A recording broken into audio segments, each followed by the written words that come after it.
night,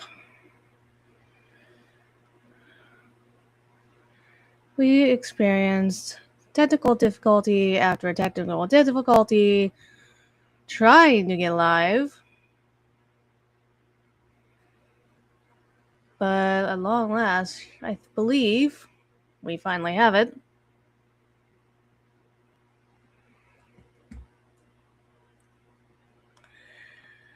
So much has happened in the last few hours here.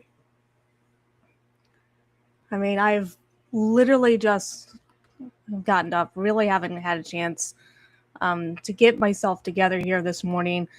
And I'm waking up to find that Ethan Ralph has already gotten himself arrested. Or, well, the Ethan Ralph might very well get himself arrested.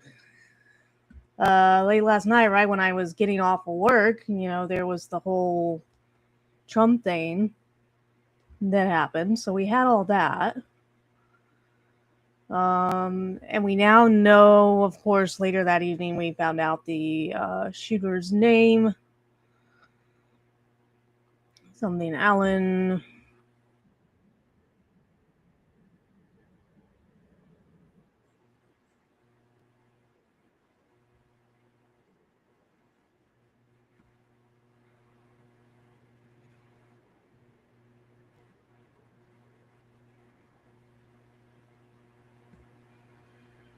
Okay, so I can see that we do have sound here. I'm going to reposition.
So I do apologize for that possibility that you may be able to hear my fan. I also found out that I don't know, I think I'm going to need a new chair. It's wobbling a lot. I was like, I don't want to have permanent. I tried to screw it as tight as I could get it, but I think eventually I'm going to be needing a new chair. It's all good. It's all good. My cat is all up in arms and excited here. So, what actually started all of this with Ethan Ralph getting arrested? That's the primary reason I'm live here. Let's go to this. At what point did it appear that everything started to fall apart?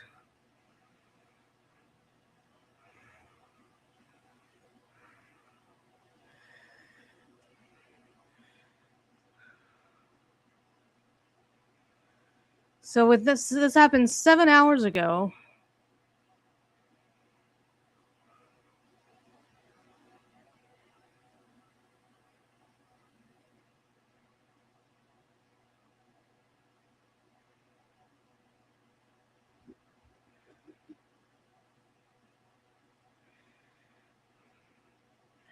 So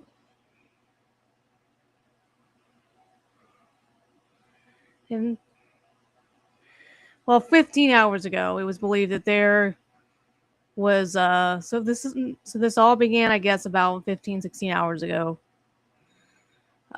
We know that Scarlett was upset about some kind of watch party that was going on.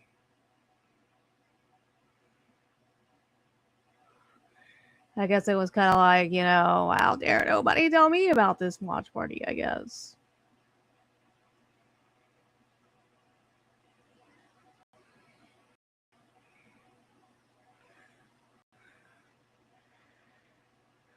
So at some point she posted, "Hey, Ralph retort, answer your phone. What? You want me to hit up the cornering myself? Literally, just the rest of them would expect disappoint Wisconsin, disappoint me."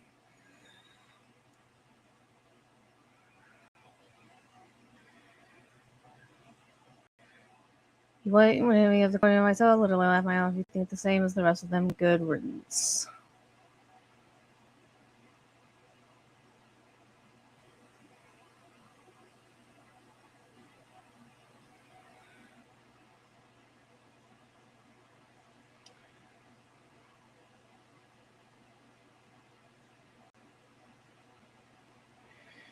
So it really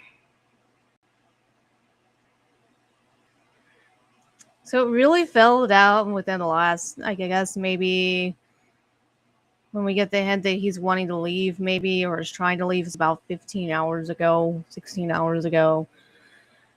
These are comments from his chat when he had a live 16 hours ago. So maybe we need to go back and see where he was live on Rumble.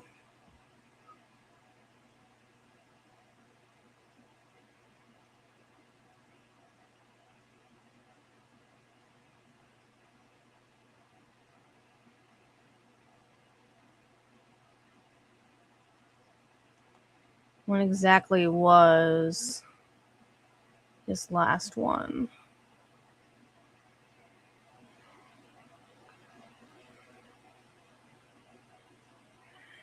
Well, wait a minute. According to this, he has not been live in 5 days. So where did that chat come from then? Maybe we'll get a better understanding of what's going on here if we just go directly to the Kiwi Farms.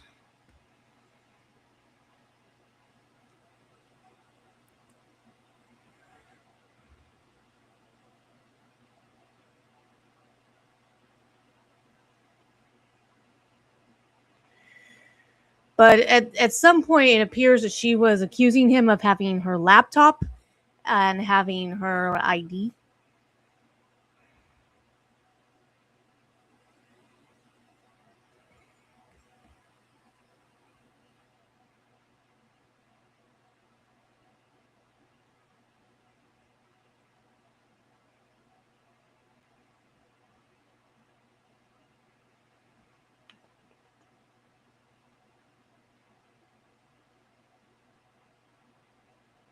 Let's make this as large as what we can.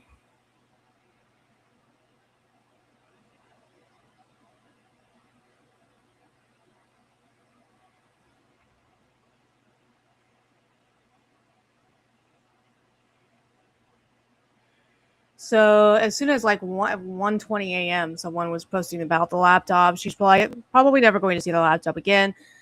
If she does it, it's going to be full on monitored by Ralph with spyware, keyloggers, whatever else he can. I do not wonder why he ran them through. Was it because they were an accident? He was afraid the cops would come and realize she is high out of her mind. She says he threatened her. She says he threatened her, but I mean that's a regular occurrence, so there must be something more that made him run like a you know what. Pardon me for being behind on the Ralph Moore lore, but how on earth do these two even know each other? Yeah. Satan's Dojo, you are late. Yes, you are very, very late. So I guess maybe for those that don't really know what's going on here, I guess we could talk a little bit about who this person is. She quick porn, maybe aged out and became a hooker like most porn stars do once they stop porn. Maybe even by the standards of porn, her crack head was too hard to deal with the possibility for why she stopped getting blacked. And I believe this means that she had that might be a reference to her doing things with black men. But I'm not 100% sure. I find ignorance sometimes about these sort of things is best. You know. Anyway, she was still addicted to the attention clout, but if no porn brand was offering scenes, she turned to the Devil Wars to try and get that attention. I'm not entirely sure what happened at that point, but she was involved with all those weirdos, and Rakita also somehow, and even they rejected her. Too low for the Devil Wars, which takes any useless whore like Keanu and Christy Mara, so she turned to Ethan, Ralph, and the kill stream to get the crumb of attention and clout she craves. Ralph is doing some hardcore simping and is willing to smoke crack with her when no one else will.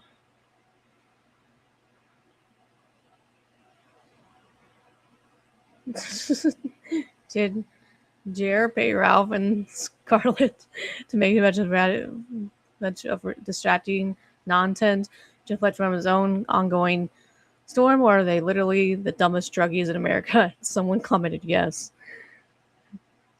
I mean, no, but yes. While I have no doubt that Ralph would literally steal her crap in a fit of pig rage, there's also a part of me that wonders if her laptop isn't just underneath her bed. And she's having this meltdown for no reason. Both scenarios are likely when you're dealing with cooked up trash. Yes. What is all? Scar and Ralph really are the perfect couple. No, they aren't. What does she get out of any of this? Ralph is ugly, fat, poor, old, has zero cultural impact and abysmal viewership. What is there to gain from interacting with him at all? It makes some sense when irrelevant e-girls try to get 5 minutes of fame like the last one from her girlfriend, but I feel like a porn star could whore herself to bigger, more important people than Ralph. She's a BPD, attention being on his side of the ongoing feud between Mersh / Brixton versus Scar / Ralph gets her the attention she craves. Also, her Twitter blew up with her post about being with Ralph. More attention dopamine hits. He actively pursued her for weeks, hours long, telephone calls and probably DMs too. She said that he wasn't the only one who GF about me on my birthday when she was having some sort of a depressive spiral. For example, he uses my son to give sympathy for how badly he's been treated by Mersh and the kid's mother. One of her earliest rants was about Mersh saying he was going to take Ethan's son. How dare he? She's drug addicted, easily manipulated BPD, basket case, and he's working that. And that, a lot of that may all very, very well be true. This is apparently laptop number 2. Ralph broken. I remember the first one. He's messaged her threats while she's live, telling him to act like 40-year-old man, not a little boy. Says he's old enough to be your dad. Calls him a beta male. Ralph doesn't let anyone touch or come near his laptop. Says that Ralph ran away like a little bitch. I mean, we all know, but still.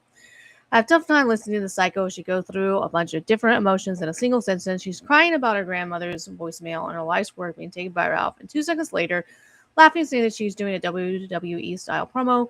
She's actually messed up in the head because of long-term drug abuse. Luckily, the whole thing is relatively short watch, and it probably made Ralph seethe. Either way, like always, Ralph is probably going to come crawling back, and they'll go to a cheap motel to do drugs for a few more days. While I have no doubt that I would steal her stuff, the blah, we have that. She mentions checking on the Find My iPhone app and seeing where it was. I didn't pay attention to what she said immediately after since she rambled so much, but she did mention it.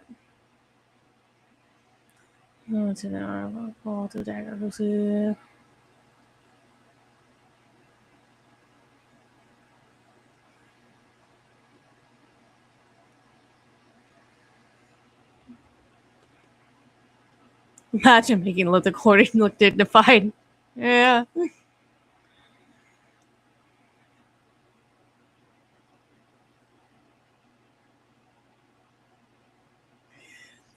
So apparently there was a recording posted from AF Streamwatch that showed that apparently the police are in fact looking for Ralph. What is not clear to me is at what point did she actually call the police on him? That's what I'm kind of confused about. I wish AF Streamwatch would. I don't really think this person normally does that, but I could try. I don't even think he lives in the U.S. He lives in London, England.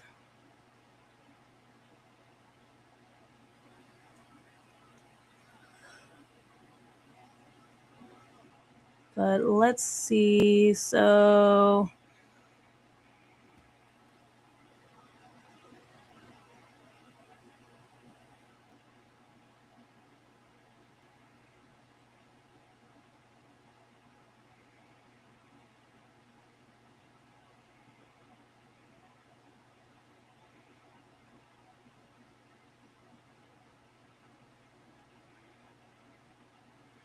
okay, so at 3:31 a.m. today, here was. Let's go ahead.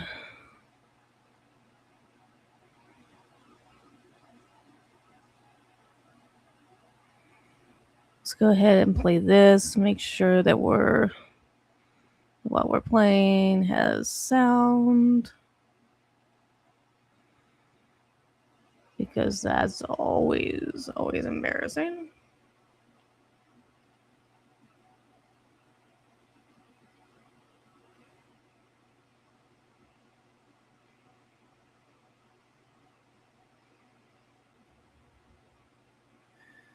Apparently, part of the reason that we know this is because I guess his phone number was actually played. And while that is doing that, I'm going to get something to drink.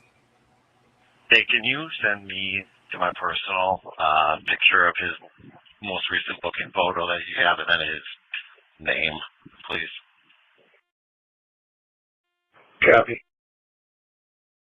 411 to 412.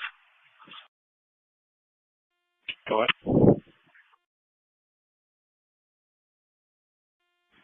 Just info. When we were talking to the gate agent, I'm assuming he checked in online. They're saying they already had his passport on file.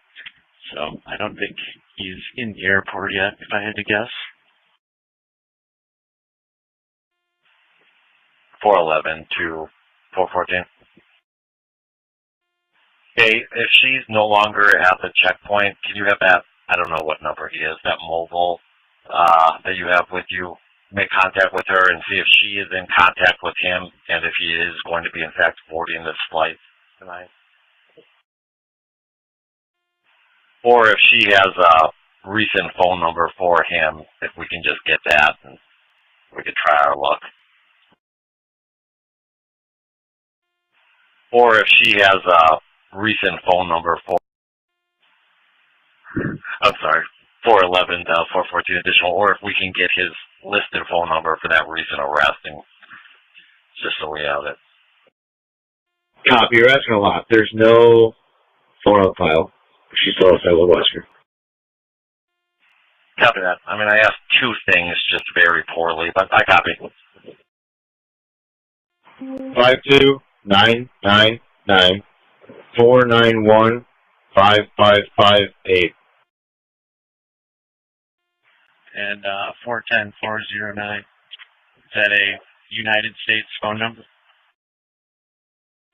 I'm assuming some of the start has to be the out of country area code. Maybe for it would be +52. All right, D Concourse was canvassed with negative results. We're going to check with TSA, see if they have an update, and check the upper lobby. 411, 414. 411, go. All right, just for info, I tried calling that out-of-country number with no luck.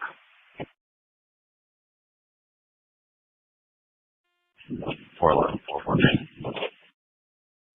411. All right, I just had a very lengthy conversation with Delaney. I'm going to come down there and debrief you. Got it. Was that in person? Negative. Copy, Ashbury. 411, 414. 11 go. Just confirming that was the restrooms next to D52, correct? Affirmative. Men's restroom inside. Copy that. Area was swept. Negative results. Since I'm here, I'll be doing a patrol of the DE concourse now. Okay, so we do know that was, in fact, 414 to 406. Ralph's Mexican Call on phone number hold. that we heard at one point.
All right, I'm trying to find out if anybody is at all interested in coming on live here. So that's kind of where we're at with that.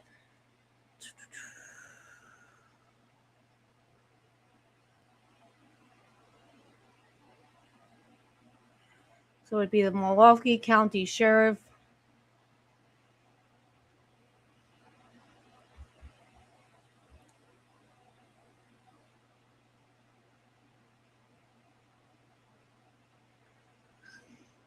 I think this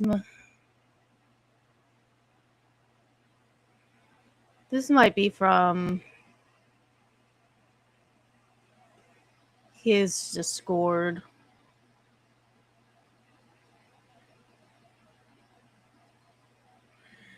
Other new things about Ralph cried for 20 minutes straight yesterday about his mom. Again, the Wisconsin trip was never about Jeremy. Imagine thinking it was, not beating the height allegations. It was about Jenny Gunk and getting his sucked. Man loves drugs. Got smashed 3 straight days and kept putting off the stream. Ralph there's another body cams go. Just said so on her ex live. Gunk can't just keep running away. And by cried about his mom, I asked tears and in too many words. Her response was waterfalls. I'm wondering if this is from his Discord.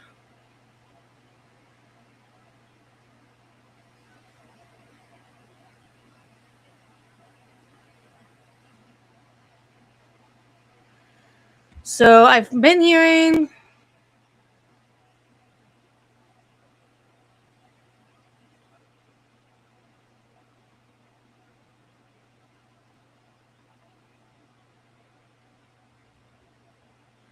holy crap.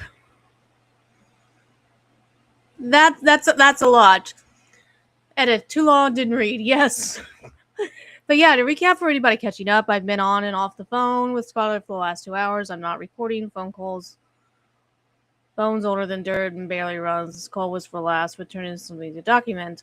I've spoken with Officer Dean of the Madison PD, gave her a QRD on guns and his history with abusing women and swinging at cops. Notable things: Ralph has a battery association that he doesn't want people to know about. Scarlett is 5'4" and an inch taller or 2 than Ralph. The accident was Ralph jerking the steering wheel on the highway and her clipping a cement wall. Mostly looping and psychobabble otherwise.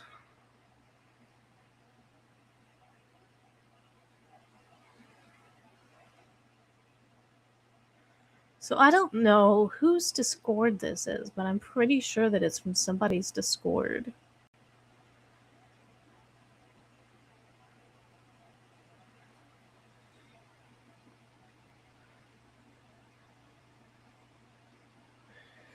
Well, let's go to Scarlett's.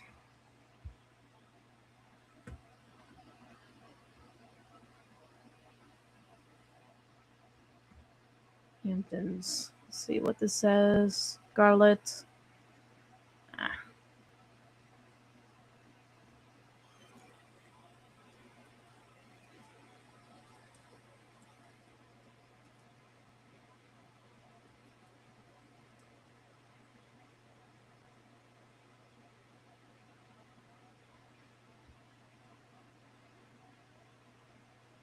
There's an amazing number of fake accounts for her.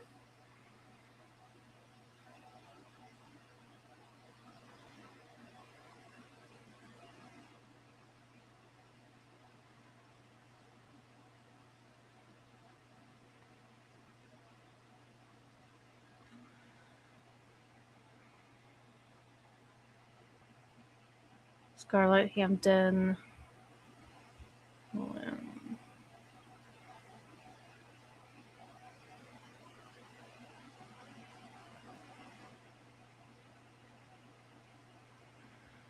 No one tags her at anything. I just gotta try to look at this and make sure I fucking enter it right.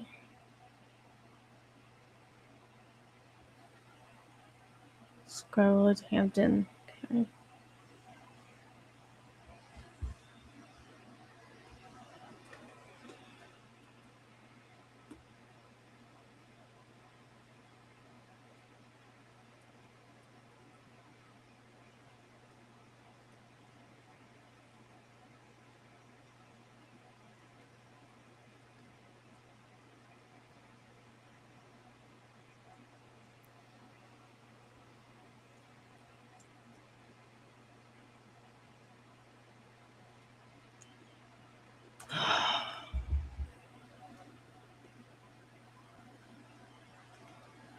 I don't find it just typing it the fuck in.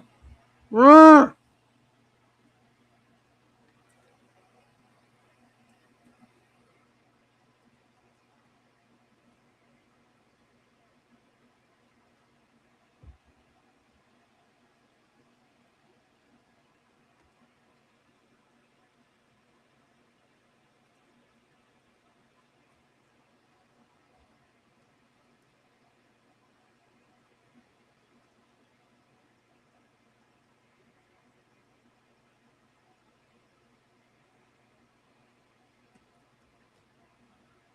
I don't know why anybody doesn't like even the farms when they're normally the farms is better at, but nobody includes. Ah, here we go. Okay. Oh, she's live.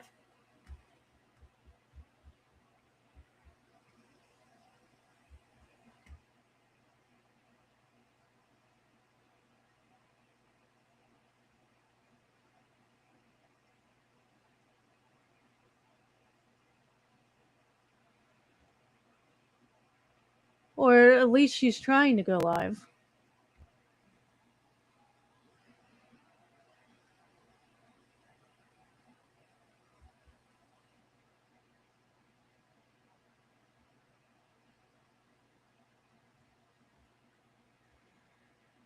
I may have totally missed it because it's just refreshing.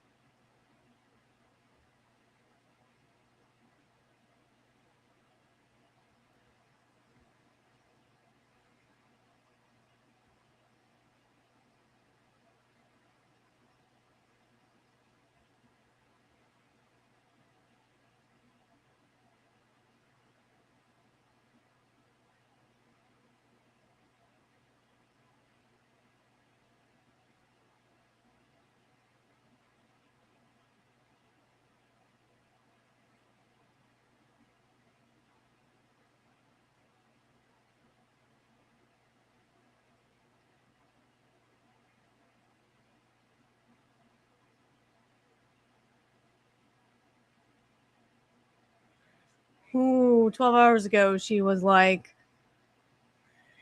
"This is the cruelest thing done to me imaginable.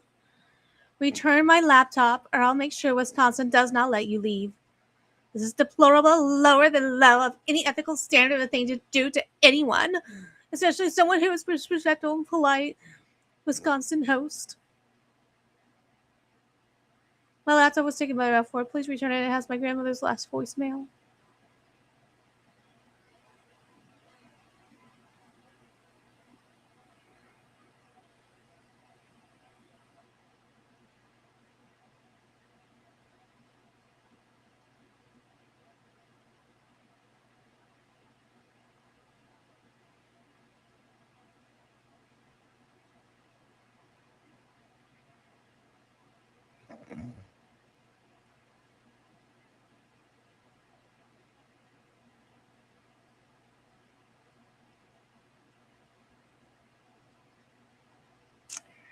I don't know why her live is not working. And there's no way she's got 159 views right now either.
While you were sleeping, Ralph Fiennes' quartering trip was just to cover up to entrap Scarlet and reveal her connection to the Epstein files and human trafficking of her own family members.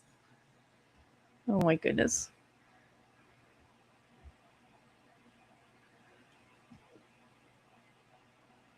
Is anyone buying this at this point? Is anyone really, really buying this?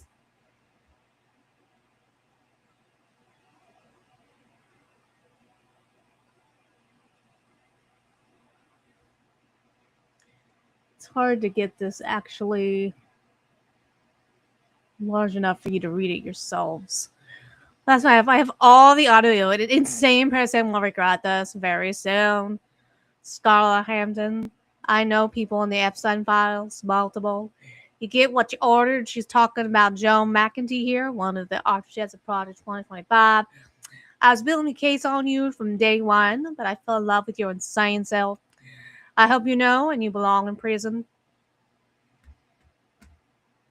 I hate you now, and you belong in prison. I said, I hope you know, but it's, I hate you now, and you belong in prison, bitch. That's close as I can do to. She's worried about all the crimes she committed and her trying to allegedly traffic underage girls. I do not have her laptop, period. It's sad what drugs abuse can do. Also, she's actually insane in general, severe OCD, insane alcoholism, and just a general waste of space. That is a lie. It will be proven soon here in Milwaukee. I'll show a lot more about you and your illegal clients soon. One thing we could do is we could keep an eye out on the Milwaukee County Sheriff arrests.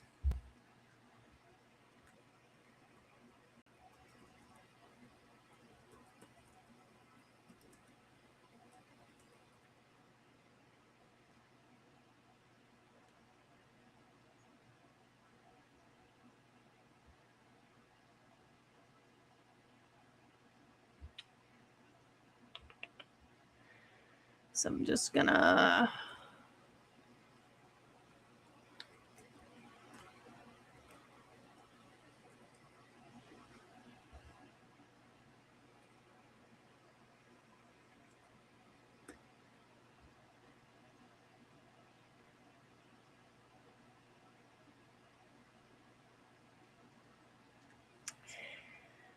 Well, according to the Milwaukee County Sheriff and Custody Locator, I believe I'm looking at the right one.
If this, letting Kiwi Farms know something here.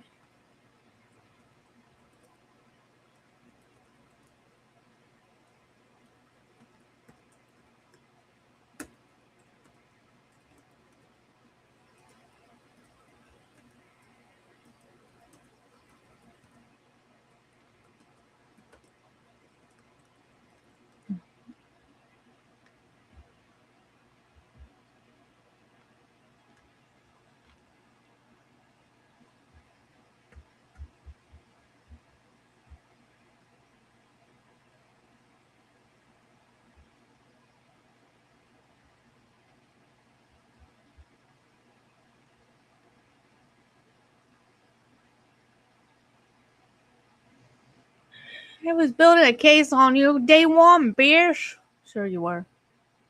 Sure you were.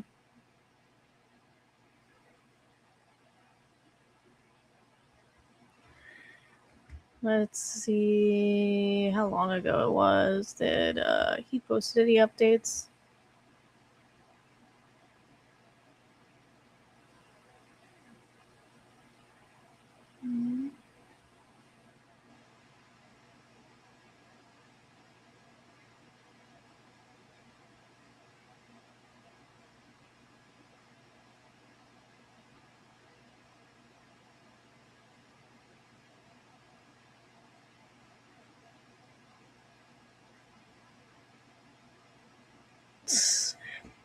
Yeah, you know what? I feel his pain in the problems department.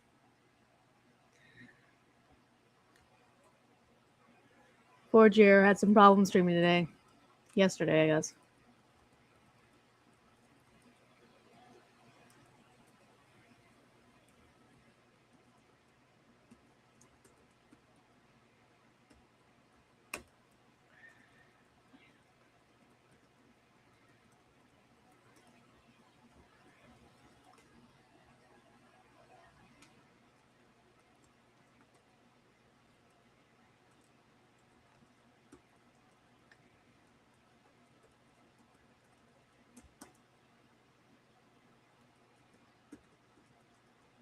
Also, I forget.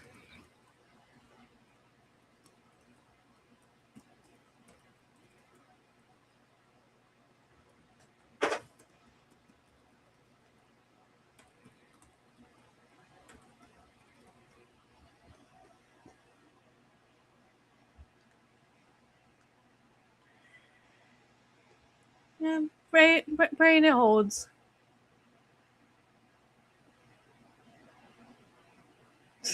Ethan Joe just goes, Carly has the Epstein files. Oh, God.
Yeah. That's kind of, oh god.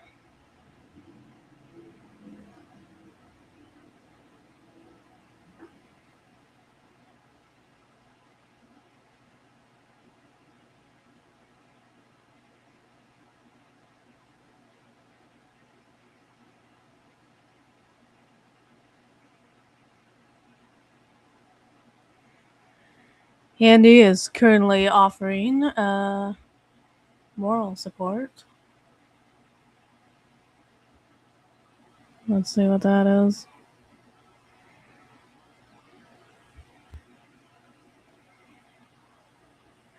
Oh, fire up an IRL live stream and escape from the cops live. Don't be a coward. Poor Scarlet. I'm broken.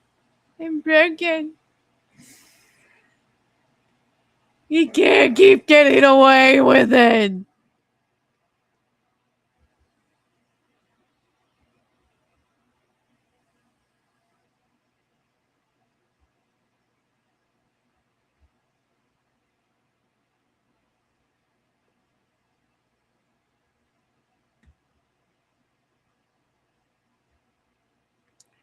I think in the meantime, we're going to look at what we...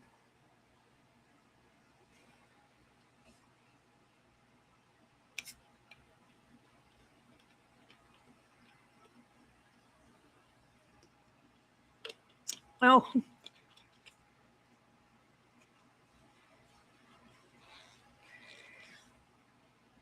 Nick, I know that apparently Kiana Thompson thinks that Nicholas Ricada is unraveling. I didn't realize that me and Copium did an entire 3-hour stream just on the quartering. Just finding that out. Let's see.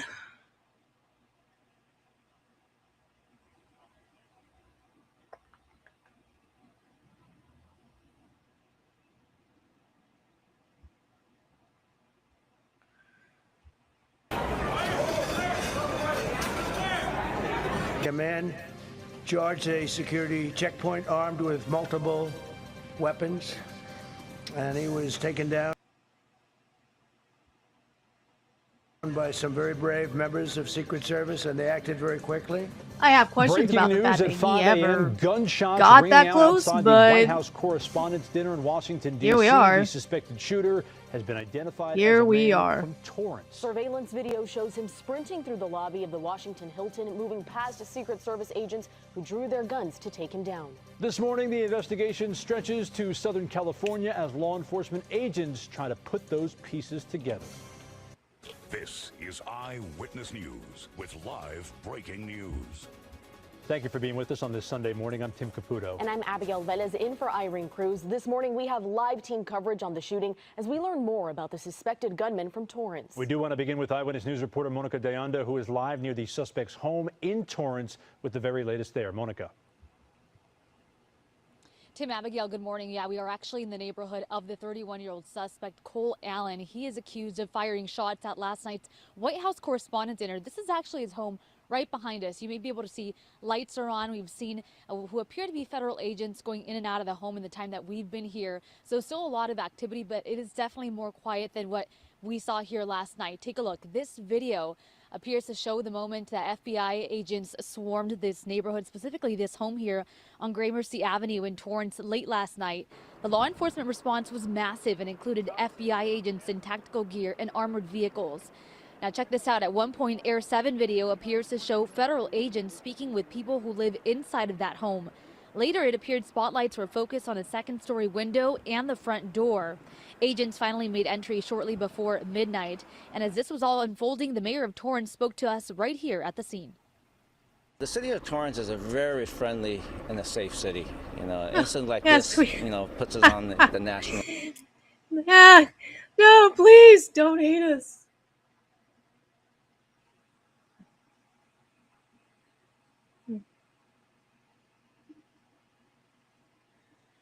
Please don't hate us. Please don't hate us. We're good people. Please. Spotlight, and of course, we're against violence of any kind, political or racial or any type, and we're very, very happy that the first responders agencies in D.C. captured the perpetrator I hope this is gonna play long enough for me to go get my dad. His home is here. He's downstairs. Doesn't define, the city of Torrance this way. The action of one person does not represent the entire city. Here's what we're just learning about the suspect. 31-year-old Cole Allen graduated from Caltech in 2017 and from Cal State University Dominguez Hills in 2025. That's according to representatives for both schools. According to a LinkedIn page connected to the suspect, Allen is a trained mechanical engineer who now works as a tutor. His current employer, C2 Education, named Allen Teacher of the Month just last year. Allen is in custody and is believed to have been acted alone in this. Now, we've also learned 2 firearms and multiple knives were recovered. And as we come back out here live again, fairly quiet on the street, but still a lot of activity going on inside of that home here behind us. And we do know that Allen is expected to be arraigned in court on Monday. Reporting live in Torrance, Monica de Anda, ABC 7 Eyewitness News. Certainly a busy overnight and morning there in Torrance. Thank you, Monica. Again, this all started at the White House Correspondents' Dinner in Washington, D.C. Yeah, the shooting forced President Donald Trump and other top officials to be rushed from the room. ABC's Allison Cossack continues our team coverage from Washington. This morning, investigators are working to piece together what led up to the gunfire at the Washington Hilton. According to D.C. police, just after 8:30 Saturday night, a gunman charged a Secret Service checkpoint armed with a handgun, a shotgun, and multiple knives. Authorities say law enforcement quickly engaged, exchanging gunfire with the suspect. The suspect has been identified as 31-year-old Cole Allen. A Secret Service officer was hit in the vest and taken to the hospital. Officials say he is expected to recover. That this individual was intent on doing as much harm and as much damage as he could. D.C. Mayor Muriel Bowser says the suspect was stopped before more damage could be done. U.S. Attorney for the District of Columbia, Janine Pirro, says the suspect is in custody and facing several charges. Right now, the defendant is being charged with 2 counts, 924C, using a firearm during a crime of violence, and a second crime under 111, which is assault on a federal officer using a dangerous weapon. Law enforcement sources tell ABC News searches tied to the suspect are now underway in both Southern California and Washington, D.C. Investigators have recovered the suspect's phone and other devices and are working to obtain warrants to examine them. Preliminary information indicates the suspect traveled from Los Angeles to Chicago and then on to Washington in the days leading up to the incident. Authorities say they are now reconstructing his movements and contacts before he arrived at the hotel. Officials say the suspect suffered a knee injury during the takedown and is expected to recover. Inside the ballroom, witnesses and the White House travel pool describe hearing loud bangs as Secret Service agents quickly evacuated the president, First Lady, Vice President, and other senior officials. Allison Cossack, ABC News, New York. Governor Gavin Newsom reacting to the shooting at the White House Correspondents' Dinner. Newsom posted on X that he is relieved that everyone is safe and that, quote, a free press is foundational to our country. Violence is never acceptable. ABC News senior political correspondent Rachel Scott was in the ballroom when the gunshots rang out. Here's her immediate reaction after President Trump was evacuated. Just a dramatic end to the White House Correspondents' Dinner. Terrifying. We were sitting at the table here right next to the president when all of a sudden Secret Service rushed in. The president was then rushed off of the stage along with the entire cabinet as members here in this ballroom ducked for cover. I'll tell you, I've not seen moments like this since I was with the president in Butler, Pennsylvania during that attempted assassination. Now, Rachel there was referring to the 2024 attempted assassination on then presidential candidate Trump at a Pennsylvania campaign rally. We will continue our coverage on the shooting at the White House Correspondents' Dinner and the suspect's local ties later on in the newscast. We will also bring you the latest updates both on air and online on the free ABC 7 Los Angeles app. An award-winning chef at a big-name university now charged with murder, and the victim reportedly is his wife. What makes this even more chilling is where this all took place, and we have key details from police about how the alleged killing and chaotic arrest went down. We're on the case, presented by Law and Crime. I'm Chris Stewart.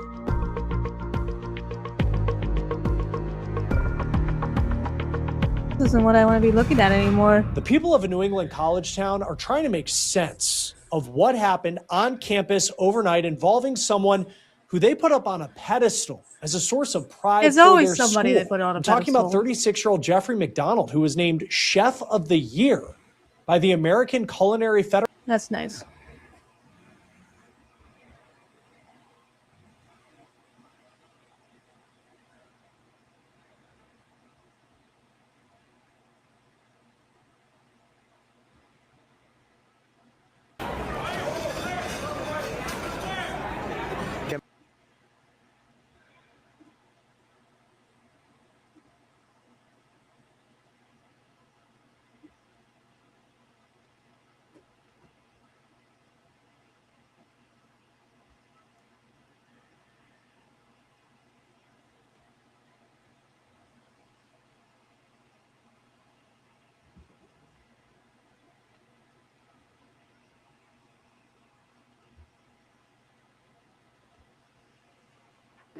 See what other White House correspondent information we may have.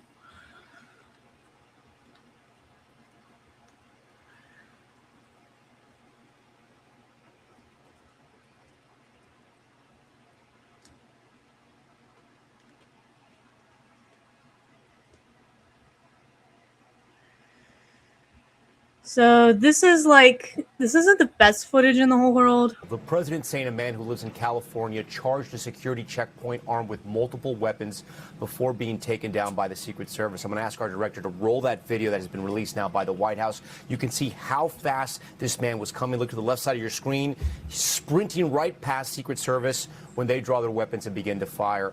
The shooter was not able to breach the doors to the ballroom dinner. The president also sharing that a Secret Service agent was shot in the chest but was saved by a bulletproof vest. The president saying he heard a loud noise and thought it was the sound of a tray going down, and he was quickly rushed off the stage.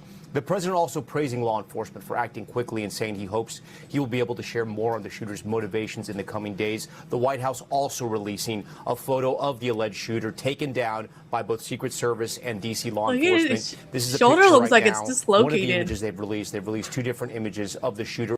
We thank you for watching, and remember, stay updated. His shoulder looks weird and like it got dislocated. I mean, not that I'm feeling bad for the guy, you know.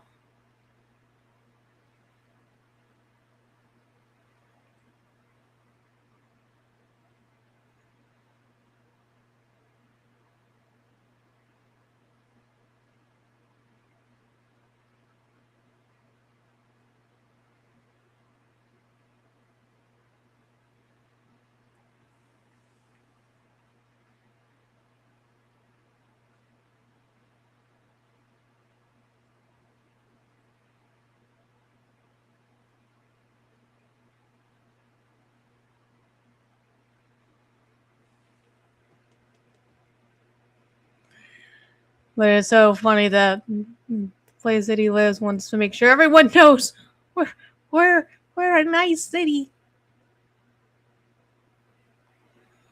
Oh, sexy.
got my parents trying to all talk to me. I'm like, no way. I love you. But I'm trying to do important crap here.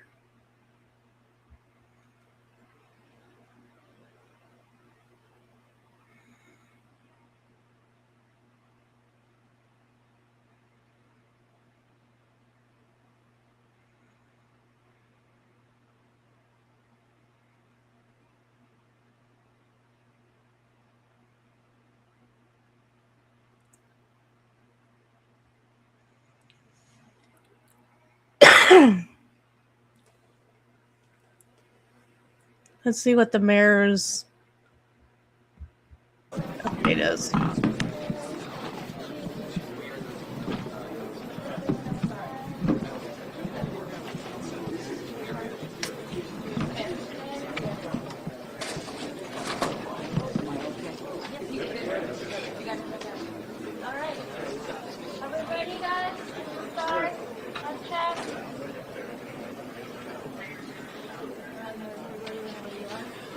Good evening. I'm Muriel Bowser. I'm the mayor of Washington, D.C. I am joined by members of my public safety team and federal law enforcement, including the United States Attorney for the District of Columbia, Jeanine Pirro, the Secret Service Director, Sean Curran, as well as FBI Field Office, Darren Cox. We're here to provide you an update on the incident that took place tonight at 8:36 p.m. at the Washington Hilton at the site of the White House Correspondents' Dinner. At about that time, a sole gunman rushed a Secret Service checkpoint in a lobby at the hotel. Secret Service agents stopped the suspect. An agent was injured and transported to a local hospital where the agent is receiving care. The suspect is also transported to a local hospital where he is being evaluated. The president returned safely to the White House, as you know. We are so very thankful to members of law enforcement who did their jobs tonight and made sure that all guests were safe. We have no reason to believe at this time that anyone else was involved. I want to turn to the Chief of the Metropolitan Police Department, Chief Carroll, to provide a law enforcement update and specifics. Thank you, Madam Mayor. Again, I'm Jeff Carroll, Interim Chief of Police for the Metropolitan Police Department. This afternoon, this evening, members of the United States Secret Service and the Metropolitan Police Department were here at the Washington Hotel for a site detail for the Correspondents' Dinner. As the mayor mentioned, at approximately 8:36 tonight, an individual charged a U.S. Secret Service checkpoint here in the lobby area of the hotel. He was armed with a shotgun, a handgun, and multiple knives. As he ran through that checkpoint, members of law enforcement from the United States Secret Service intercepted that individual. This is a very preliminary investigation at this point. We do know that law enforcement exchanged gunfire with the individual. We do know that a U.S. Secret Service uniformed division officer was struck in his vest. He was transported to a local hospital for treatment. He seems to be in good spirits at this time. The suspect in this case, he was not struck by gunfire. However, he was transported to a local hospital to be evaluated.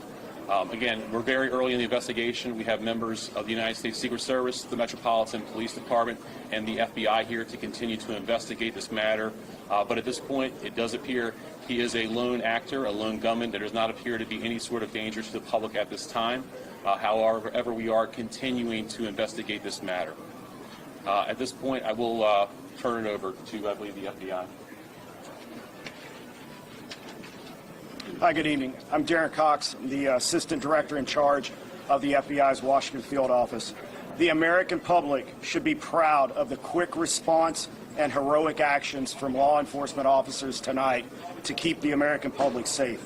Their actions are absolutely heroic. The public should also rest assured that there will be no stone unturned during this investigation. The FBI currently has our Joint Terrorism Task Force here on scene, along with our criminal division, our crisis response team, and agents from across the country are working on any leads that may come in this investigation. Anyone with tips in this investigation should call 1-800-CALL-FBI. Thank you. Director Kern. Thank you. My name is Sean Kern, I'm the Director of the Secret Service. Tonight, we saw exactly what our brave men and women do each and every day to protect our protectees. It's not easy, and I will tell you that they performed admirably. We got to see what they do, and that individual, when he charged a checkpoint, was apprehended. It shows that our multi-layered protection works, and I'm grateful to our partners that help assist us with building these sites and protecting these sites.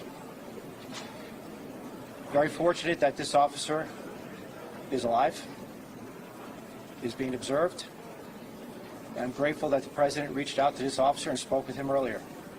I ask everybody to pray for him and all of our officers and agents that were involved, and I will tell you, we will continue with the mission. Thank you. Judge Bureau. I'm Janine Pirro. I'm the United States Attorney. Right now, the defendant is being charged with 2 counts, 924C, using a firearm during a crime of violence, and a second crime under 111, which is assault on a federal officer using a dangerous weapon. Now, as you all know, there was an individual, a uniformed Secret Service officer, who was shot, and fortunately, he is doing all right and he will be fine. But it is clear, based upon what we know so far, that this individual was intent on doing as much harm and as much damage as he could. And thankfully, because of the checkpoint right outside the ballroom, where thousands of people were situated to hear the President of the United States, because that checkpoint worked, there was no one who was injured when it was clear where this defendant was going. Now, I want to make one comment. As a participant, someone who was in the ballroom, who came this evening to be part of a very lovely event at the White House Correspondents' Dinner, I, for the first time, was in a situation where there were shots fired, shots heard, and a whole room went silent. When I lifted my head and when I looked up, every law enforcement officer was out there as we all had our heads down, thousands of them. These are the men and women every day who do what they do silently, and they do it with courage and with dignity. Thank God for our partners. The FBI, the Secret Service, the Metropolitan Police, all of them tonight acted so quickly that they prevented what could have been a horrific event where we were all sitting there in one room. The defendant will be arraigned on Monday in federal district court. But make no mistake, there will be many more charges based upon the information that we are learning in this very fluid situation. Thank you. Take a few cards. Right here in the front. Right here in the front. Confirm that this suspect is specifically targeting the president, and is he talking to law enforcement now? Sure. So at this point, what we know is we know the individual charged the checkpoint with a firearm in his hand. We know he was running in the direction of the ballroom that the president was in, as well as other cabinet members. So what his specific motivation was, we can't say at this point. However, as we continue to investigate that, we'll continue to work towards that. Chief, when you say there seems to have been a lack of authorization to come to this event. Was this a failure on the Secret Service? I mean, what we have here is a multi-layered approach. The director spoke about it. We have officers on the outside from the Metropolitan Police Department, along with the escort. The inside portion of any presidential site is handled by the Secret Service and law enforcement partners. This is a multi-layered approach. The point of this checkpoint is to intercept individuals that were there, and what we see in this case is when he reached that checkpoint, Secret Service agents and law enforcement engaged him immediately. They were able to bring him into custody and prevent anyone from being harmed. Okay, right here. Chief Carroll, can you tell us if you found a vehicle associated with the suspect? And are you or the FBI conducting any search warrants either on the vehicle or locations here or elsewhere around the country? Sure, Mark. So as you can imagine, this is very early in the investigation. So, things we're looking into is his background, vehicles. Those are all things that the FBI, the Metropolitan Police Department, and the Secret Service are working together jointly to determine, is there anything else that's available? So I would imagine as we continue to go through this investigation, there will be additional search warrants and things of that nature as the investigation progresses. Is the suspect known to law enforcement? At this point, he was not known to the Metropolitan Police Department, I can tell you that. Right here.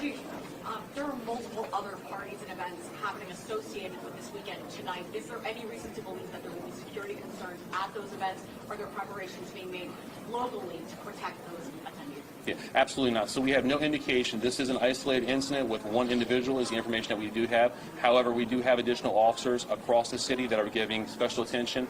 We do know there were some after parties and events that are planned that we will be providing coverage for those events. Yep. Chief, the president said that this is not a particularly secure building. Do you agree with that assessment?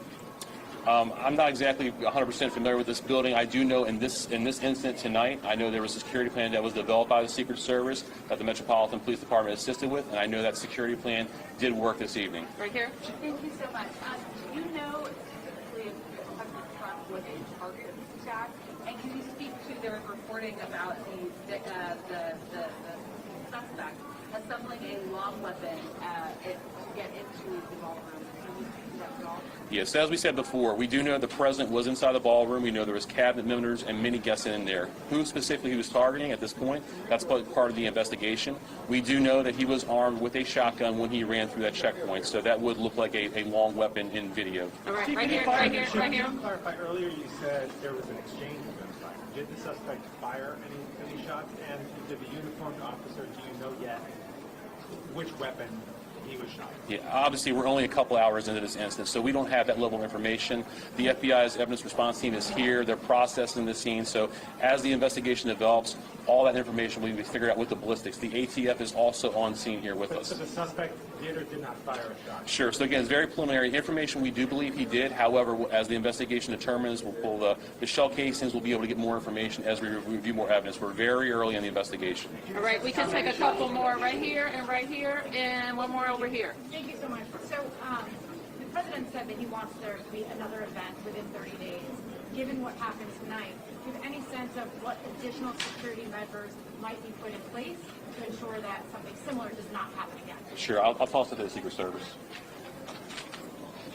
Yep, this is what we plan for every day.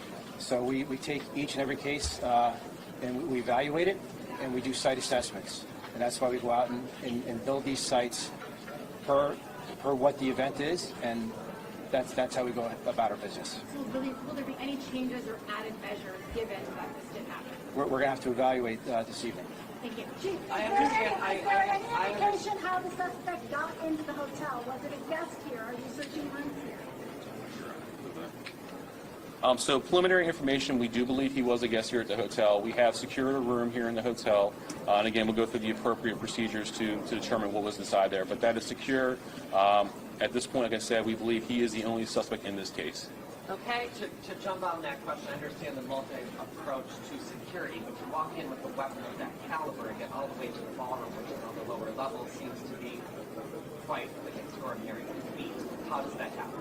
Sure. So again, I mean, we're very early in the investigation, so we'll have to determine, we'll go through video across the hotel to figure out how the gun got in, how it got down here. Those things will come through the investigation. At this point, we don't have that level of detail. Okay, last one. Yes, video appears to show the president falling down when he was being escorted out. Was he injured at all during his evacuation? No, we don't have any information that he was injured. Could you clarify how he was detained? If he was not shot, could you clarify how he was detained? Sure. So law enforcement right here in this very area, they actually tackled him to the ground and handcuffed him. And how many people were in the hospital? Can you give us his name? Not at this time. We will release his name, Mark, once we have all the information. Again, we're still running a lot of things down. How many people in the hospital? In the hospital, so we have the Uniform Division Secret Service officer who's being evaluated at the hospital who took a round to the vest, and the suspect is being evaluated, but he was not struck by gunfire. Just right there, are you looking at any terrorism charges? Well, as the chief just indicated, we're very early in this investigation, but make no mistake, if there is anything like that, we will find it and we will file it. I mean, I Thank kind of feel like it is a terroristic act to try to assassinate leaders like that. But we're going to get more details, and we will continue to share our experience inside that ballroom. But now let's go to senior White House correspondent Peter Doocy, who's also there when the shooting unfolded. Good morning, Peter.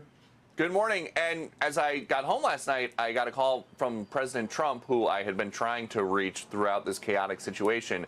And I had a chance to ask him some things that I did not ask him at the briefing, namely, when this was happening and the detail was taking him out and the counter-assault team came onto the stage, which is very similar to what we saw in Butler, was he thinking about Butler? He says that he was not, and that he thinks the Secret Service did a much better job last night than they did in Butler when he was actually shot in the ear. He did have this briefing last night, though, which was part of a room filled with people who got here as quickly as they can, many who did not have the proper credentials because people don't stick their White House hard pass into their cocktail attire. But I did have a chance to ask the president this. Respectfully, why do you think this keeps happening to you? Well, you know, I've studied assassinations. The people that make the biggest impact, they're the ones that they go after. When you look at the people that have either, whether it was an attempt or a successful attempt, they're very impactful people. I hate to say I'm honored by that, but I've done a lot. We've done a lot. We were a laughingstock for years, and now we're the hottest country anywhere in the world. We've changed this country, and there are a lot of people that are not happy about that. And this is what that question was getting at. You look at July 13th, 2024, the Butler assassination attempt on President Trump. A couple months later, September 15th, 24, there was a second assassination attempt on the president. April 13th of last year, there was arson at Governor Josh Shapiro's home. June 14th of last year, the Minnesota House Speaker and her husband were fatally shot. Then, of course, Minnesota Senator John Hoffman and his wife were shot that same night. September 10th of last year, Charlie Kirk was fatally shot. And then last night, a gunman tried to shoot his way into the White House Correspondents' Dinner. Hakeem Jeffries, the top Democrat in Congress, posted this. He said, thankful for the swift law enforcement action to protect everyone from the gunfire at the White House Correspondents' Dinner, praying for the safety of those who may remain in harm's way, and violence and chaos in America must end. And we heard what this gunman apparently told law enforcement officials about his desire to do harm to Trump administration officials. When I was talking to the president, he is, and the things that he's been hearing, he is of the understanding that this guy was trying to essentially break down the door, shoot his way through the door, and then go right up that center aisle and shoot as many people as possible. Back to you guys. So, Peter, you know, that was such talk about surreal. The surrealness continued into the evening with that press conference in the White House press briefing room. I've never seen anything like that. I don't think you've ever seen anything quite like that. Everybody's still dressed up, come directly from the dinner at a time when everybody was still supposed to be sitting around at that dinner, which is supposed to be a lighthearted affair. What was the mood in the Brady press briefing room? I think people were pretty rattled because just about everybody except the folks from an in-town pool who have to stay here in case of something really bad happening like last night, everybody was in cocktail attire. And I was sitting next to the CBS News White House correspondent Weijia Zhang, who was on the stage with President Trump. And people were understandably very rattled. It seemed like people were pretty upset. And it's one of those times where the president is not coming out to give us an update on something that has been building up for a long time. He was out there basically to reassure everybody watching who was concerned for his safety that he was okay. And they had this whole show of force. It wasn't just the people, the reporters there wearing tuxedos and bow ties.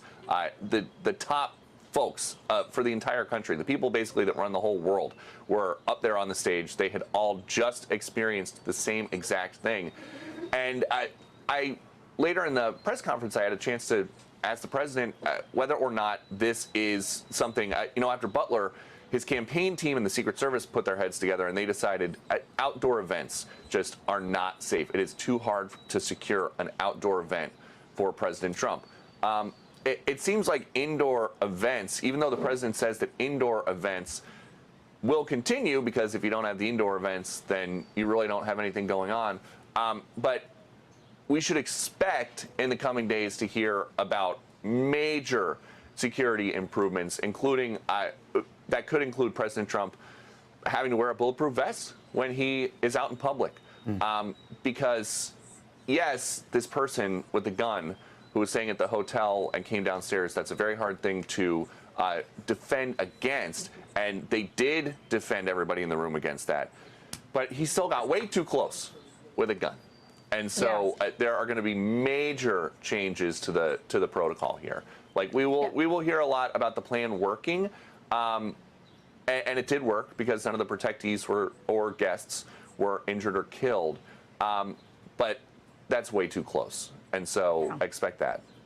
Yeah, Peter, earlier I said that the suspect was killed. I should have said he was taken into custody. But when we were laying on the floor, we were informed that the suspect had been killed. And of course, that had been corrected. He was taken into custody. I want to ask you this, because after I got up and had to wait for my husband to come back because he had been pulled out of the room by his security detail, there was an announcement that things might continue. And we immediately knew that that was President Trump probably arguing with his wife and Secret Service, saying, I want to come back out. And there was sort of a debate going on. You were there. He immediately said that's exactly what had happened, that he wanted to come back out, but he was, basically told you can't, you got to follow protocol this time. And he came back and gave that press conference, as you know, from the White House press room. You were able to see the First Lady. What was your impression of her at that moment, so close to the time that this potential assassination occurred? She did not want to make any public comments on camera last night, but she was standing right there with President Trump. And according to all accounts, she is one of the ones who told the president that this is a very serious situation based on, and there is audio. You can hear the gunshots in most of the audio clips if you just go to scrub through to the right time.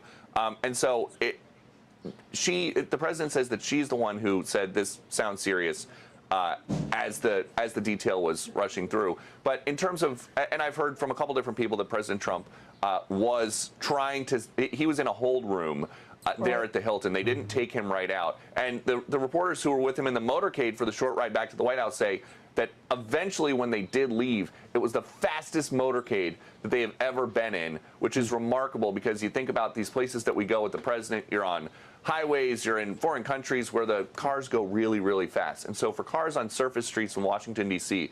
to be driving as fast as some of these people who go with him everywhere, every day have ever experienced, that is remarkable. But in terms of not putting him back in the room, and you guys were there was so much confusion about what exactly was going on.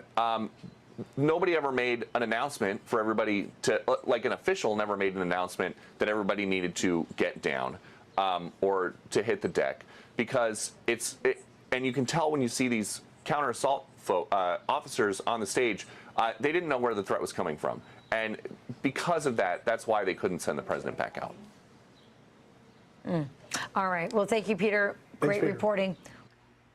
Be sure to like and subscribe for all the Fox News latest on YouTube and catch full shows streaming now on Fox One.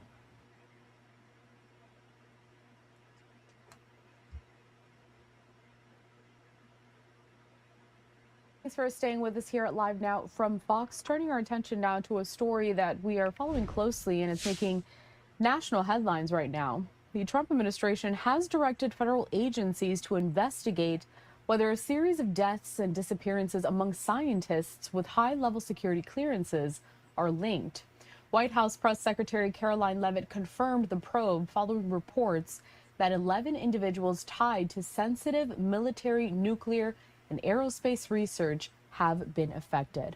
A lot to discuss, so joining us next onto the program is Randy Sutton. He is a retired Las Vegas police lieutenant and also founder of the Wounded Blue. Randy, good morning. Good morning. So, Randy, we were talking a little bit behind the scenes here. This story, quite fascinating. A lot of people are focused on this. I need to hear your thoughts, though. 11 scientists working on high-level research with high-level clearance. What sticks out to you now that you know that the White House is launching an official probe? You know, this is a really interesting situation. I don't believe we've seen this quite literally ever before. You know, what began as some internet chatter has now developed into a full-blown investigation by some of the largest federal agencies in the country. We're talking about the FBI will be taking the lead, as it should. But other agencies will be involved, Department of Defense, there will be the Department of Energy, any federal agency that has lost someone or that someone has been connected to that has either been deceased. Okay. There's some that have I'm been just sitting here unsolved murders. looking through stuff, trying to find We're going to get something. more details, and we will continue to share.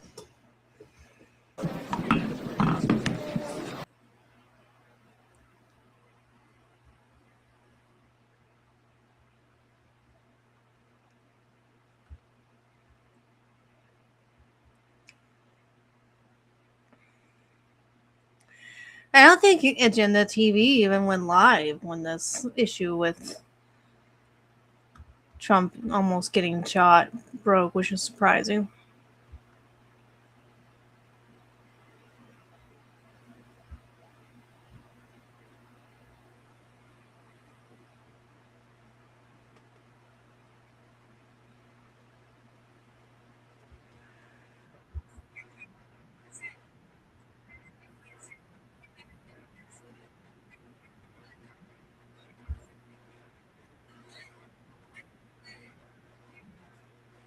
What?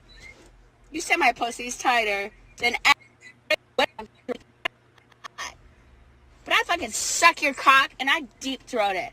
I deep throated it already many times. This is Scarlet. I fucking suck your cock. You even said way better than Ice Dancer, way better than Pantsu, way better than any other fucking whore that sucked your cock. So know what?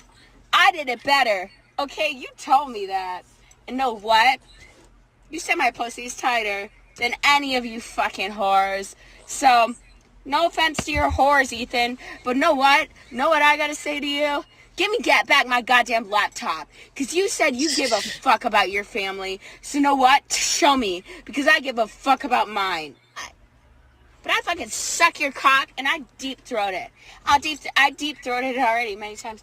And I fucking suck your cock. You even said way better than Ice Dancer, way better than Pantsu, way better than any other fucking whore that sucked your cock. So know what? I did it better. Okay, you told me that. And know what? You said my pussy's tighter than any of you fucking whores.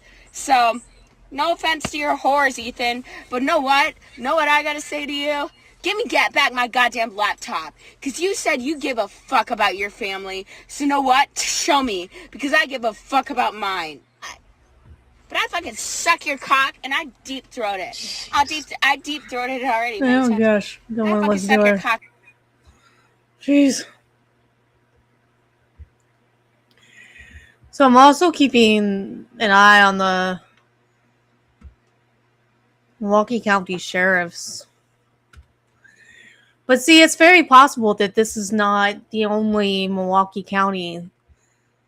This is not the only county that could possibly end up having Ralph in custody. I'm going to ask about this.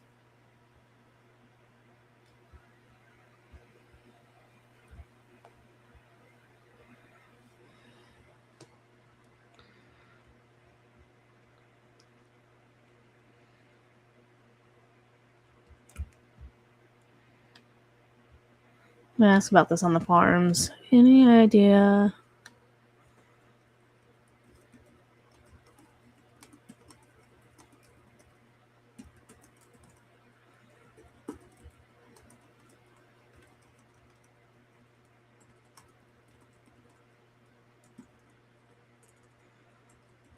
Oh, it could be.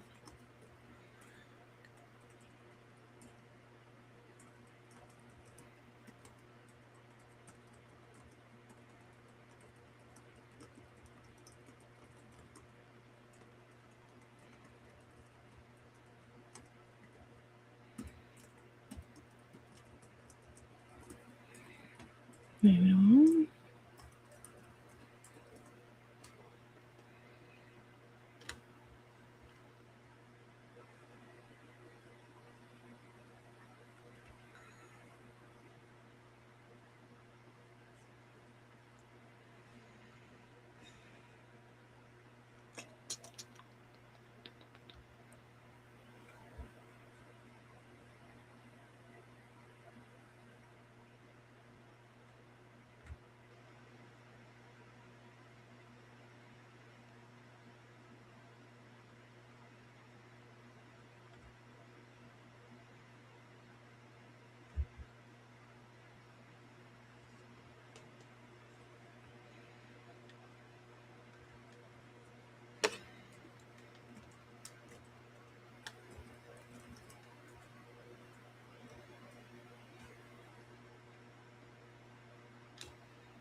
Let me see something.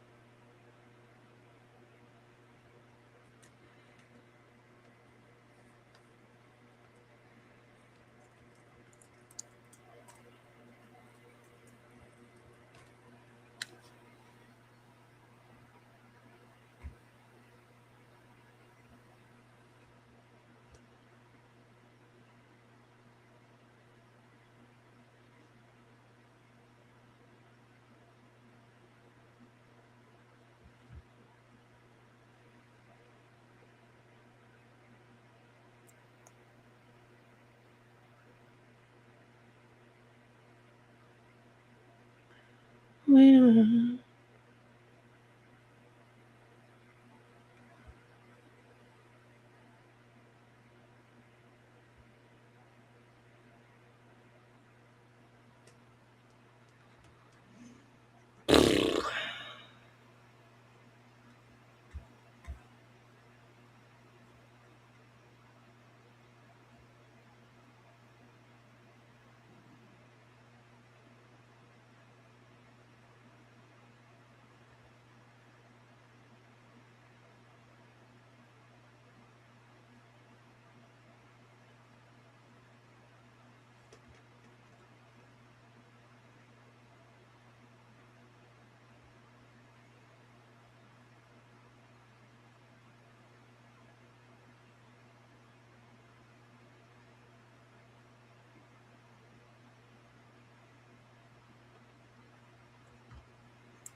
Okay.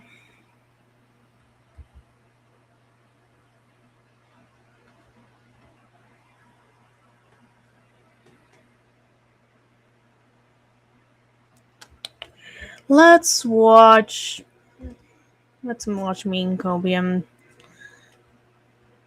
somehow make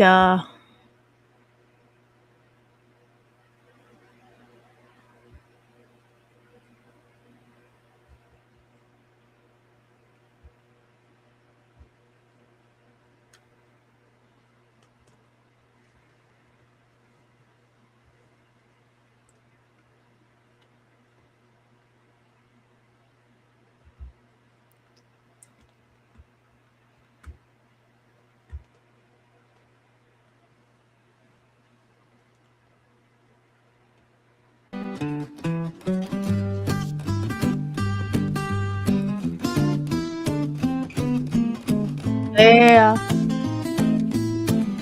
The cuckening.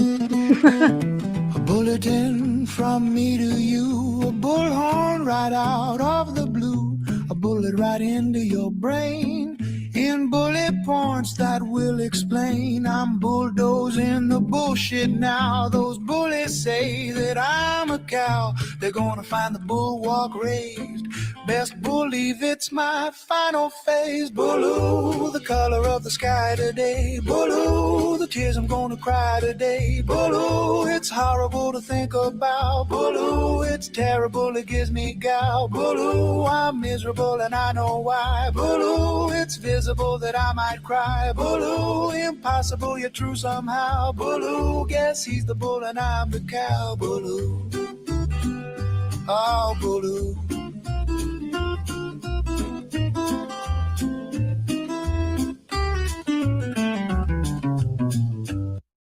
Curses! Felton again! I'll catch you next time, Casino!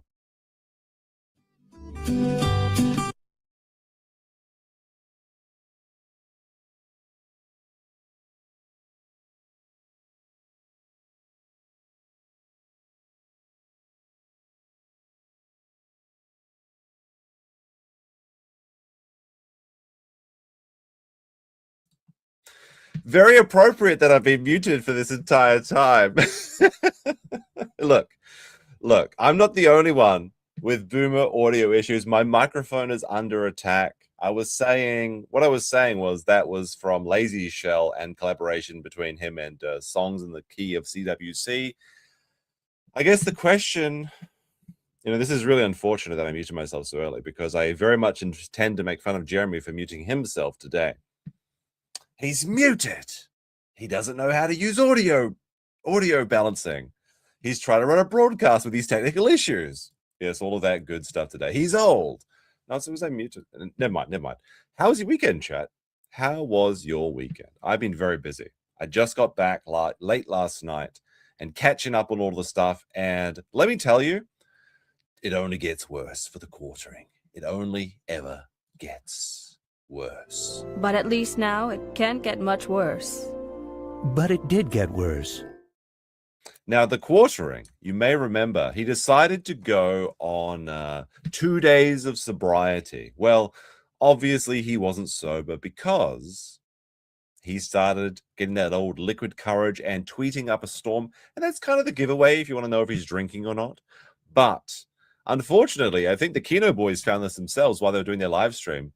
During one of his, I believe this was his gaming stream, he was spotted with a mysterious bottle in his hand. What could this be, Chad? Like, this is either one of two things. It's either a bottle of maple syrup, which makes sense based on his shape, his very egg pear-shaped body. Although much more likely, it's one of those 99-cent bottles of Fireball whiskey liqueur, because it's not even real whiskey. There's actually a really fascinating documentary you can watch about how Fireball whiskey took over the industry and became like a really popular product. But basically, it's all a sham because it's only like 30%, 35% alcohol. So it's a liqueur. It's not really a whiskey. It's whiskey-flavored cinnamon drink. I don't know. But it's orange. And speaking of orange, is Don with our 20 Australian dollars. He says, stand up, be counted. Be sure to hit the like button, chat. When you come back from a couple days off, you gotta get those likes. Remember, at 200 likes, the YouTube algorithm pushes the stream out. At 400, that's when it really hits. And you're going to have a really good day. We also have JD, Straight Shot. Member for 1 month says, Jer should apologize to PPP and Warski. Jer should also be in food and safety compliance. We are going to check that out today. We have another fantastic documentary investigative journalism into the coffee brand coffee. It's a fraud. He's not FDA compliant.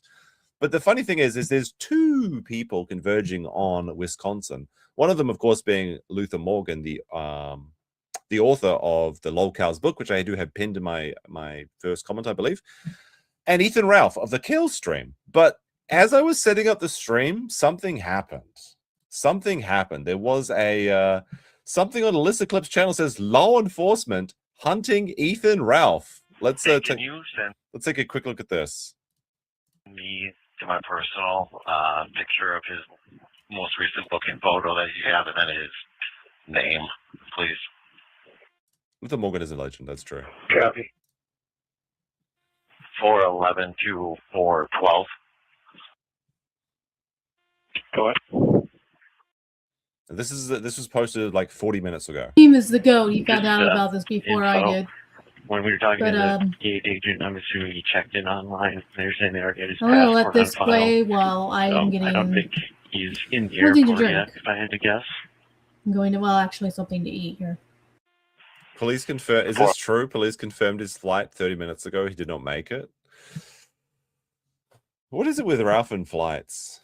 11 to 414. Wait, did they actually say 411? Okay, if she's no Let's go back a bit. to 414. 410. Okay, if she's 410. no longer at the checkpoint, can you have that, I don't know what number he is, that mobile that you have with you, make contact with her and see if she is in contact with him and if he is going to be in fact boarding this flight tonight. Or if she has a recent phone number for him, if we can. All right, we have someone in the chat that says 411, 412, 414 are the call signs. Look, we know that, okay? We're trying to have a bit of fun here. Obviously. Just get that. Nah, it's all good. We could try our luck.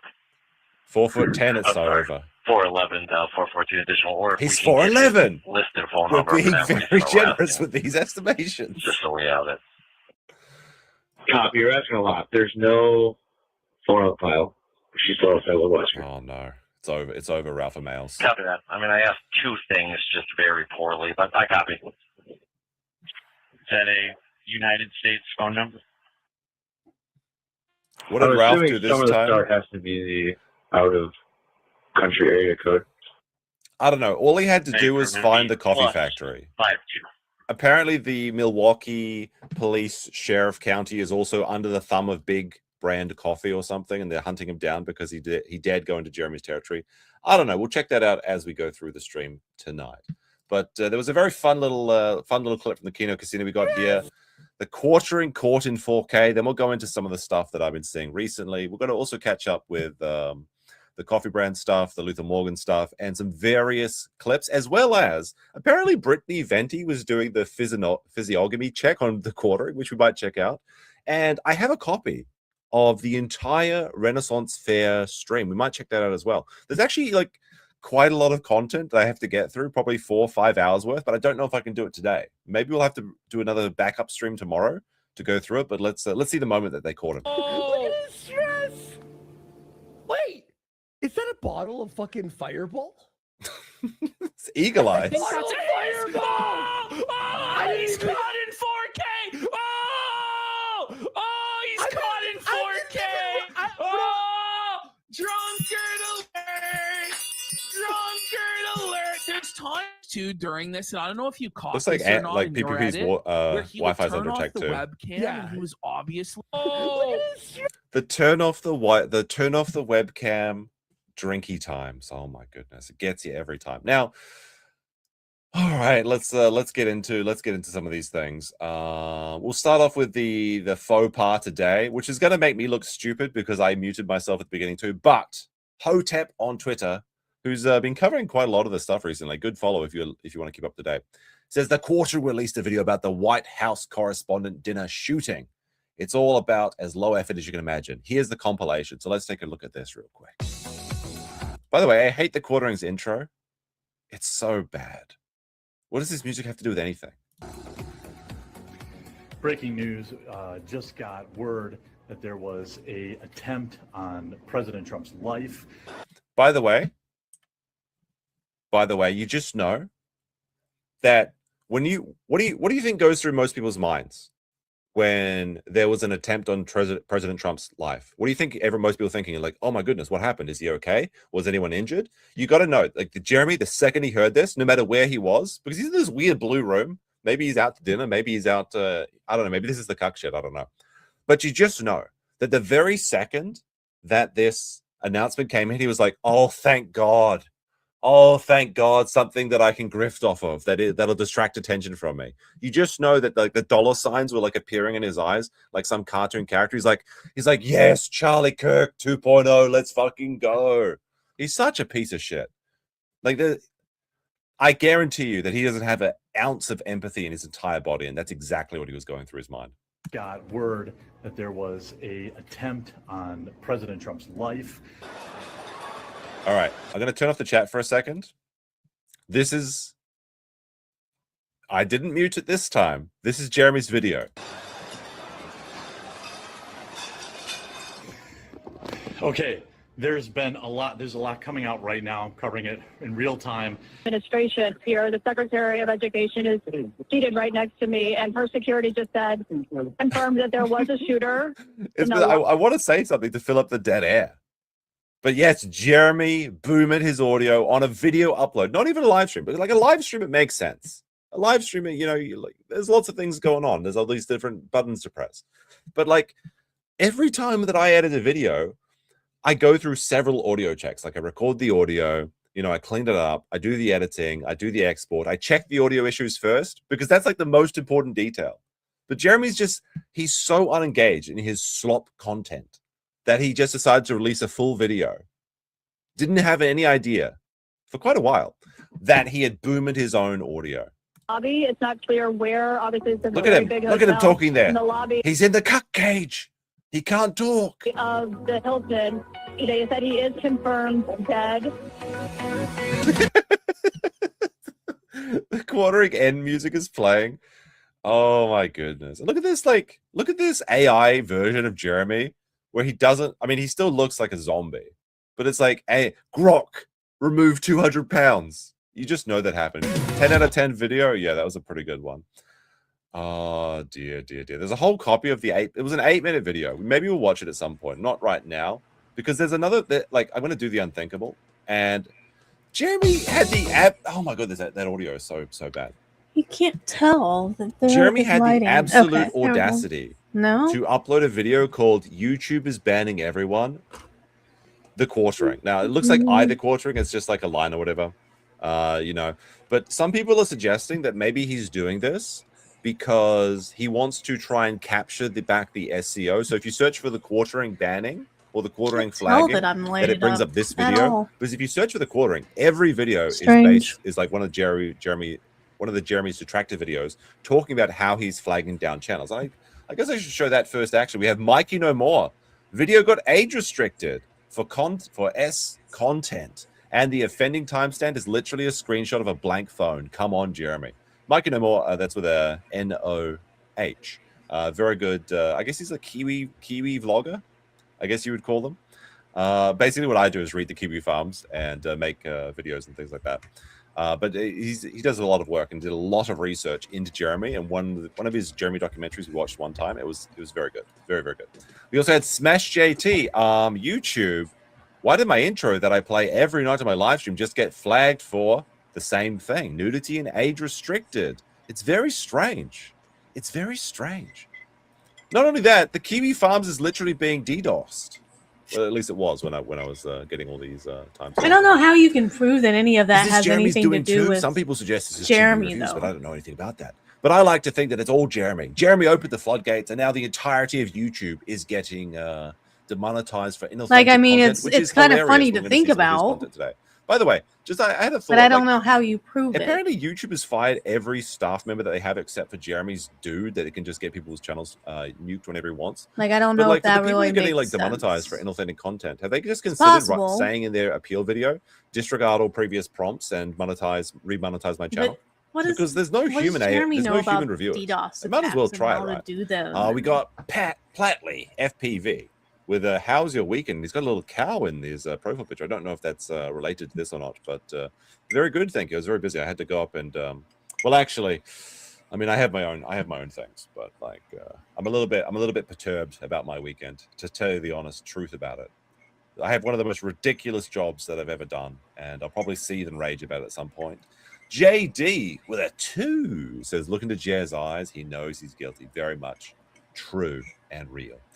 All right, so let's go into, now that we've seen that Jeremy has been, the flags continue, in fact. Well, let's check out Jeremy's video. YouTube is banning everyone, either quartering, which maybe it's an admission, I don't know. We also got a £5 saying he has been begging his subs to buy his coffee to save his family business when it's actually dropship coffee the whole time. We're going to get into that when we get into it. It's not only that he's been like grifting off the back of taking advantage of people's generosity and their goodwill and their good nature to try and help out. Like, it's like, oh, just a family business, you know. It may be that he's not even FDA compliant on Amazon and he's actually doing something illegal. as well as his brand just fucking dropped. He doesn't even have the brand for Coffee Brand Coffee anymore. So it's over. His empire is crumbling down. And all he had to do was put the political takes in the bag. But he had to get mad and try and be an internet big boy. All right, so let's check out Jeremy's video. YouTube is banning everyone. What's going on, everyone? If you've been paying that's really fast. Wait. attention, YouTube has begun purging literally thousands of... All right, I will just play like this. And thousands of channels, and it started this week. On top... All right. First of all, the audacity. The absolute audacity of this man. YouTube is purging channels as he's purging channels left and right. On top of that, they have very clearly throttled entire spaces. Now, this is a complete lie. He's going to try and say that his channel's dying because it's like the woke left is taking over or something, that the conservatives are being suppressed. Not true. Not true in the slightest. It's evident when you look at the actual data and you look at how long it's been going on. And there's actually a real reason for this. And I'm hoping... Actually, there actually is a real reason for changes in YouTube's algorithm and the reason that Jeremy's channel is dying. And that is that the algorithm no longer serves certain things. Now, what it's doing currently is it's searching through your video and previewing it using AI, and it's predicting user satisfaction. And if it thinks that this video will satisfy a user or there's nobody covering this topic, it'll recommend it to people. So with Jeremy's videos are completely unsatisfactory. That's why he's not being recommended anymore. And that's why he's trying to cover everything up with these slop shorts. Because the YouTube AI looks at him and he realizes that he adds nothing of value. And I talked about this a few streams ago, and they've already started doing this with the shorts as well, actually. Basically what they do is they look at a group of videos and they try and determine which one is either the most authoritative one or the first to the field, right? And then that video will get most of the interactions and most of the promotion. And it's actually very interesting because it is kind of YouTube shop talk that nobody likes, but I'll go into it a little bit. Because it may mean that thumbnails and titles won't be as important going forward, which is actually, I think, a good thing because I hate doing thumbnails and titles. But this is the death knell for people like Jeremy who rely on clickbait and they rely on tricking people into watching their videos so that they can get as many clicks as possible before people move on to the next thing. It's like the McDonald's of YouTube content, slop content, because it's just the first thing, people grab it, they devour it, they don't even remember it, and they move on. That's what Jeremy's content is. I mean, if you can even call it content. But this is what's happening. But he's going to say that, and it's crazy in this video, he actually talks about how, like, we tried everything. And it's just like, what did you try? Well, clickbaiting. It didn't work. It's really, really funny. Obviously that both of these situations get resolved. But what YouTube is trying to do right now is purge out any and all, or at least most of, the AI slop. All right, keep a pin in that. So this is one point that Jeremy is correct about. YouTube is trying to purge out AI slop. And they're primarily doing this by using AI, funnily enough, to search for AI voices. But there are some other different little like tells that you can find for an AI channel. But what's happening is that it seems like something in the range of 500,000 channels were actually demonetized. And about 100,000 of those were probably friendly fire that were good boy authentic channels. People like the Umbrella Guy that got demonetized. I think Drunk C3PO was a name I saw coming up on Twitter. There's a bunch of people that you've probably seen yourself talking about this demonetization for inauthentic content.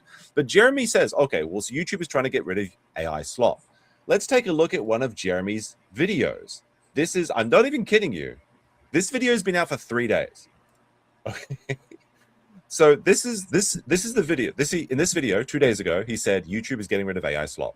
This is Jeremy's video from a day before he says that. I think every guy dreams of having a backyard bunker, but this exceeds all expectations. Check this out. Literally AI slop video. He's not even reacting to real videos anymore. He's not even stealing real people's content. He found an AI slop video and, hey, check this out, it. And it's not even good. It's like, whoa, what if we bury a plane?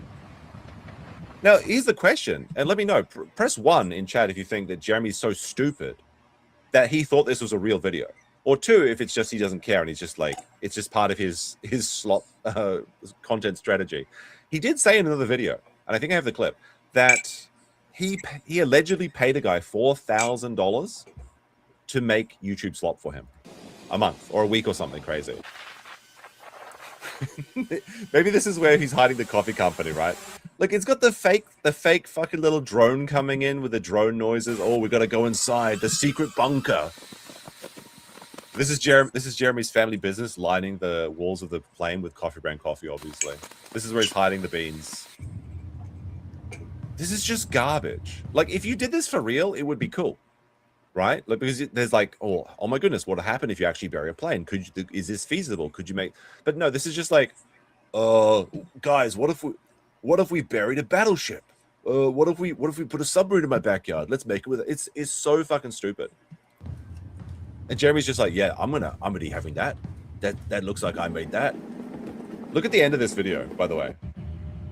Inside a real airplane cockpit, we built a fully realistic flight simulator. It's so trash.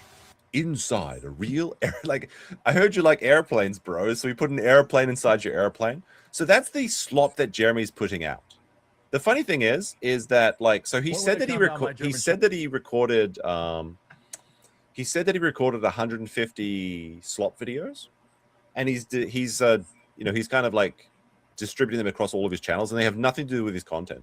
I think I heard that like on his RC Nightmare channel that he's pumping out these slops that have nothing to do with RC cards as well. But one of these videos, he actually was shamed into recording 1 minute of content before he played someone else's content. So it's funny. So like, he actually knows what he's doing is wrong, and now he's trying to change it to see like, oh, maybe I was wrong. Maybe I should change things. So that is kind of funny that he's been at, I guess, what is that, like an extra 15 minutes of work has been added to Jeremy's. I mean, even if you can fucking call it work. But there you go. That's the slop that Jeremy's putting out. But he's the one complaining about this. The problem is all of these channels that don't have a face on camera, or channels that even maybe appear to use AI maybe for their intros or their... I think Jeremy stole this from me, because this is what I was saying. Because when Tug was demonetized, I was saying, like, look, I think it's because you use an AI intro that literally has, like, it says something.ai, and they're using all of these AI thumbnails as well as these AI songs. I think that's the issue. And I guarantee you that Jeremy's just stealing either mine. I mean, it was either me or someone else, I guess. I mean, it would have to be that. But, I mean, he's kind of easy conclusion to come to as well. Intros or something like that. It is purposely throttling them, demonetizing them, and in some cases completely banning them. If you've been on X at all this week, you see that channel, That Umbrella Guy. This is a guy who doesn't put his face on camera, which I totally understand. All right, here it is. Hold on. Let's just have a quick interjection. So this man that talks about YouTube slops, so this is RC Nightmare channel that we had a look at last time. And you can see here it says, I'm in fact not dead. This is one of the funniest videos, by the way, because if you go into like his the comments, people are like, how's everyone's consumer fraud going this weekend? What are the oranges for? What are the oranges for? What are the oranges for? One guy was like, well, this is the most disappointing title I've ever seen on a quartering video. But you can see here that this RC Nightmare channel, which is about RC cars. Let's have a quick look at his shorts. Oh, look at this. It's the Whatever podcast. It's it's just like random shit. It's literally stealing. The world desperately needs more anti-woke comedy and people not afraid to hurt feelings. And hold on, this isn't loading properly. This woman is confused about what men actually want. Look, can I get this one short back? So sometimes. Hold on. This woman is confused about what men actually want, but his response is pretty spot on. Do you agree? Let me know. Like, what does this have to do with? What if this has to do with RC cars? Did he just have this so we could have a woman's tits in the thumbnail? Because that's what he's doing on his TikTok. Is he just has all these women in his thumbnail? Look, more food cooking. This actually looks pretty good. What do you think about it? What is this? Is this woman going to use oranges in her fucking chicken? This is going to burst into flames, but it ended up pretty good. Let me know what you think. Let me know what you think. Wait, is that the same woman that he was? Hold on, let me try. I really want to see this one. We need more offensive comedy. So. What the fuck? So. Huh? Wait a minute. What's going on here? Cheating is bad in any language? So. Who's saying that? Oh my goodness. What the fuck is going on here? Did he try and change his voice into a woman's voice? Or did he just like have a wrong audio and he just never checks? He just never checks. The AI that makes his slops malfunctioned? Maybe. The world Trying The to get world this. desperately needs more anti-woke comedy and people not afraid to hurt feelings, and this guy's a perfect example of it. Check it out. Is everything okay? Wait, this guy, Rob Schneider. Rob Schneider is the Quartering Slopped channel. You know, like stealing, like obviously YouTube content theft is a pretty common thing, but like in the comedy world, that's a pretty big like no. Like holy shit. Are you mad? You okay? The fact that he does he even know? It literally says Rob Schneider highlight moments here. So they stole it from the you can see the TikTok channel they stole it for it right here. RBQBRJOSJ. Like you can see the TikTok channel. They're not even bothering to edit out the TikTok thing. Holy shit. The world could always use more heroes. We need some offensive comedy. Who's this guy? I don't know. Rob Schneider. Anyway, sorry. I'm getting like, it's actually getting me a bit hot on the collars in an angry sort of way, obviously. Oh my goodness. The audacity of this guy. Like to think that hundreds of thousands of channels are being demonetized for inauthentic content, you know, erroneously. And Jeremy's allowed to get it. Like literally his channel is a walking TOS violation. And one of the things that's actually like, apart from stealing content and freebooting content being against YouTube's TOS, another thing is that actually he's had channels being taken down is keyword stuffing and incorrect or, you know, fraudulent keywords. Now, I don't think that Quartering uses keywords on his videos anymore because this is like an old feature that got phased out of YouTube. But I noticed that he was using his channel tags. So channel tags is like you try and like, well, you know, you put your channel's name in there and what you talk about. You know, RC Nightmare would have like obviously RC cars and things. I had a look at the Quartering's channel tags. Let's have a look. The Quartering, okay, that makes sense. Nothing wrong with that. And you want to add like different variations of the spelling because maybe someone, you know, they missed the space or anything. So the Quartering, that's fine. Timcast IRL, Benny Johnson, Crowder, Asmongold, Hollywood, Gaming, Nerdrotic.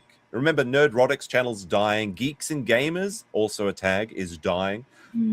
Tim Pool again. That's the third Tim Pool. I saw Johnson, Copium Steven Crowder, post something about Clips, video the game. DDoS thing I on mentioned Twitter, Geeks and Gamers, so I'm but that asking one is him, very funny. what does The Officer Tatum, Black Conservative what is he? Perspective. What does Jeremy know about spelled DDoS? incorrectly as well. Matt Walsh, the Hogwarts, I think the Hogs twins. I personally Ben find it a Shapiro. little bit of So what he's doing here a is stretch he thinks that if he puts in Asmongold clips or Geeks and Gamers, that when somebody watches an Asmongold video or someone watches a Geeks and Gamer video, they'll accidentally be recommended a Quartering video. This is actually against YouTube's terms of service. And like, I mean, like the Quartering said, the channel's a walking TOS violation. Black conservative. Yes, you guys want the black opinion? Let me go get my face paint. I can give you the black perspective, okay? The black conservative perspective. But again, it's just so pathetic because he literally said, Nerdrotic's channel is dying. Geeks and Gamers channel is dying. But he's still trying to grift views from them. Absolute. This is just parasite behavior. This is tick behavior. Leech behavior. I mean, disgusting. He's a lolcow. Podlucky says, all what do you work at expect Coffee from a Brand Coffee lolcow? Factory makes Jer a dull boy. Yes. If his wife goes out for pizza, it makes him something. It is shameless. How's it going, Christina? Haven't seen you in a while. Hope you're doing well. All right, let's go back to this. But again, this is the video about him talking about inauthentic content and being demonetized while he steals people's work and does zero work himself. He does that. But YouTube had demonetized his channel for, quote, inauthentic content.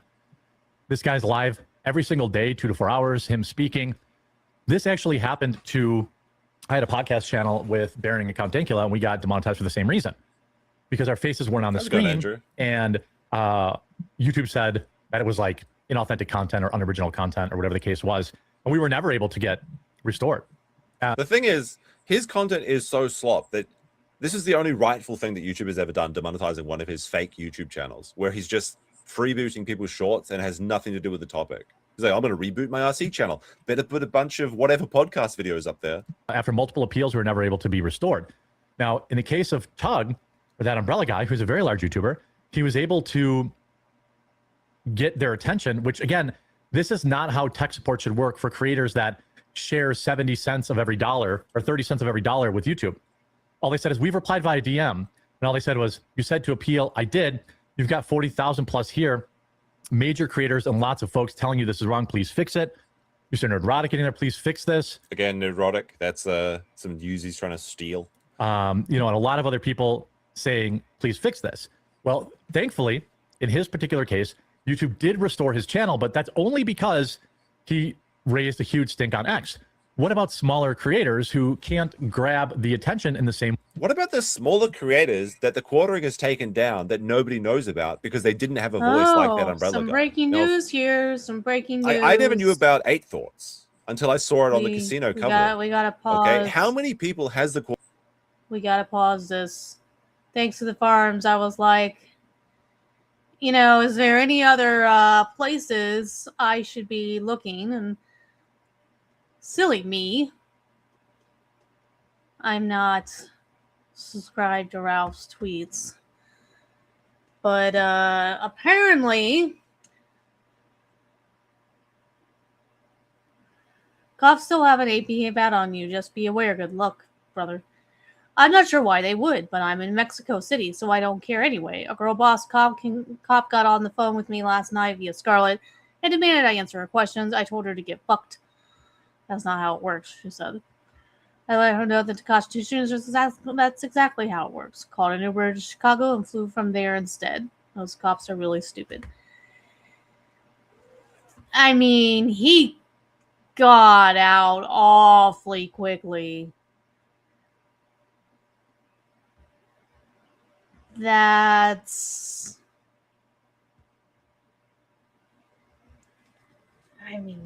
possible? Possible? But how he really got out country that quickly and had the money for quickly and had the money for you, money for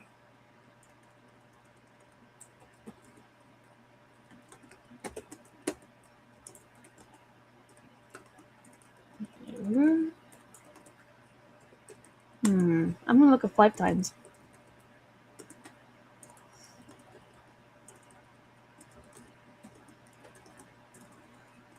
And look up flight times.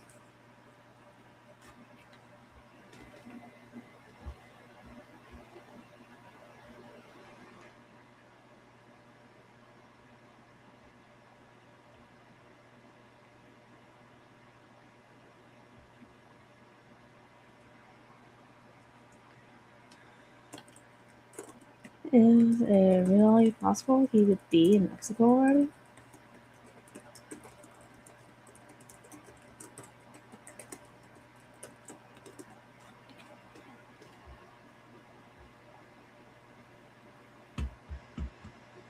Okay, so let's look up. So let's see, it's saying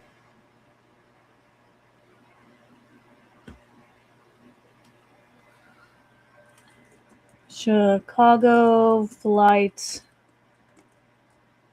history to Mexico City.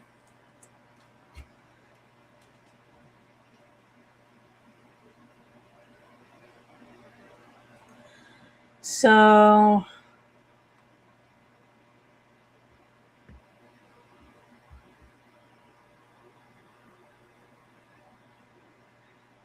it would have taken him about 4 hours. How long would an Uber ride be from? Let's ask Grok something. I have Grok on my phone.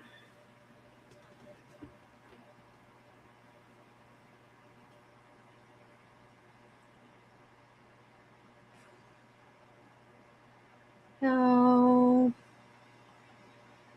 far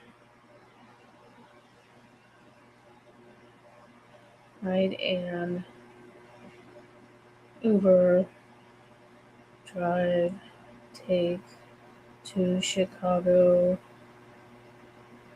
from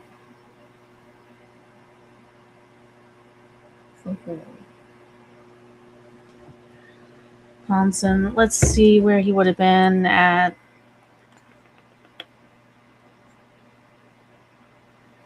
Milwaukee County, Milwaukee County.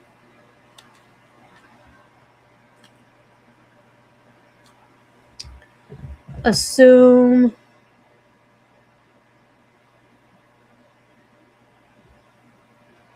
the ride was taken from somewhere in Wisconsin County.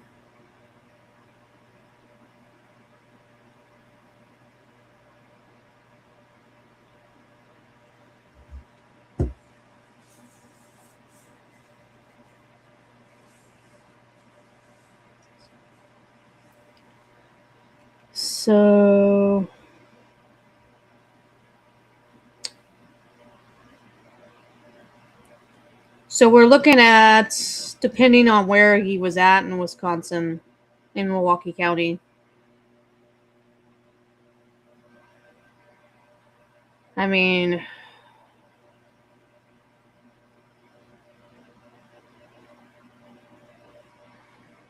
closest area would be in somewhere in Kenosha,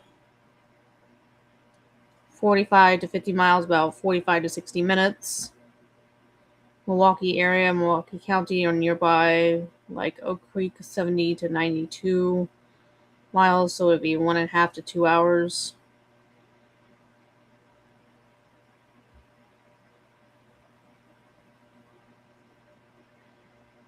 I mean, he would have had to have had anywhere from $100 to $200,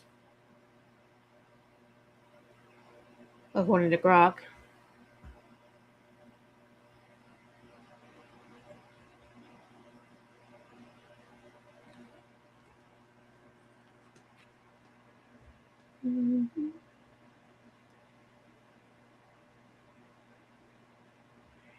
It all depends on what time he spoke to the cops.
For Ralph, I think that's a lot.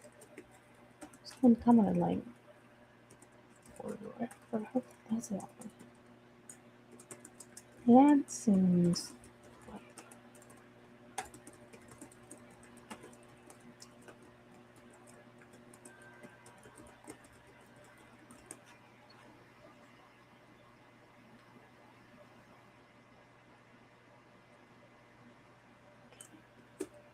plus paying for a flight when Scarlett wouldn't.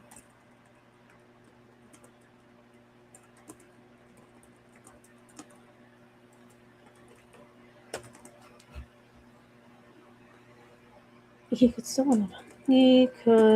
still end up with having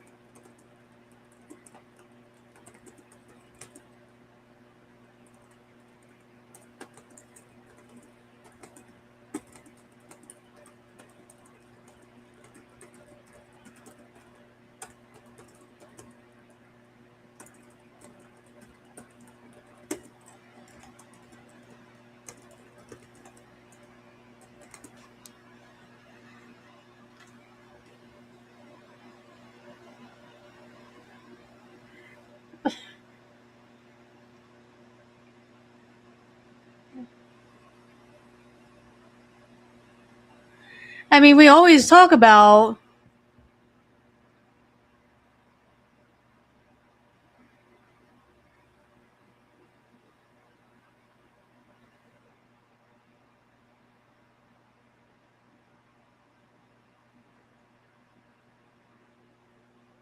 I'm getting weird comments.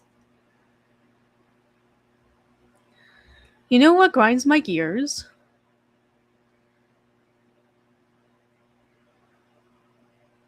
Work. The emotional salary. Can't believe they think we can pay for groceries with feelings. I'm going to find my handwritten IOU post-it note that's fetch words for $1 at checkout. What? I have no idea what this has to do with anything, but yeah, you can't pay with groceries with feelings. That's very true.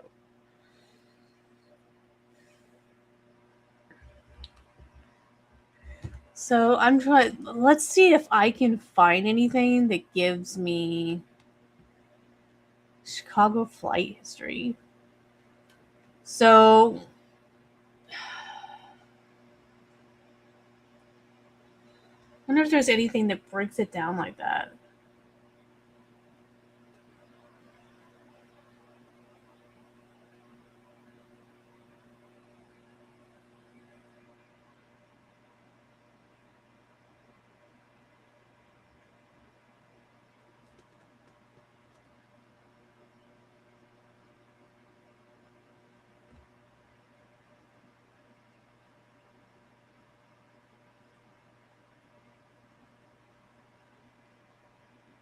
Hmm.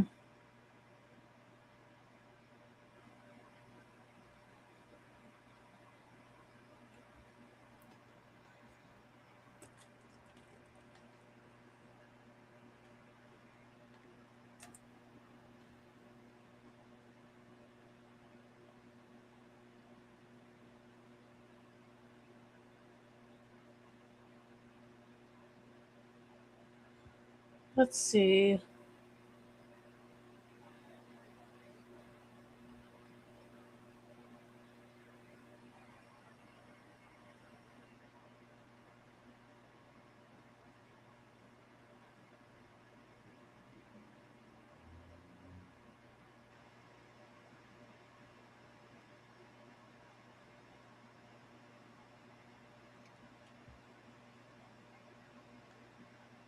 I'm just trying to figure out if there was actually a flight he could have caught.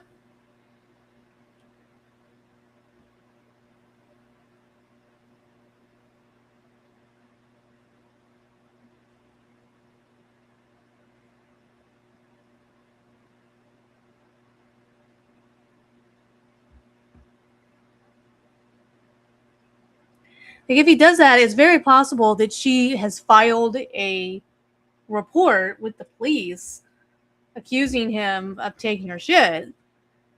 And if he ends up with some sort of warrant, then he's going to be in the same issue that he had when he broadcasted. I think it was Aaron Imholt's hearing. We have to be judged. We gotta do something about this. I don't want to get arrested. It's gonna prevent me from seeing my son.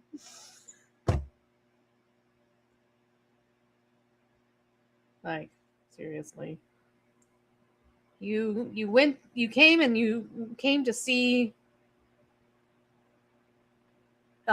Scarlett more than you did any of your children. Because you care more about getting some than giving quality time to your kids. So, yeah.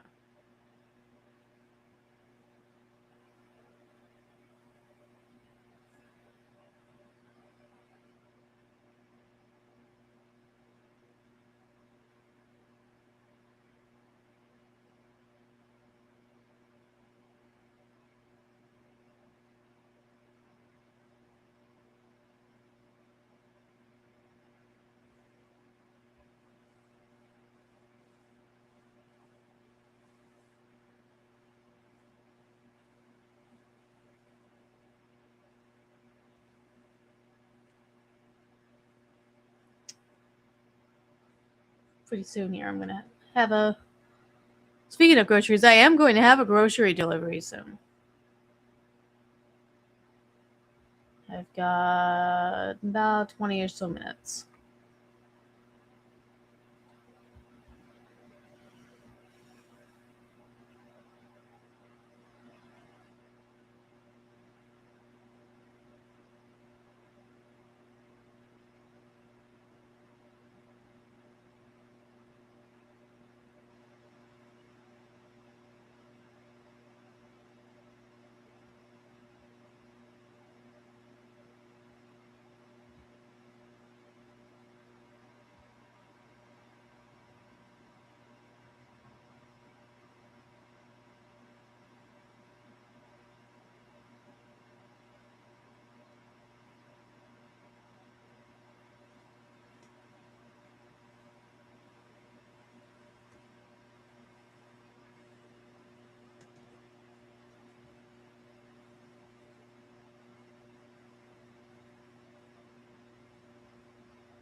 All right, well, let's start flying.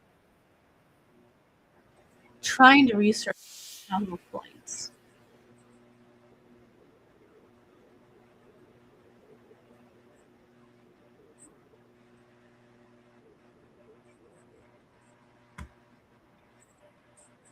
Chicago. Let's just go to Chicago. I'm gonna go to Chicago Airport.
I just don't know if this makes any sense that he's already in.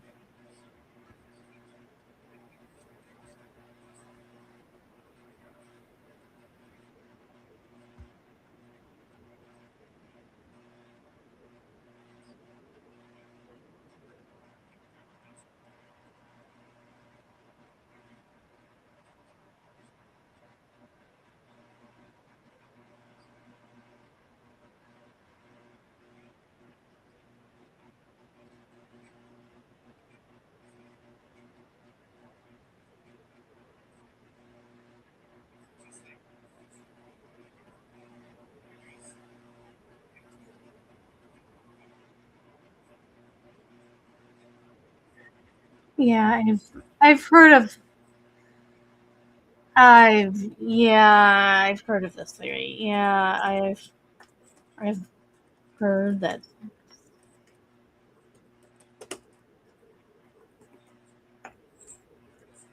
gives him a big what?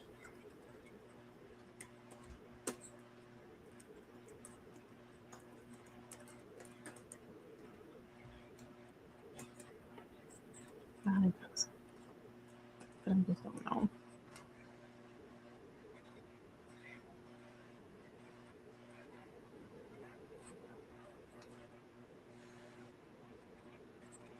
But I well, I know. Well, I know.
Now, this is interesting. I'm going to pause you again. Sorry, ma'am. So, I don't know. I was looking at trying to figure out how to shift through the different flight histories, but this person claims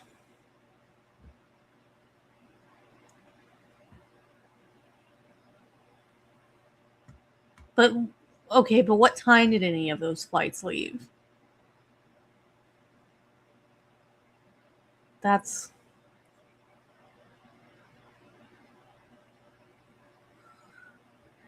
it all depends on the time. Some of this all just depends on the timeline of what happened when. What time did he? How long did it take for the Uber to get to him? How long did it take the Uber to get there? I mean, we're talking about something that was happening that all started unfolding about 16 hours ago. So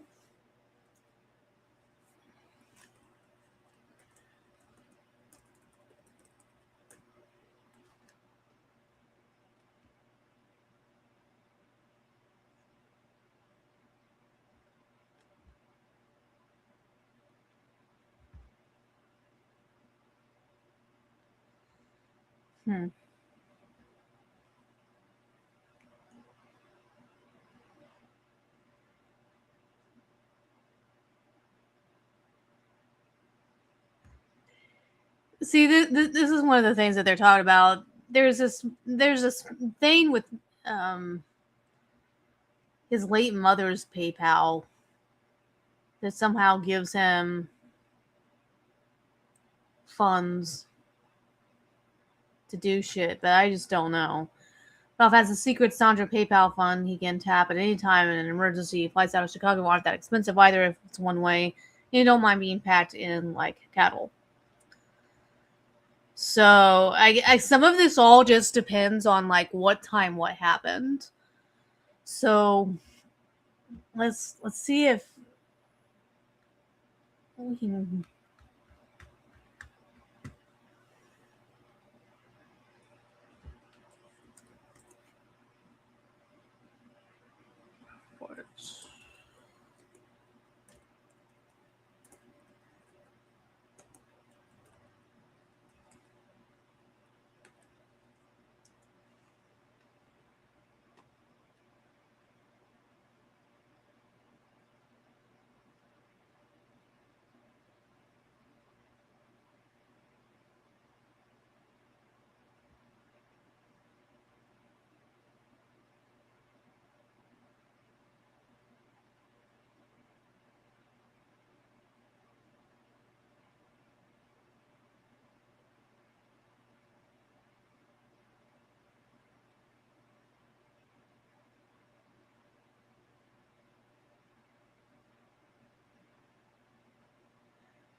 Let's see.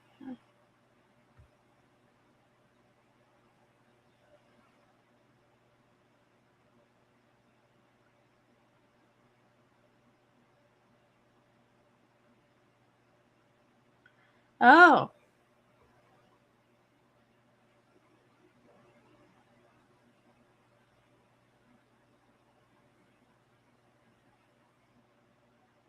Huh.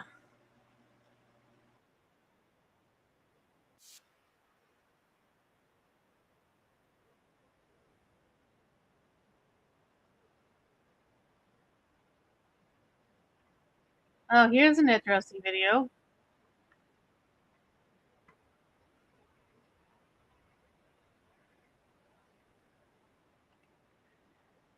He must know.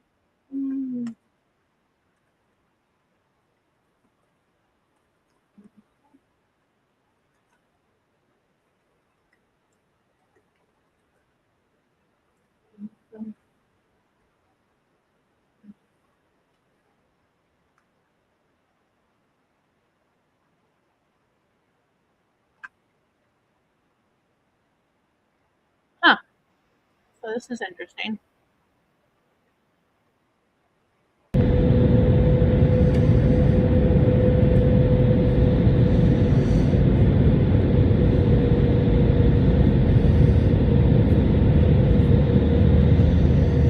Well, I mean, I hate to break it to you, but the U.S. doesn't suck ass if you're not a drug addict degenerate. I mean, it sucks ass for you because of the way that you choose to live your life.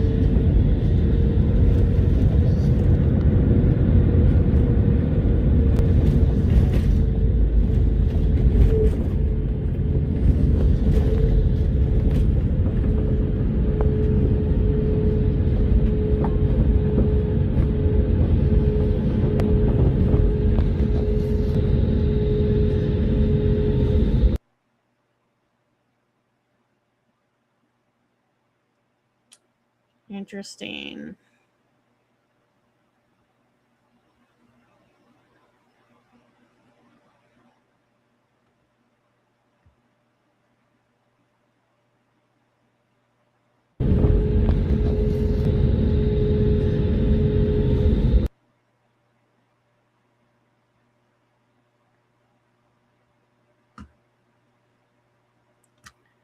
He may already.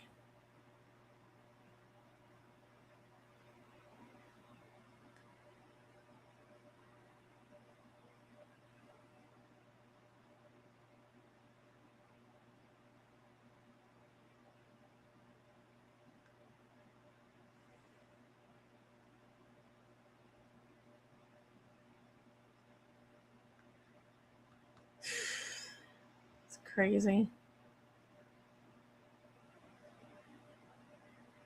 I'm thinking this is probably an airline.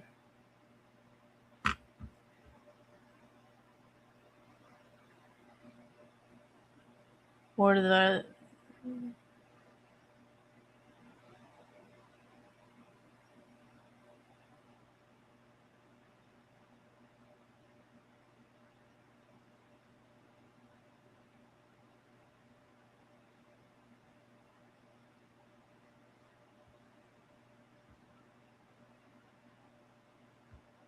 oh, friendly federal assassin. What stupidity are people?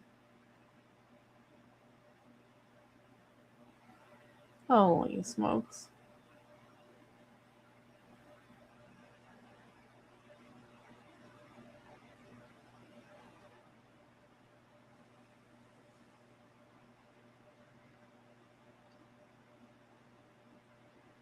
You know, White House correspondence shooter said a manifesto to family members about 10 minutes before opening fire at Saturday's White House Correspondents' Dinner, calling himself a friendly federal assassin, saying he was trying to kill Trump administration officials. Turning the other cheek is for when you yourself are oppressed. I'm not the person raped in detention. I'm not the fisherman executed without trial. Allen wrote in the document, which relative provided to police, the U.S. official said, I am no longer willing to permit a pedophile, rapist, and traitor to coat my hands with his crimes.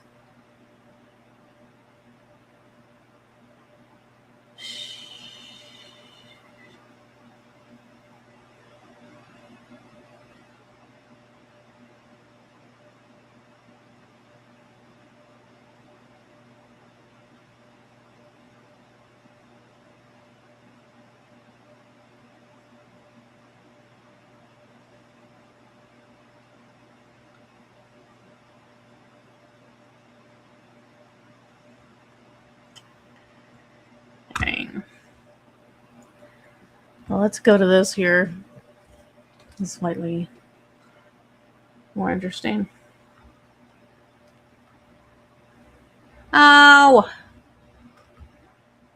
I gotta have a way to... Crap.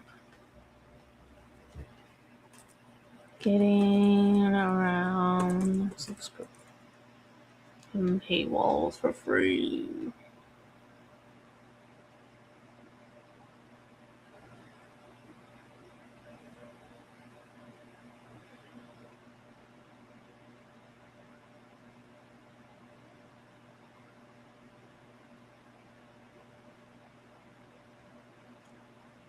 There used to be a way to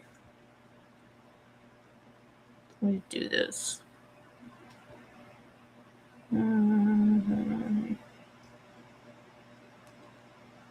Not wanting to fighting. How to get around paywalls.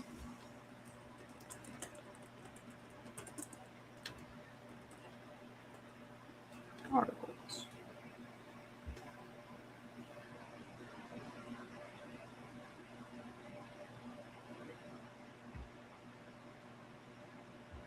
Let's try this.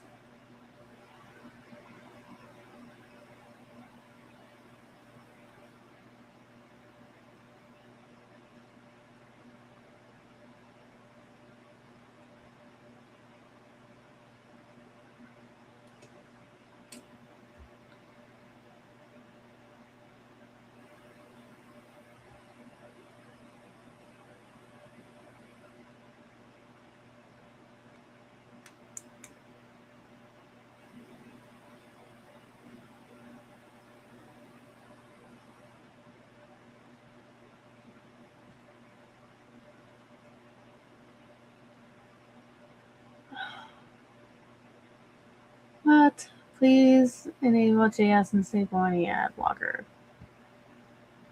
Shoot.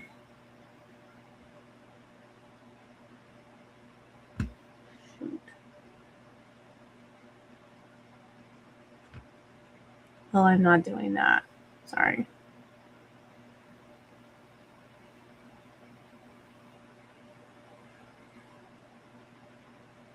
Oh.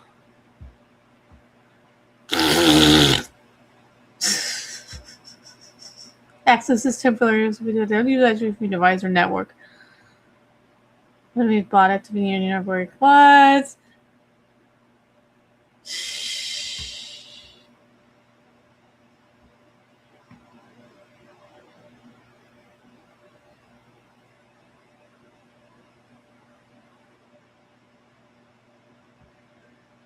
I'm so shocked that they can detect something like that.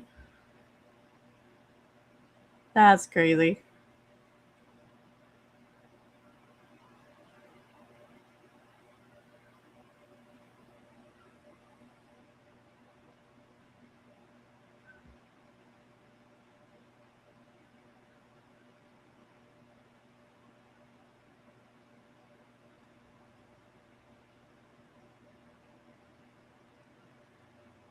I don't know. So we've got to find another article.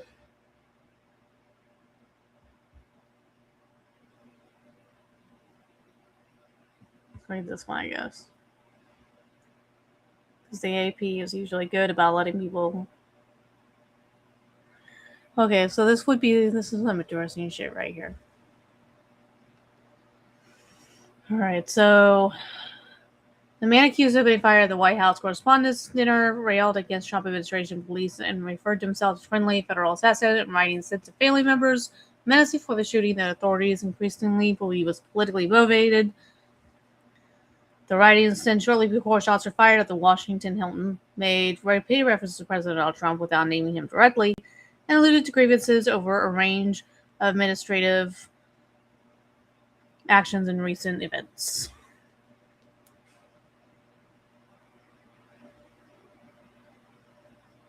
And I believe my order should be here. It is 1 minute away.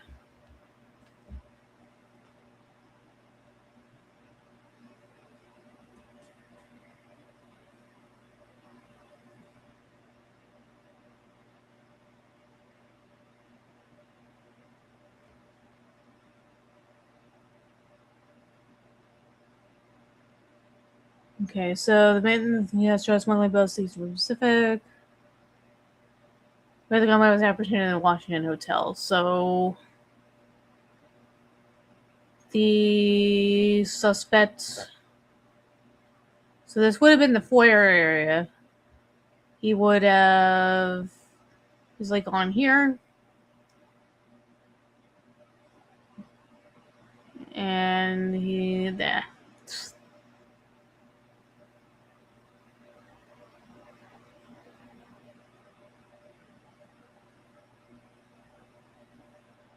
Concourse level international ballroom. Connection to stairs.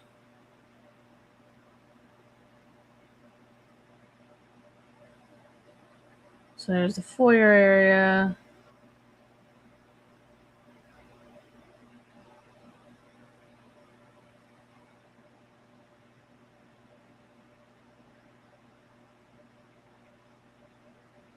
Investigators are treating the writings along with the trail of social media posts and interviews with family members, some of the clearest evidence yet of the suspect's mindset and possible motives. The authorities uncovered what the official described as numerous anti-Trump social media posts linked to the suspect.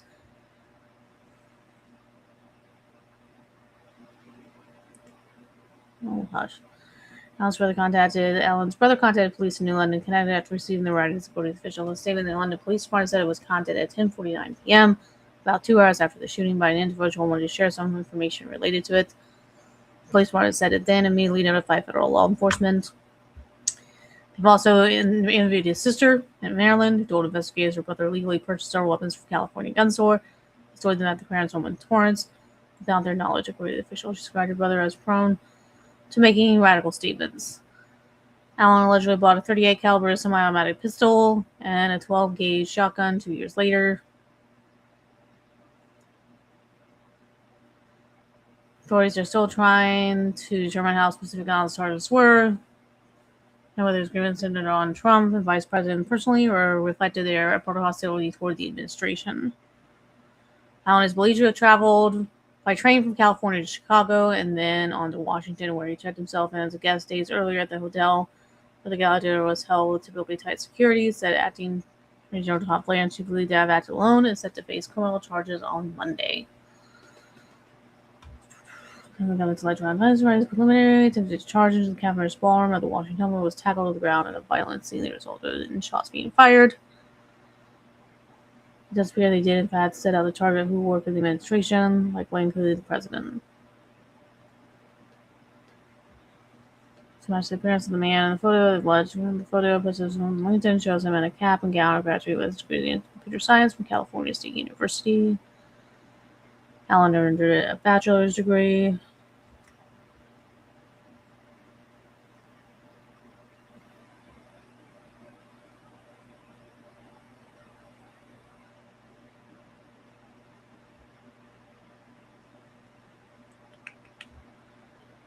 And issued $25 to the Democratic Party Political Action Committee and Samora Carter's president.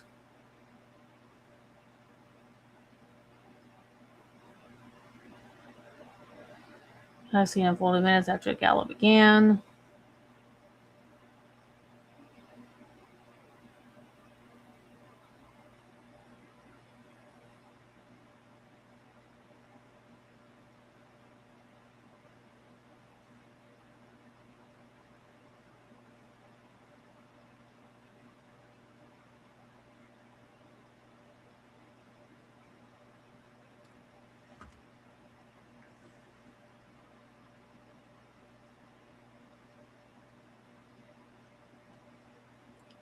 It seems like once again my driver is having a hard time figuring out where I live. So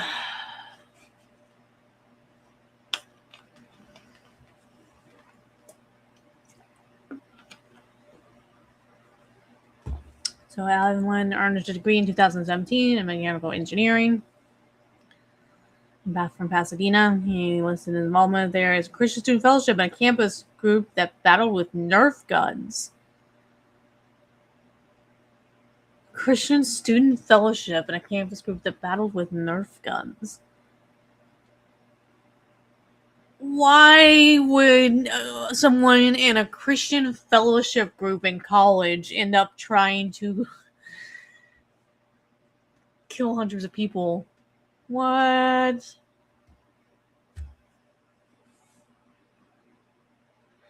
You know, a local ABC station in Los Angeles included an interview with Alan during his senior year of college as part of a story about new technologies to help people as they age. He had developed a prototype for a new type of emergency brake for wheelchairs.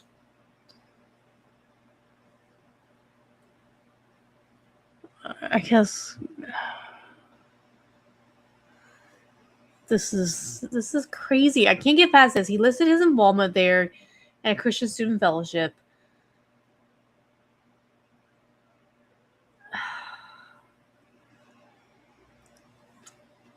This is crazy. That's wild to me.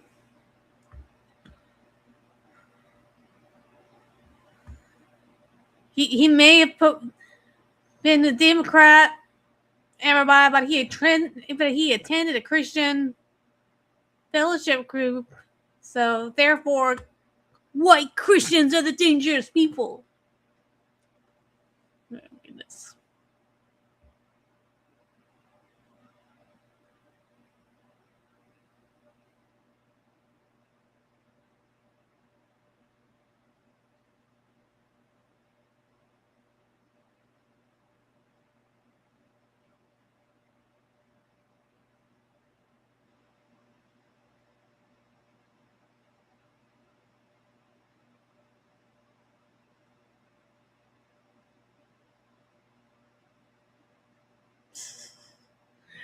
Oh, goodness. Ralph does a victory lap.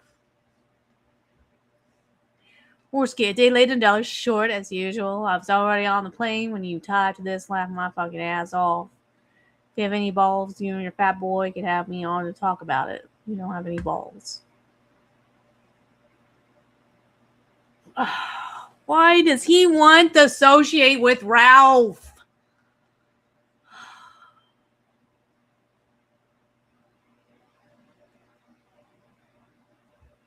Why would you want to do that? All right, let's go back to this.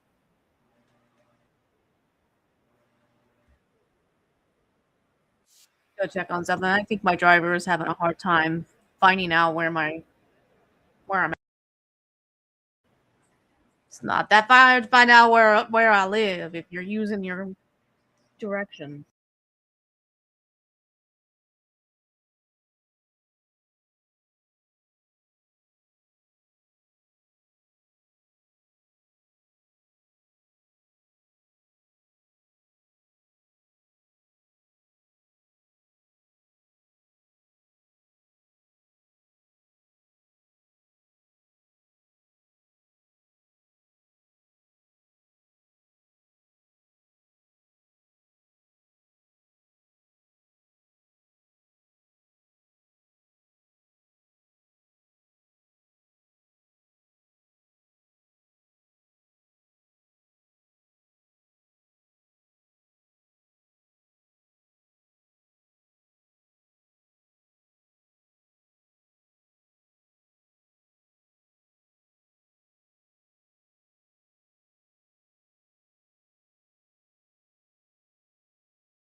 Yay.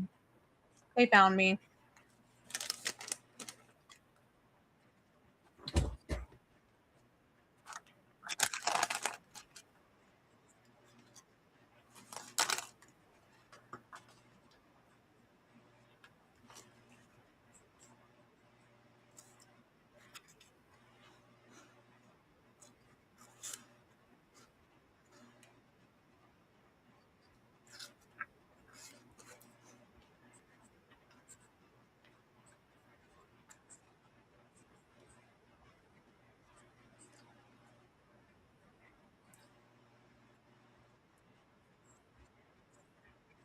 Thought I was actually sharing. Yeah, but I'm not. Oh my goodness.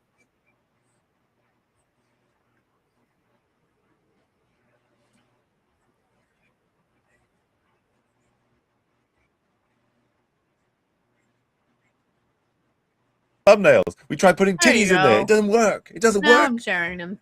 Like, have you tried making good content? No.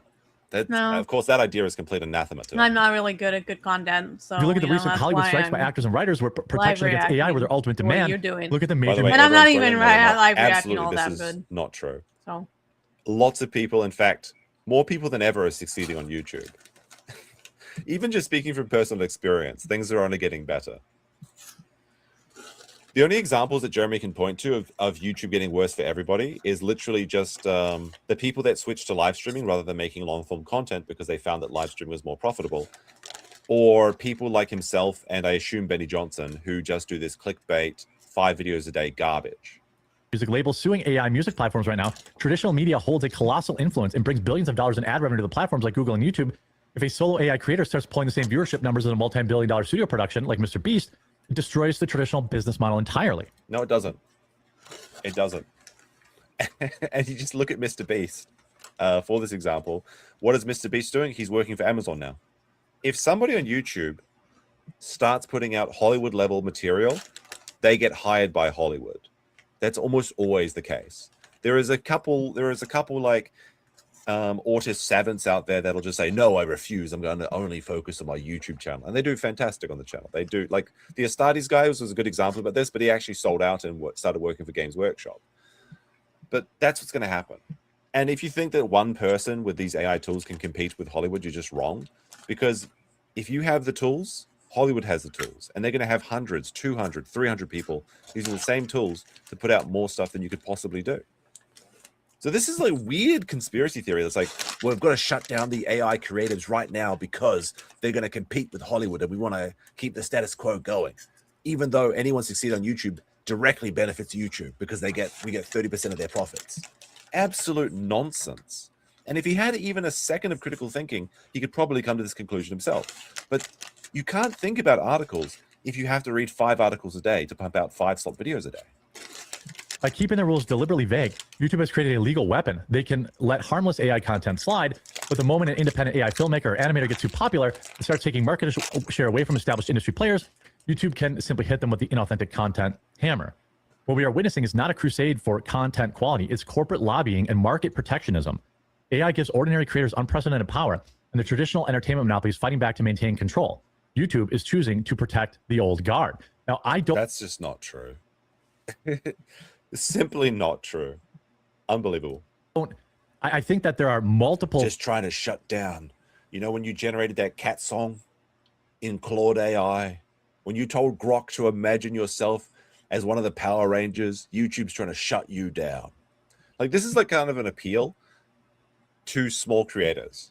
Because if you get the small creators on your side, then it kind of their views can kind of trickle up. And he wants to just suck the life out of more people because Jeremy's typically always gone against people larger than him. Like, that's who he sucks up to. He used to suck up to Ben Shapiro. He used to suck up to Sargon of Akkad. Now he's sucking up to Tim Pool, but he's kind of at the same size, at least in YouTube subscriber numbers, as Tim Pool.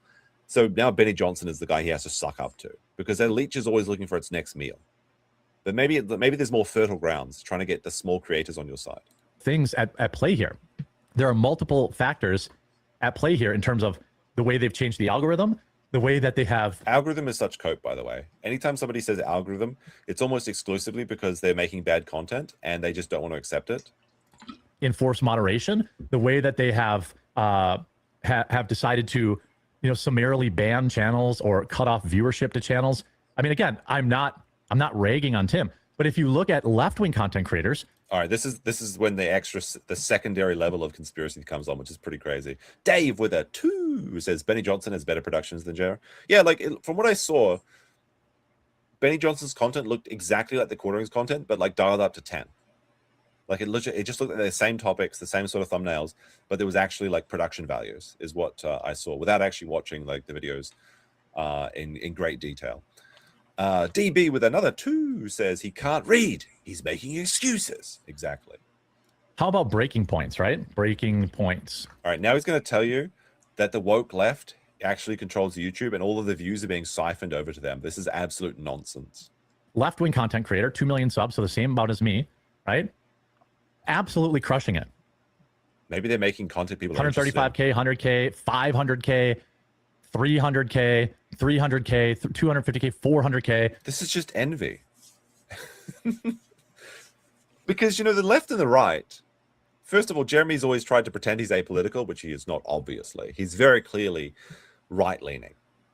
But the left and the right are essentially the same size. People that are on the right are not going over and watching these left-wing videos, okay? It doesn't work like that. So this is it's just envy. It's just peen envy that these people are actually getting views that are good. Yep. Well, I mean, and I don't know what they talk about because I guess it's just a left wing. I guess it's just a left wing podcast equivalent to the Quartering. Maybe they put effort into their fucking videos. Maybe they've developed an audience. Maybe they're not pumping out short slop, because the more you feed into YouTube, the more it gives out to you. If you put in shorts, it's going to give you more short views. If you put in more long form videos, it's going to give you more long form views. So maybe Jeremy has trained the YouTube search algorithm that he's so mysterious. He's been giving it 20 slop shorts a day, and it's just like, well, you're a short slop channel. Now you get the short slop video treatment. Congratulations, you get what you fucking deserve. Now there is actually an interesting thing you can see in shorts, where if your shorts are getting stuck at about 30,000 views, that means YouTube doesn't really trust your authority on the short topic. But that's inside baseball stuff that I assume most users aren't interested in. And if you look at Jeremy's shorts, they're all kind of like that. They're all like stuck in the under 10K or under 30K view, which means that he's just not getting wide reach because they're not making people satisfied by watching them. And again, like there was actually a comment and someone brought up, says, sounds like clickbait is less effective. Yes, because clickbait is almost always unsatisfying. And that's why it's called clickbait, because you clicked on a video with a perception that was going to be something else. You went into it, you didn't enjoy it, and you felt like you got tricked. You left the platform feeling that you were bamboozled. That means you feel unsatisfied. Now, you can actually use clickbait as long as you deliver on the promise. And the kind of people like YouTube people kind of call that like click blessing people. It's kind of a cringe term, but it is what it is. But you can absolutely clickbait people as long as you deliver on your promise and they leave the video feeling satisfied. And that can mean a variety of things. It doesn't necessarily mean happy. But as long as they feel like they got what they want, they came for, then basically you're doing well. But yes, clickbait is less effective for a number of reasons. But mostly it's because of this satisfaction metric, which YouTube is really pushing at the moment. Wing anti-establishment content is still allowed to flourish on YouTube. They have changed a lot. I'm talking about two kind of major issues here. It's this massive bandwave that is hitting content creators' channels who create authentic content, who haven't been banned before, who aren't, who don't have any strikes. And what's crazy is, get a real human review isn't too much to ask. Everyone puts an effort into their content. It is too much to ask because at the scale in which they're erasing. Wait, did he what was this? Everyone puts an effort into their content. Chick? It is too much to ask because at the scale in which. All right, who's this? Some cosplayer chick or something? Okay. They're erasing content creators and squashing everybody's feeds. I also believe contributing to this is YouTube wanting to be TikTok.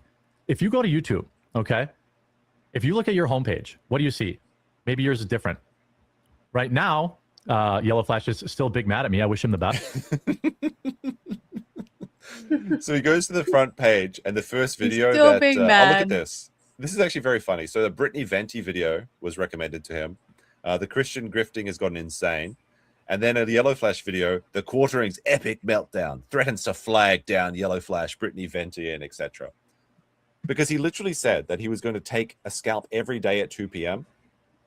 until his liquid courage ran out, and he decided to delete all those posts, and now he's pretending he never said that. Very funny. Wouldn't you just re-record this?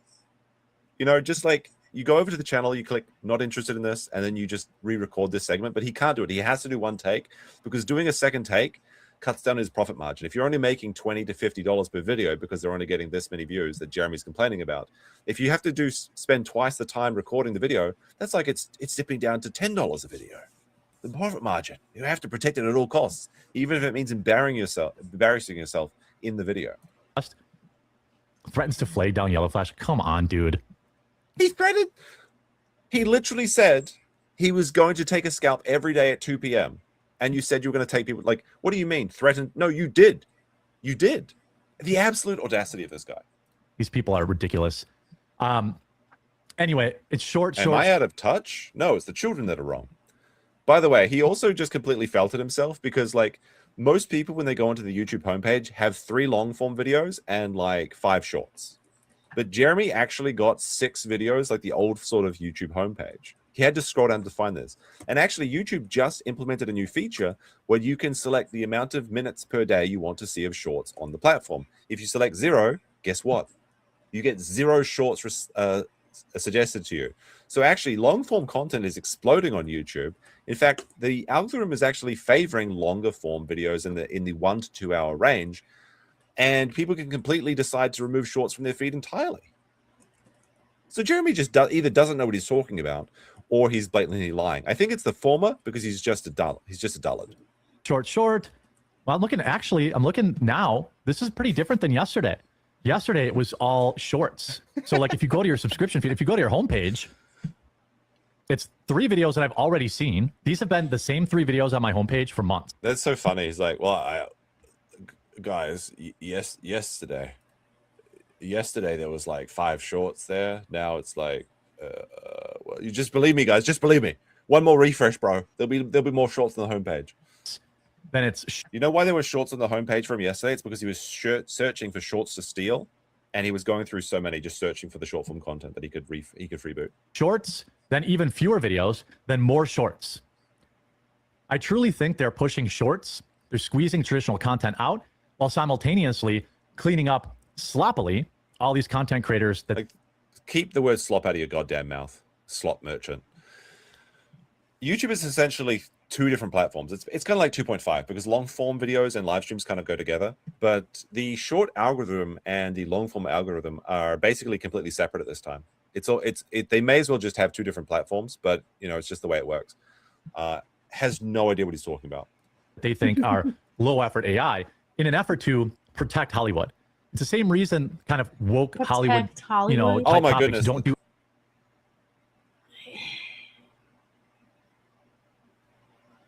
This is all about protecting Hollywood. I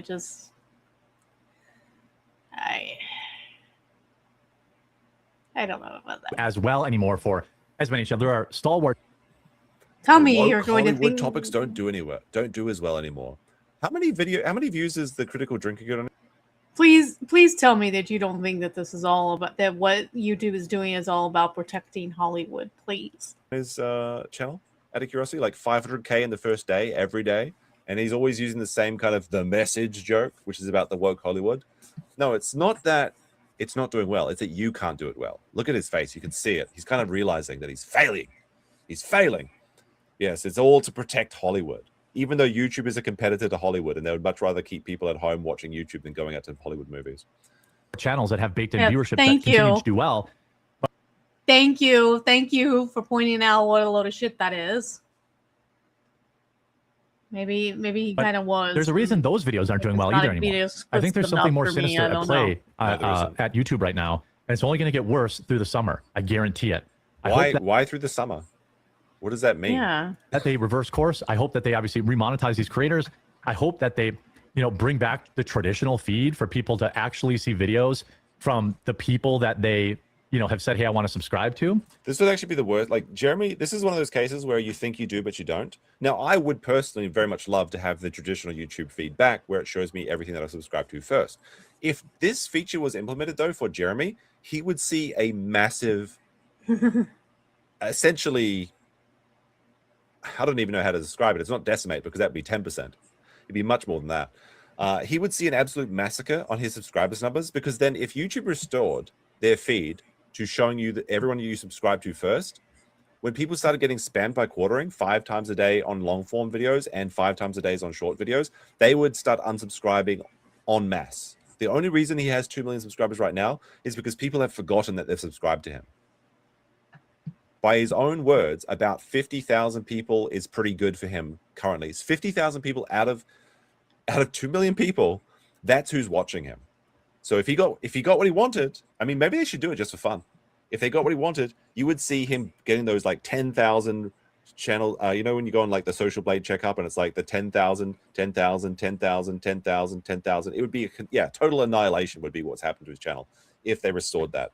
So it's like one of those monkey paw wishes, which I kind of wish it would come true.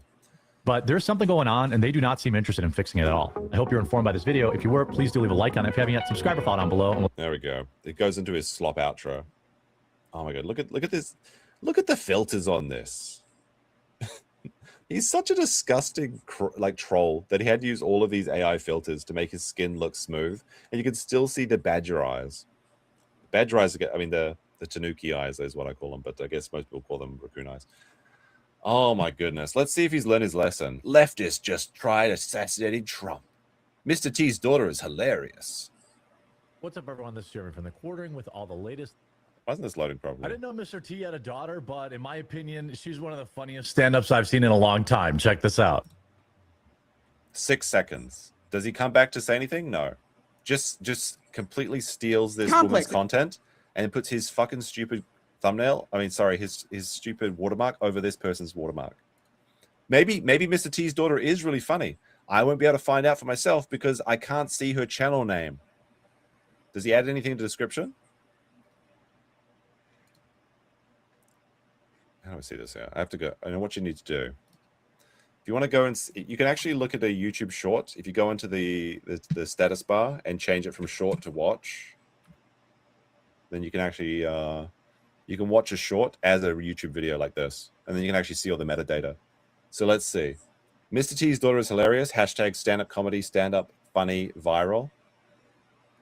This news is, oh my goodness. This news is totally insane. No link to her channel. No tag, Reddit engagement. What the fuck is this metric? Reddit engagement. This is interesting here. Video. So, one person's view on the Alan assassin. Cole Allen is the Dunning-Kruger assassin. Alan is not some random nutjob from the fringes of society. He's a very articulate graduate of Caltech, which means he has a high degree of native intelligence. Native intelligence.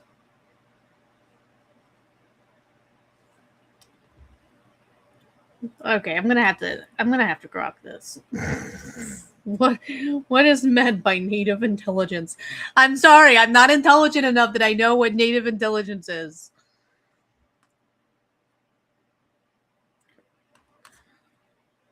What is meant? What is one? What type of intelligence? Okay, let's ask them. Is native intelligence a type of intelligence? What does that mean?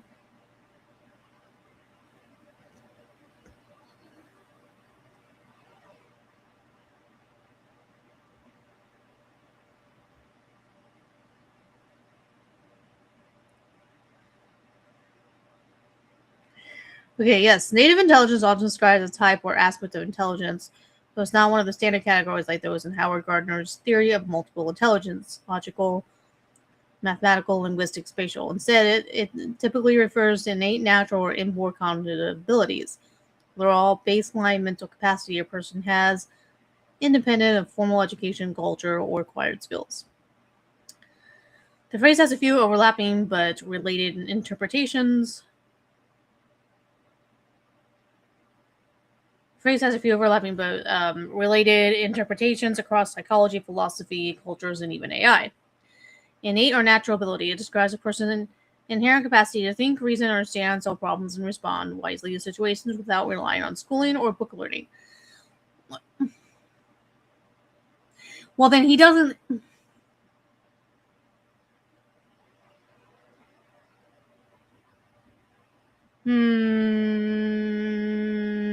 Yeah, okay. I'm sorry, but I don't think that this is what his issue is native intelligence, but okay. Okay. But it's that high native intellect that led him astray. The Dunning-Kruger effect is at its simplest level, people think they know more than they do. People are high achievers in one area, often mistakenly believe their native abilities make them expert in all areas. So you get a super smart guy like Al, and he excels in one narrow area and extrapolates that excellence in thinking he knows more than he does in other areas. He goes into his blue sky, he goes to know kings, and he easily swayed into believing all of the insane, violent lies those sort of intellectual cesspools foster. All of a sudden, this computer science expert and national political policy expert do, except that the latter expertise is derived from insane propaganda. The man with the intellectual skill to write a code is not smart enough to recognize when he himself has fallen prey to propaganda, so he knows that Donald Trump is Hitler and must be stopped. And when you know that someone is Hitler, what's the right thing to do? That's what is so scary at this very moment. The sheer number of ostensibly educated Democrats who know so many things are true that are actually so very, very untrue. In many ways, Cole Allen is just an average Democrat, and like most average Democrats, he fell prey to credentialism and Dunning-Kruger. But Cole took it to the next level. Let's pray more do not.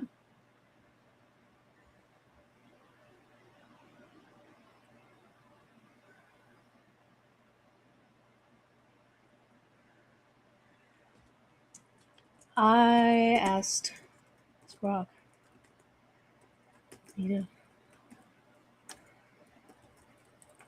I agree. I agree with the idea he was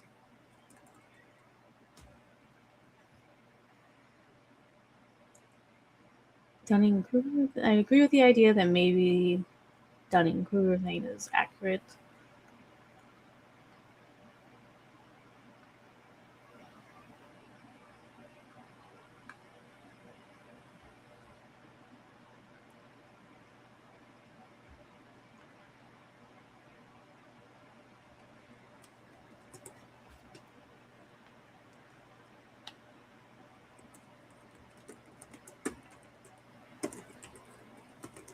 But I don't think native intelligence.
So yeah, so to me, see, the issue is here is like I understand trees, leaves.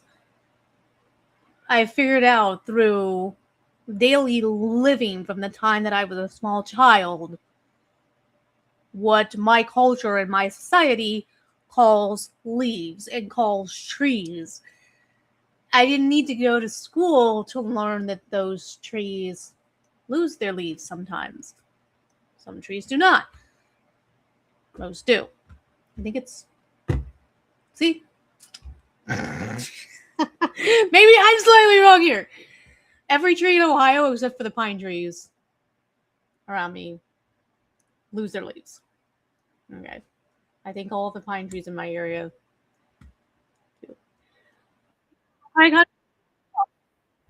what you know about trees. I just don't think that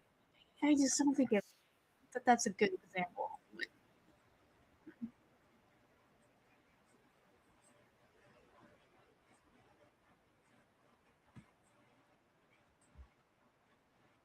He doesn't even tag himself. These are the tags that he has chosen. This is actually like literally breaking YouTube's terms of service, because these are just fraudulent tags that are trying to bait people into watching this. It has nothing to do with any of these people, and it doesn't even have the quartering in it. But will anything come of this? No, of course not, because for some reason he could just get away with everything.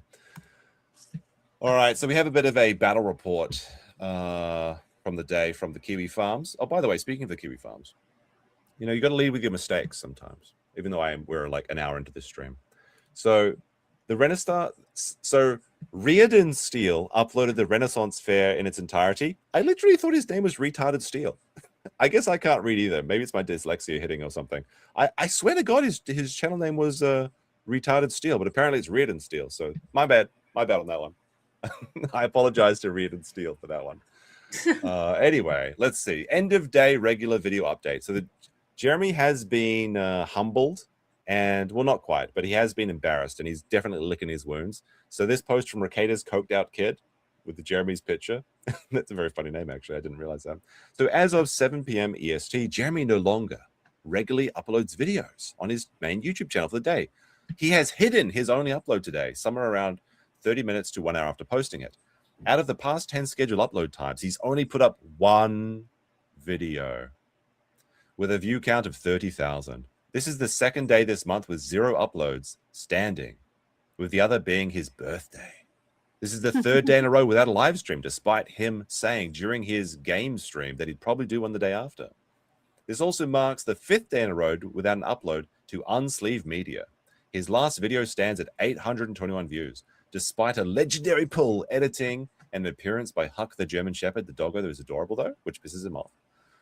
The shorts uploaded do appear to be continuing as normal. However, it appears that there has been a major drop in views, at least on the main channel, if we look at his social blade. Maybe that's why he's uploading his shorts to the... because the shorts... If shorts are getting views, it doesn't matter what channel they're on. So I guess Jeremy's seen that, like, he's probably thinks that his main channel is now shadow banned for shorts, which actually can happen. Like, if you keep posting slop shorts, you can actually shadow ban your own channels from the short feed in, exclusively. But if you unlist all your shorts and start posting good content again, you can come back from it. But YouTube will see when people are posting like a dog piling shorts like all day, that they will actually stop promoting it to anyone, and you'll actually get 0 views on everything. So maybe that's why he's uploading videos to the RC Nightmare, is because they're not working on his main channel. That's actually interesting to think about. So it's not going so well for Jeremy. It's not going so well at all. Let me have a quick... Well, before we get into... Oh, I forgot. We've got to go through the bearing stuff as well. We've got to go through the bearing stuff. We've got to go through the Luther Morgan stuff. Then we've got some other things as well. But first, this is the video that they're talking about. Unsleeve Media. 5 days ago. This channel has 187,000 subscribers. He's spending $10,000 on Pokemon packs. The last 3 videos, 11 days ago, 800 views. Oh, no. 10 days ago, 800 views. Oh, no. Almost exactly the same. Very interesting. 5 days ago, 830 views. Legendary pull. Let's have a quick look at this one, eh? Oh, he's gonna serve me an ad. What's going on here? There we go. So he's trying to bait engagement with the doggo, and even the dog looks disappointed in him. I'm tired. The dog does this dog look sad? It's like, I'm tired, boss. I'm tired. Even using a doggo, he couldn't get more than 1,000 views on this channel. That's 800 A-logs, maybe. Oh dear, dear, oh dear. All right, let's go into the Jeremy folder for a second. There's a couple of interesting things that we got here, but they're mostly miscellaneous. Mostly, I think we covered the Jeremy flagging down stuff. Yep, we did that already.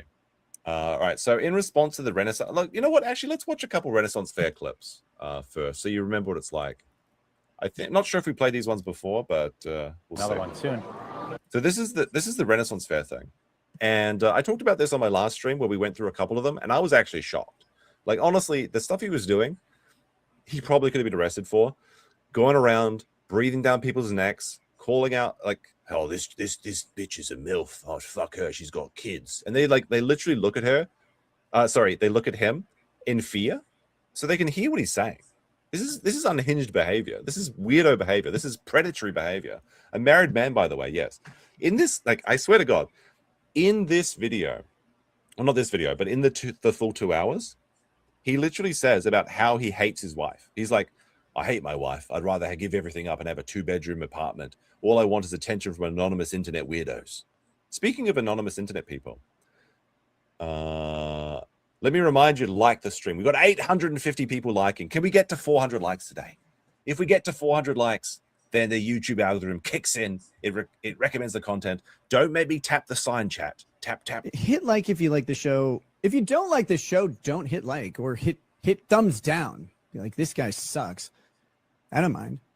But if you do like the show, hit that like button. It really does. I got to remind YouTube that I'm here. They are not distributing things out. Yeah, so now another man that's being attacked by the YouTube algorithm. Actually, one of the video, like, there's so much stuff I want to go through today. I do want to go through Rekieta Law make flagging great again. And there's also this old Yellow Flash clip in the Quartering Argue on stream, as well as Anna the Star Wars girl talking about the quartering thing as well. But she makes some mistakes here. Like, she thinks that the Kino Casino was trying to like rape her into like some sort of drama when they were just kind of making fun of her eating dirt, which she talks about on her own stream anyway. I'm not sure if we'll get to it though. Maybe I'll have to save it for like in the folder or something. But anyway, let's go back to this clip of the Renaissance Fair. Another one soon. But like, all right, so he's what the fuck? This is a kid. He's like, there's another one. There's another one. This is a child, right? Another one soon. But like, oh, I see. But like, it's weird, but I don't really connect with people in real life. Yeah, this is the one where this is actually where he says it. Like, he doesn't connect with people in real life while he's perving on chicks at the Renaissance Fair away from his wife. I don't like, even my wife. I don't really care. He doesn't care about his wife. This is He doesn't crazy. care Like, about why his wife. would you It's weird. It's fucked up. Admit- It's probably It is. not normal. It's not normal. It's admit weird. any It's of fucked that up. in a live It's not stream normal. is beyond me. But I crave companionship of anonymous people online and not as much real life. I feel like I'd be happier alone, you know?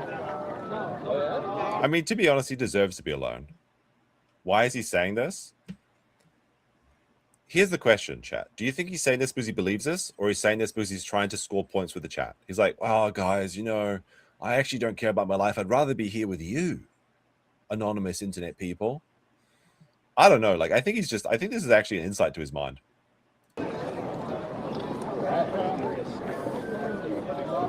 Well, it's probably because I've like always been with somebody my whole life, you know?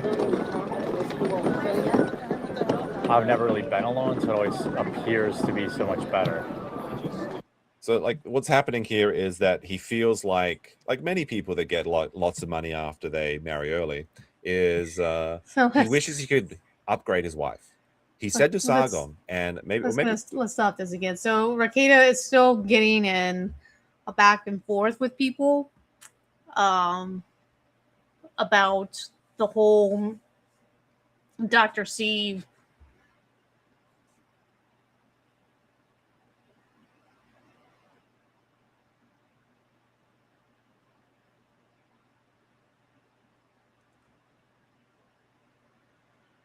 So I don't know what, because he said he may stop doing this little piggy because it only helps Aaron to talk about him.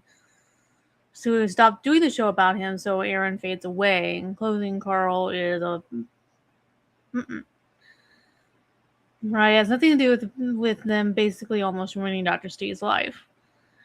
Why wait? So response to Merce saying, "We are playing Dr. Steve acting completely within the law, and people who never even read the statute, misstating that he did something wrong. Waiting for the DEA indictment and stripping of licensure for a doctor providing care. The internet is retarded. I never said any of those things would happen. But you got a blind spot if you can't see the obvious conflict of interest in writing a doctor's note for a guy who's paying you to attend his event. It was a dumb move. Period. Yet another person who doesn't understand what a conflict of interest is. Are you suggesting that hiring an attorney for an event that was booked months prior precludes them from providing professional services at a later date? What is the conflict? Saying the word doesn't create one. And another person who doesn't understand, okay, a doctor's duty is to their patient. He shouldn't have been able to be his patient. Does not live in the state. Is not licensed in Nevada. Cannot be his doctor. And he doesn't do that kind of care. He is a palliative doctor who helps people die. That to me is the biggest thing. I don't get it. I don't fucking get it. I don't understand how he's able to legally do it. But maybe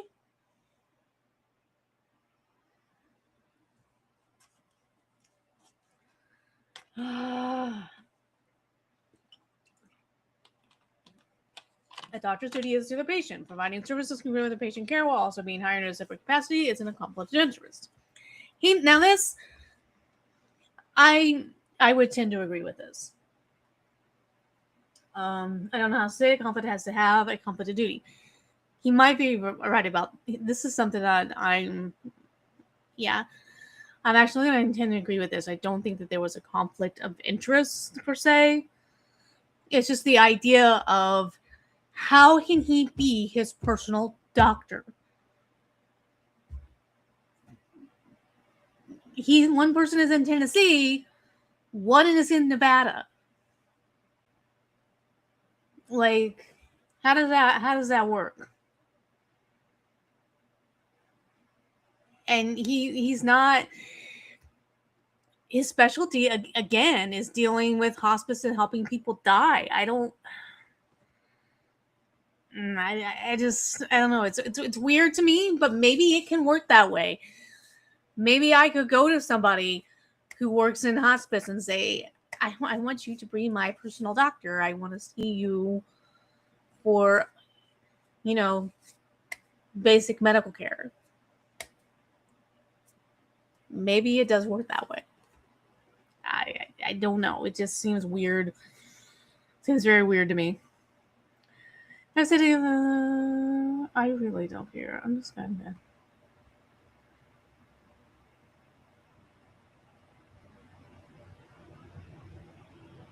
I'm sure he's gonna.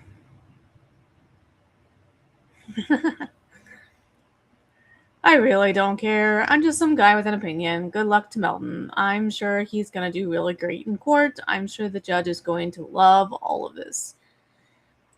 Yes. Passive-aggressive statements in response to being confronted show how the fucking work is about as internet as it gets. A doctor provided a note. A retarded as low IQ counsel challenged it. A document in court has been challenged. How unique. Proving the validity of the notes resolves the issue. The judge knows exactly what he did with the timeline. Further, doctor's note coming in at the 11th hour is when doctor's notes come in. I swear to Christ, everyone just stops thinking. He just nah, you're right. The entire play is bulletproof. It was absurdly worth tracking Dr. Steve into your gay internet slap, right? And having all this shit plastered all over your Kiwi Farm thread. And Hacking Mania was a runaway success. You happy? I had zero to do with this decision. Hackmania 3 was a pretty obvious success, and the people in attendance seemed to have a good time, which is what these are all about. Am I happy? Yes. I contested legal proceedings contested. It's a weekday. I'm no longer being forced into worthless 8-hour negotiations and get my hearing. Literally all I wanted from the start. I don't know what your random fight with everyone is, and I don't really care. I still like you, but the alarmism about Dr. Steve seems pretty immature. Whenever I ask anyone to show their work, none of them do, and I'll come back with it. I've shown my work. I did a live stream about it. Yeah, this thing that happens at that time, Carlos. This is the other thing that's all the time, and now opposing parties disagree. Okay, it's like a team scoring basketball. This very lengthy response after my attempt to just wrap this up proves that you are very unbothered by this, and you have a lot of faith in your position. I'm sure it's going to go great. I don't know what to do. I don't know how to do non-legal responses yet. And you know it's very oh my god. I don't know how to do non-lengthy responses, and you know it. This is very on brand. Let me try. I'm sure everyone involved will be arrested and in prison within days. I mean, I don't think that that's going to happen. I just think, again, how can he be his personal doctor when he is only licensed in another state? He's not licensed in Nevada. He can't see patients in Nevada. He just can't. That's kind of... I've read the fucking statute. I've gone to the fucking websites. I did it on my live stream. I believe I've looked at everything I need to look at to understand what the issue is.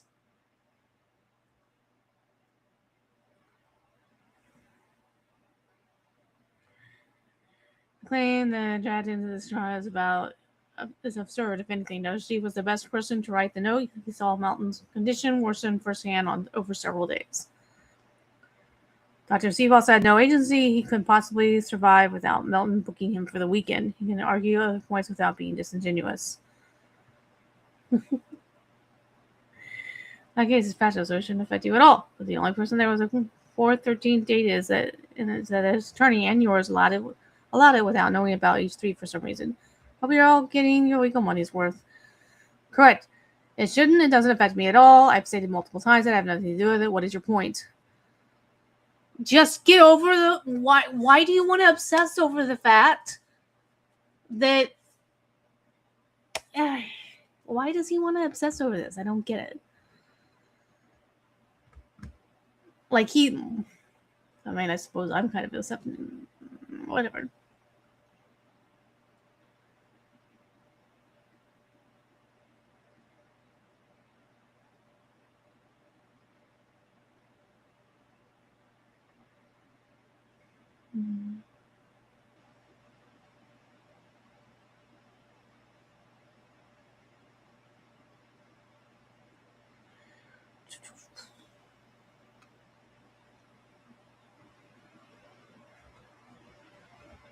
I don't know. This thing never works. It should be... Okay, there we go.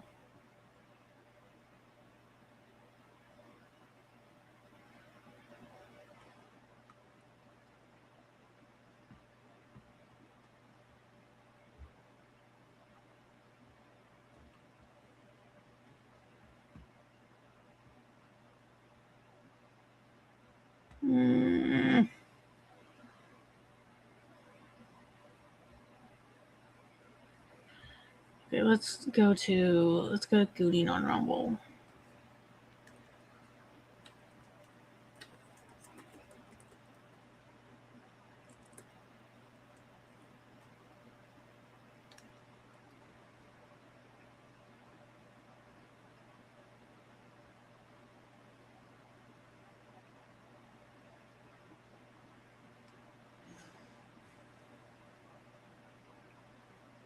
Let's see if we can...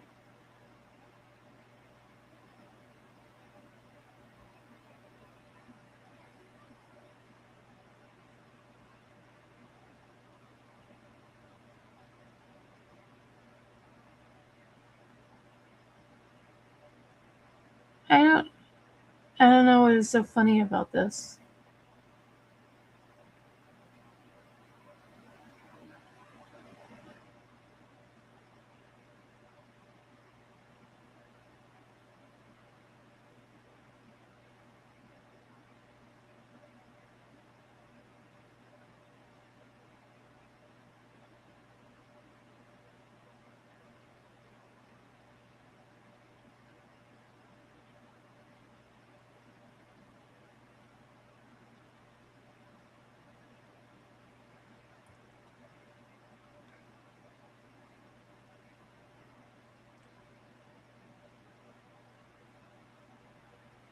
Hey, wait a minute. I think.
Okay, so here's the original post.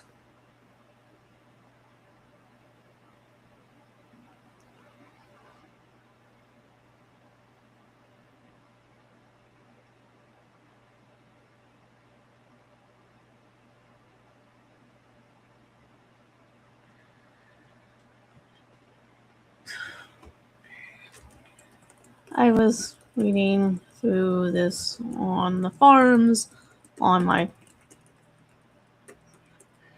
OMG, I don't know how to do a number. OMG. I believe in a recent stream, I broke down.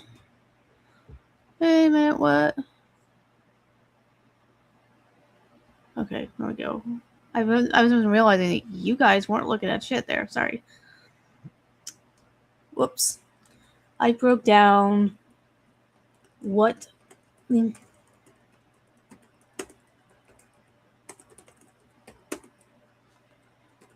Might have.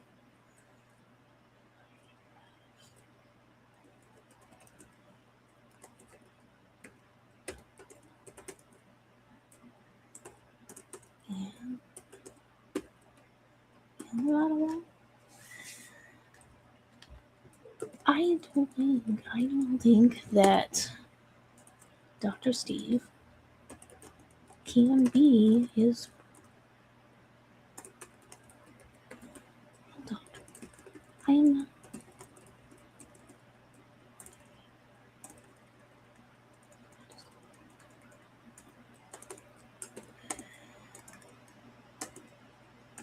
I believe Melton would have to travel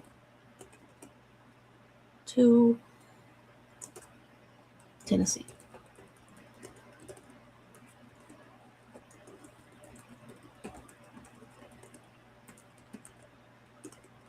But he is also a pilot, but he is also care hospice doctor.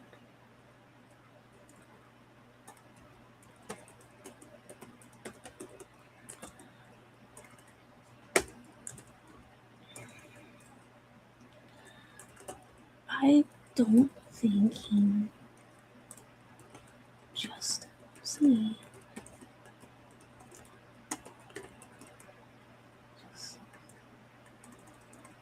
And treat any he wants.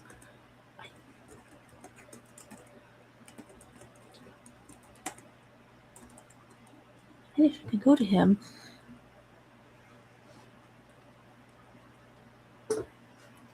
I could go to him.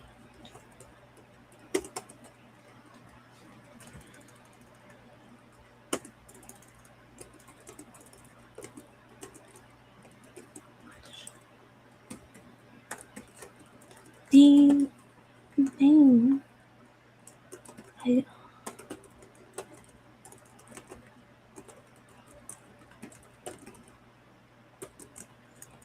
why not?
He shouldn't have needed. He should not have needed.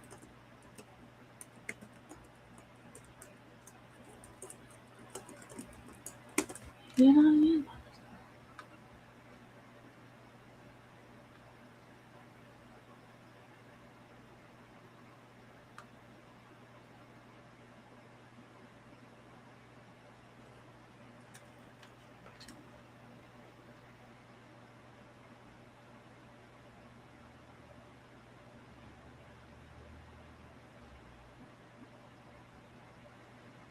Oh goodness. I was reading through this on the forums on my live stream. I believe.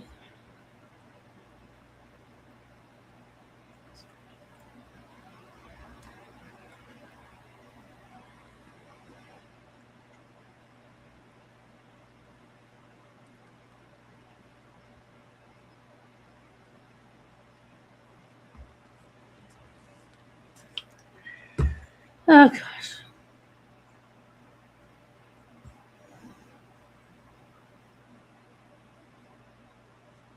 All right, back to this. Good. It was to Bering. He said to them, "You know what? If I would be happy if my wife left me because then I would get with someone 10 years younger than me." He feels like he was shortchanged because now he's got lots of money from all this internet grifting, and he could get a better deal. Yeah, he only wants to spend 30 minutes a week with his wife. I'll be right back. But I feel like so often I just leave it all behind and go get like a 2-bedroom apartment, really nice one, and then like just put like one streaming room and one nice room in the living room. Now I'd be really happy. Well, here, her cup overflows. You ready? Boom.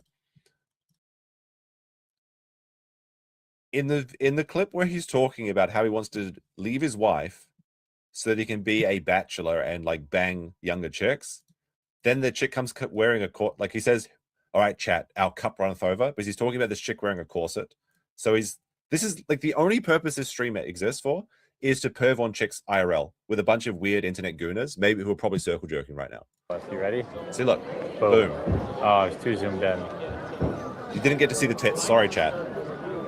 It's not sad. Don't be sad. It's not sad. It is. It's sad. No. He can't even go a single clip, like a 1 minute. Like, we really should watch the entire thing at some point. I'm not depressed. I'm happy. Knowing yourself, knowing what makes you happy is like, you know what I mean? All right, that's the first one. That one's pretty crazy, by the way, but not as infuriating as the one where he's perving on the 10-year-old chick. But let's see what this one is. If I did see a girl in a chainmail bikini, you know, we would have got her on camera. Here's a MILF. This chick, he is less than 10 feet away from this chick. She's walking with what appears to be her 5-year-old daughter. He's like, "Oh, here's a MILF. Oh, Chad, I would really love to cut off a piece of that MILF. I would. Just let me in, boys. I'll get her. You know what I mean?" MILF. And we got, oh boy, we got a thick girl right there, boys. Rawr. Oh, here's another one. Literally doing the like ruff, a wooga IRL. This one is really like the quality is really bad, but this chick is like actually concerned. She's got like her 2 kids, and she's like looking over her head because she can hear what this guy's saying. And Jeremy's a big boy, okay? He's like pretty tall from what I understand, like 6 foot something, and he's wide, okay? So you've got this really disgusting looking version of Hodor walking around with a camera in front of his face, talking out loud, not even like a quiet voice. He's like saying like, I'd fuck that one, and I'd fuck that one. That one's got kids, so you know she's down to fuck. It's pretty deranged. This is in Bristol, Wisconsin. See, like she's like looking at him here. You can see it. She's actually looking over her shoulder. She does it twice. She's a little bit old, but she overflowed. She's like, she's a bit old, but she's got big booba. The kids are running and they're like, Mummy, look at this. The kids are looking back and like, Mummy, rock faster, Mummy. Where's Daddy? Adam Racehorsey. The super chats will blot out the sun. Yeah. They're like right behind this chick too, and she says, "Don't look at him, children. Don't encourage the man. We've got to get to the sheriff." That's what I'm talking about.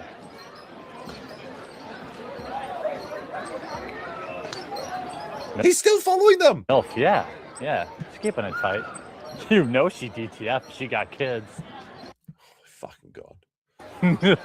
She starts walking faster than she looks around. You know she DTF. Hey, you know she's DTF because she has kids. She actually heard it. Like, look at that. Laughing at him. She turns around as soon as he laughs. Look at that. She got kids. That's a deranged laugh too. It's not even a tee-hee. It's like a that's like a villain laugh. I mean, Jeremy is a poo-themed villain, so it makes sense. She DTF. She got kids. Yeah, boy. Here you go. Wow. Wait, that's like, what the fuck? He's actually like that chick was right next to him. He just goes. Row. She heard like, what the fuck? She just slammed whatever she's carrying into his dumbass head. She's like, this is far apart from her. Wow. Excuse me, officer. I know it looks bad, but somebody paid me $20 to do it. So he knows what he's doing is wrong, and he's like, this is going to be his legal defense is, well, look, I know I'm perving on women and children at the Renaissance Fair, but I was paid $20 to do it, and $20 is $20. Also, no mayonnaise. Welcome to member. Thank you very much. Much appreciate the members. Of course, you get access to all the emojis.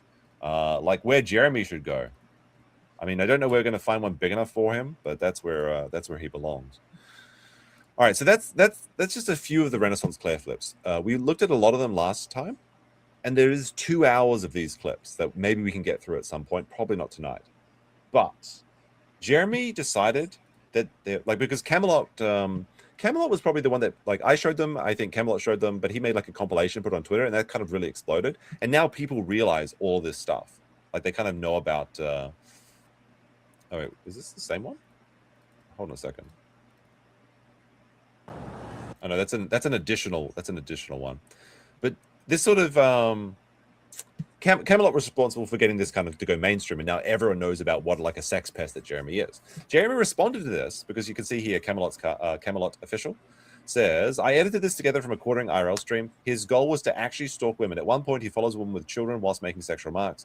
She looks back in fear several times for several minutes. What the fuck? Share this? And by the way, I mean, Camelot says, like, I edited this together from a quartering IRL stream. Then why does it have the Reardon Steel watermark, Mr. Camelot? I mean, I guess if you edit together several of Reardon Steele's clips, I guess you could call that editing. But it's fine. It's okay. We're all stealing each other's jokes here. It doesn't matter. All right. But the quarter responds to this, and he says, we have reached levels of fake pearl clutching that I've never believed possible. Going through live streams from years ago. Oh, that just makes it right. Oh, yeah, I raped that bitch, but that was years ago. Who gives a shit? That's old news. Obviously, that's like a hyperbolic, like crazy situation, but that's essentially what he's saying. Years ago, from a guy having fun and joking with his live chat at the Renaissance Fair. And you're trying to pretend you're offended. Holy shit, ha ha ha. I regret nothing. Chat, like maybe I'm just pearl clutching. What do you think? Do you think that Jeremy's a good boy who didn't do nothing? Press 1. Or if you think that Jeremy belongs in the stockade, he should be in that, like, you know, the stock where they're like throwing like vegetables at him because he's a sex pest. then press 2 in the chat. Let's. Hey, how's it going, Kurt? We have seen same terrified faces on stream when Jer is being gross. We have indeed. It's pretty bad. Seeing a lot of 2s in the chat. Look at that. That's a. Oh wait, we forgot to put the chat back on screen. There you go. He's doubling down. He knows a lot about doubling down, especially when it's at KFC. Like, there's even more creep shots, by the way. Like, this is just an unrelated plot clip. Like, Reardon Steele, I much apologize for calling him retarded Steele. He's a good boy. He's a good boy. He's a good boy. But this is another clip from him. Just kidding. We should be getting a signal here any minute. All right, let's see. Can Jeremy go 1 minute without perving on a woman?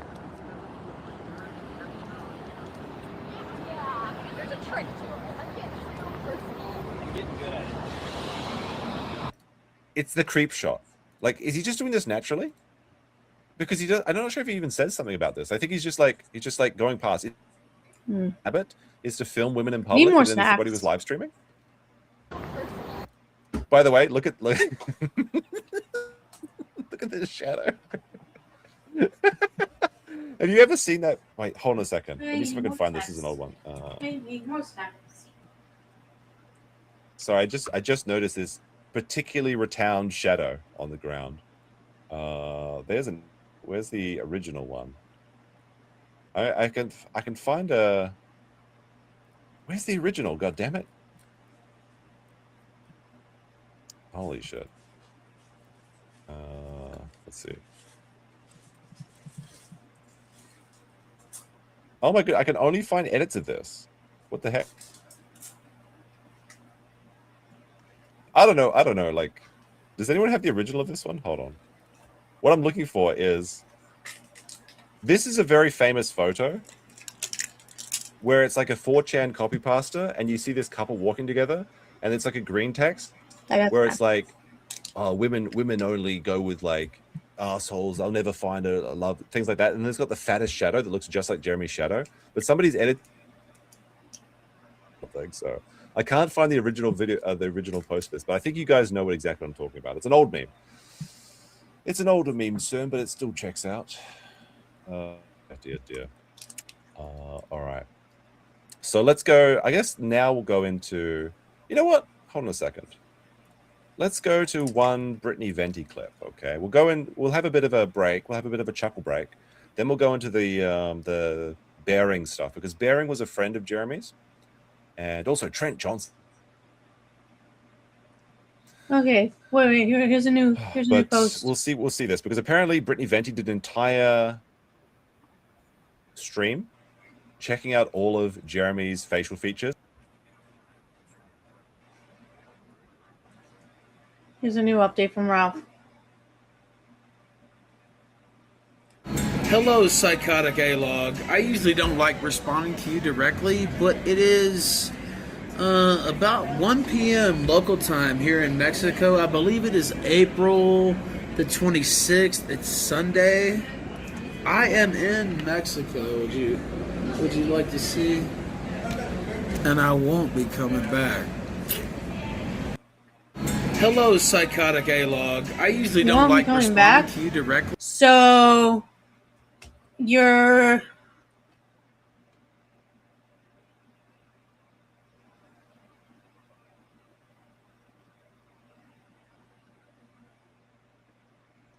well, yes, he was.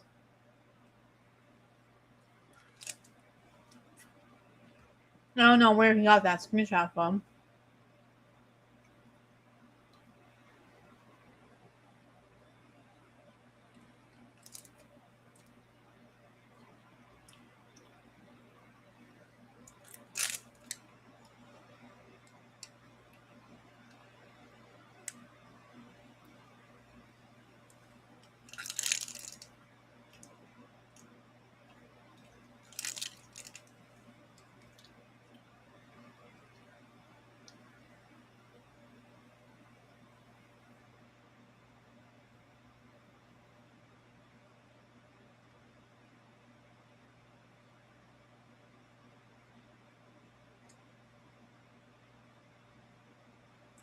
So if he's never coming back, that means you're never coming back to visit your kids?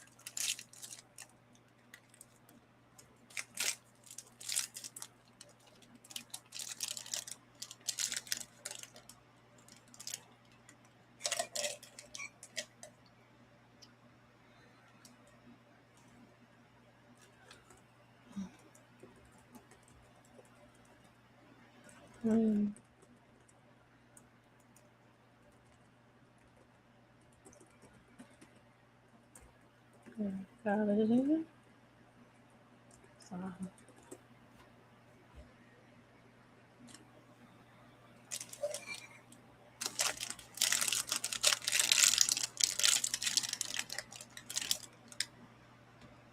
That's what you would have to do. Let's play again. Hello, Psychotic A-Log. I usually don't like responding to you directly, but it is about 1 p.m. local time here in Mexico. I believe it is April the 26th. It's Sunday. I am in Mexico. Would you like to see? And I won't be coming back. Hello, Psychotic A-Log.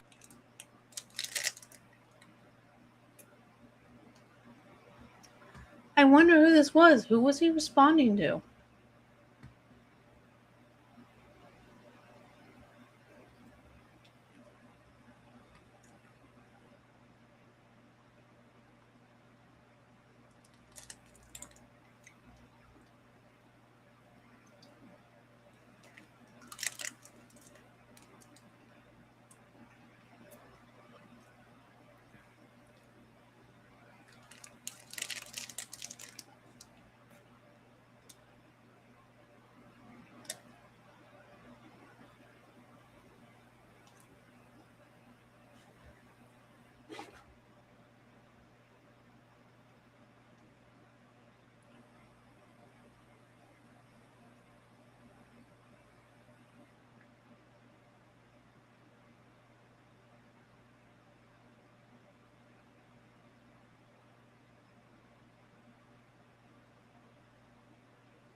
Let's see what else worse you might have had to say.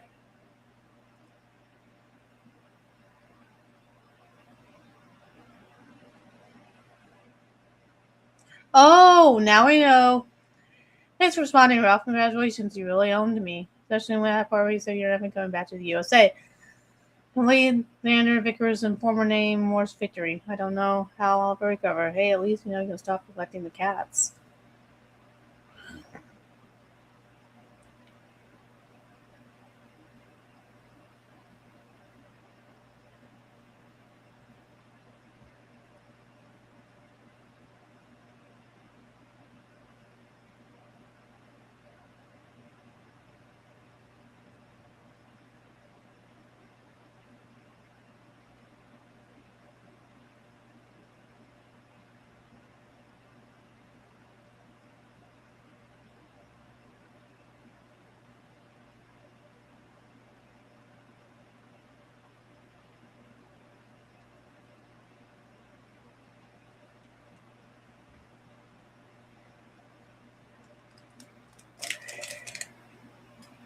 I was having a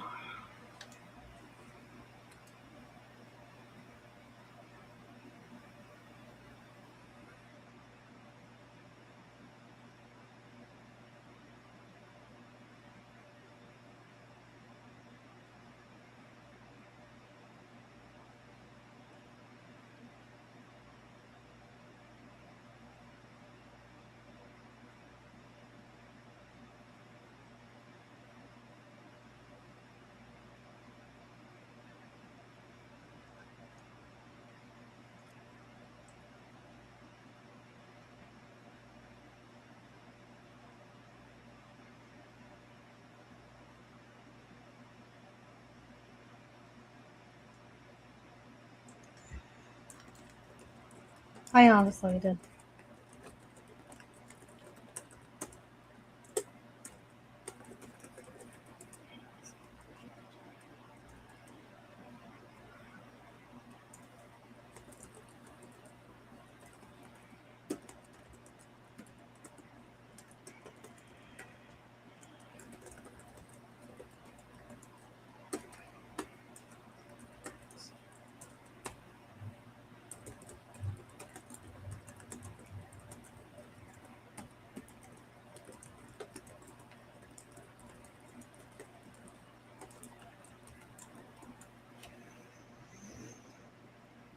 But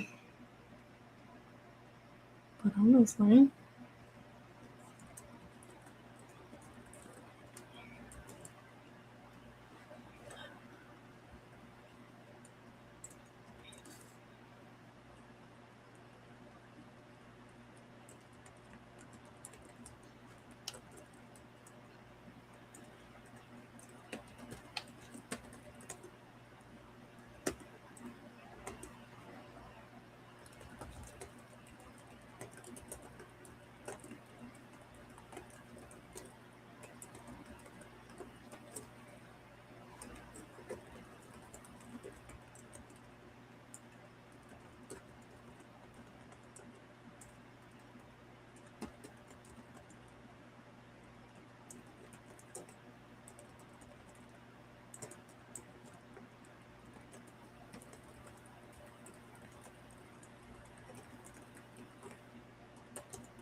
this the FAA is reporting its point a potential partnership with Palantir Technologies and integrate AI tools in their air traffic control systems. No.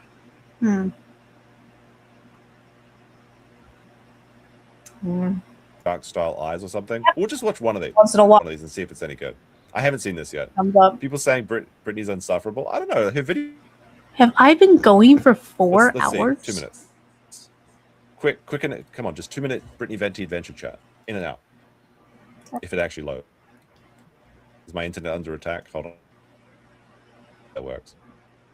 To the bearing video, and then we'll come back to this. They agreed Oh, there it goes. All right, now it's loading. Good stuff. with me that he phlegmatic. He's Jupiter phlegmatic. face. They are known for being fat. They are the fat physiology. We do have the one clip where he brings his wife on stream and she shaves her beard. That's a I remember this. one-to-one with phlegmatic. I remember This is a In very fact, woman moment, but I can't disagree with her. Like, look at the chin. Look at the look. Like, I think he may have done this live with Rackets. Look at the double chin. Look at the forehead. Look at the tired eyes. It's a perfect match. And what he said about the phlegmatic Jupiterian face is that they're low energy, need a lot of sleep, they eat a lot, and what they eat is usually old bread, brown rice. So All right, well, he's right because he is large. He does eat a lot of sleep, but he doesn't eat any green. So that part's wrong about the Jupiter face. he's eating. He's I heard grazing. that. I was like, so they eat literal cow feed? Stop. Not the bull diet. The bull's sharing food. Yeah, he actually said this. He said that the phlegmatic types He's chewing his cud. He's out to pasture. He's eating like a literal cow. Except cows are healthier. eat grain, whole bread, and rice. And he said they are the judge. They believe in like morality, social reform, and enforcing justice. That's why he's kind of like he's gone woke now, it actually makes sense. So that's what I mean. These He's a things social manifest justice really warrior. weirdly. And a lot of them will be in legal service or they'll be priest, justice, order. So that's why he thinks he's like king of the castle, king of the castle. All right. I think that's enough of that. If you guys want to watch more of these clips, maybe we can fit them in. I don't know. Maybe there's some shorter ones. We'll see. Maybe later on. Well, let's see. But speaking of Jeremy being a cow, speaking of Jeremy being a cow, I think I actually have one of here, these dude. here, my missed ones. Let me see. Where is it? I don't even know that I'm This is- watching this Dire is Days. also Like, dug what up on the more is there farms. left to really say? But you can see here that Jeremy was About actually the in an quartering old at this video on point. YouTube. Team Lossy 22 Buggy. This is like an RC car. And you can see this is a very young Jeremy, but he still has hair. Okay. But you can see here it's Cow RC. You can't even make this up. This is just me magic.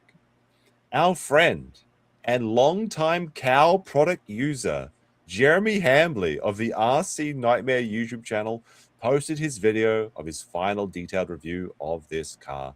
Performed, yada, yada, yada. Team Cow RC. He's a Team Cow user. He's a longtime friend in Cow. I mean, you can't even make this up. He's bovine coded. Alrighty. Oh yeah, there's a couple of other ones here. Just in regards to that, like the Renaissance Fair stuff. By the way, Jeremy did say that it was fun for him to kick the hornet's nest. So, like, whenever he complains about, like, oh, I'm under attack, people are dogpiling me, he literally is encouraging this behavior. Of course, he indulged in it for years, but now it's not so fun when you're the nail rather than the hammer. Yeah. But we do have a couple other clips here. It's not so fun. But a bit weird in context of that he was perving on a 10-year-old at the Renaissance Fair. What is this one? Jeremy on lollies. Hell, I've defended people's right to be into lolly. He I swallowed just there. want people to be able to get away from things and not be judged for it. That's a bit weird. With the context of those other clips. Well, let's see what this one. Let's see this one. Jeremy on CP. Let's see what he says here. It's more of a public service announcement than anything else. At the office this week, we had a situation where one of the techs came across some pictures on a customer's computer. By some tech, he means he found some images on someone's computer because they sent it to him backward. This is before he had like a media empire, but he certainly had a buffet empire at this time. But when he says one of the techs, he means himself. He was going through people's files when he was supposed to be fixing their computers. That were of the child pornography variety. I don't really know if there's any tack way to put that. Well, yeah, but there's CP. the customer was reported and subsequently arrested, I believe, is last that I heard. I guarantee you he saved it first to his personal collection. And there's even more serious. However, I've never known a tech in my life that ever took anything other than like videos or music off computers. Wait, what? Say again? Ever took anything other than like. However, I've never known a tech in my life that ever took anything other than like videos or music. Wait a second. He's like, I've never known a tech that has never taken anyone's files off their computers except for music and shit. So techs just do steal shit from people's computers. Is what you're saying? That ever took anything other than like videos or music. So the techs literally take videos off your computer if you get your computer repaired at Jeremy's computer repair place or whatever it is, such as the videos he's talking about right now. Off computers, but the point of this video is just to remind people that, you know, as techs, we read your emails, so to speak. He reads their emails. Right? That's I'm just illegal. saying it happens. Hey, look, so it's not if right, you have but I things do that it. you don't want computer techs to see, you know, you should delete them or rename them that you don't want techs to look at. It's a weird. You know, maybe weird, change like, the folder flash. name when you take it in if you can, or So he's like literally helping people hide their CP. Yeah.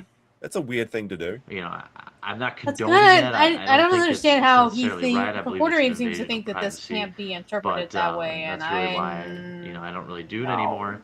But I What? So he did do it. He literally used to do it. He's like, well, I mean, I used to read people's emails and copy their videos and steal their music before I report them to the police. What the fuck? Like, arrest him! God damn it! How much more do we need to see? Guilty. Certainly did back in the day, and you know, there's not a tech in the business out there right now that doesn't do it. So everybody fucking does it. Happens. Wait, what's with these flashbang edits, by the way? So if you have these sorts of things, remember that computer techs do look at other things on your computer. It's something. So he's just telling the pedophiles to hide their illegal material on a flash drive before bringing their computer in for a virus check or some shit. Is they too stupid to do that themselves? Sometimes it's by accident. Sometimes it's by curiosity. But just keep in mind He's when you bi take things curious.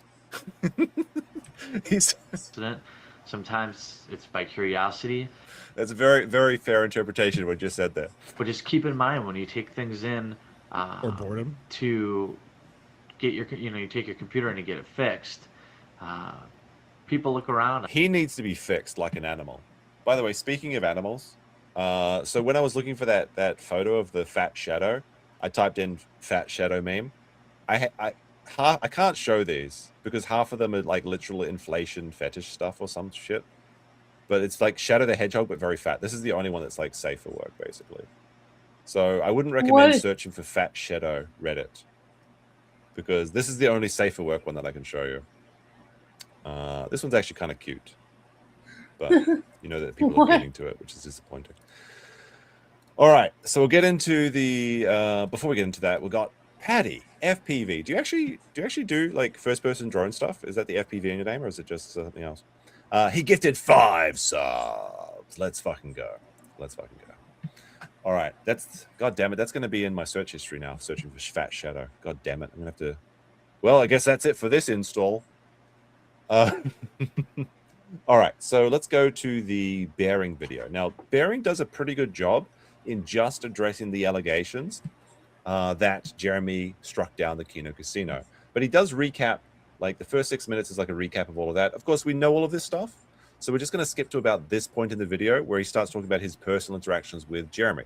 Now, for context, Bearing, he's kind of like an Aussie guy. He does like, I guess, commentary videos, talks about things on the internet that are funny, like most of us do. But he used to have a podcast with Count Dankula, Jeremy, and himself. I need to get more to drink. So he's like, for like a long time, I think it was like 10 years or something. So hundreds of videos that they've done together, and I guess it could be considered internet friends. So when he comes out, I'll play the beginning. Because he does say that like, that he was going into this telling Jeremy that he was going to be doing it. Then we'll jump back to 6 minutes. We're going to talk about it. We're going to address the elephant in the room. The quartering, or Jeremy, versus Kino Casino, or Andy Warski and PPP. Now, this is not going to be a normal video. This is a bit of housekeeping. And when I say housekeeping, I don't mean sweeping. I think Jeremy has majorly fucked up. Now, That's what I wanted to include there. Jeremy, you fucked up.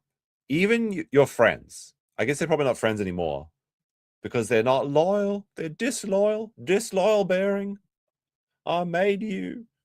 But there you go. He thinks that Jeremy fucked up. He fucked up.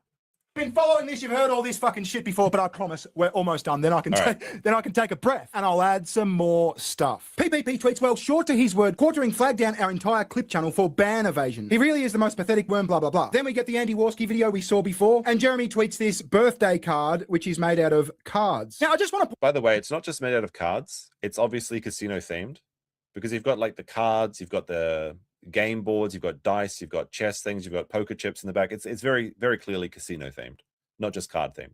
Point out, I haven't seen anyone else point this out, but these two tweets are only 31 minutes apart. You've got 10:20 and actually, I think everyone pointed this out, that the tweets came out really close to the casino clip channel getting deleted.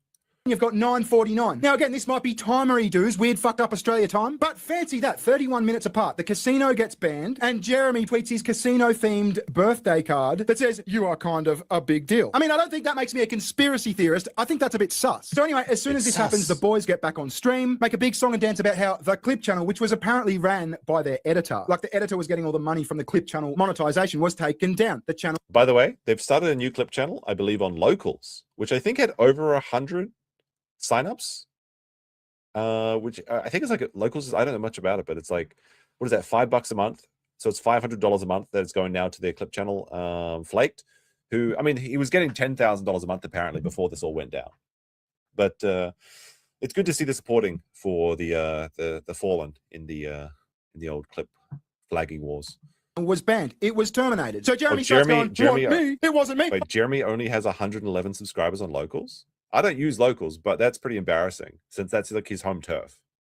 Because Locals is just like a part of Rumble, right? Well, at least they bought Rumble. I guess they bought Locals. I would never do such a thing. Why would you point fingers at me? How could you? So he starts showing his YouTube report histories for all his channels except for Unsleeved Media. More on that later. But then a few days later, he's on stream and this happens. Oops, not that one.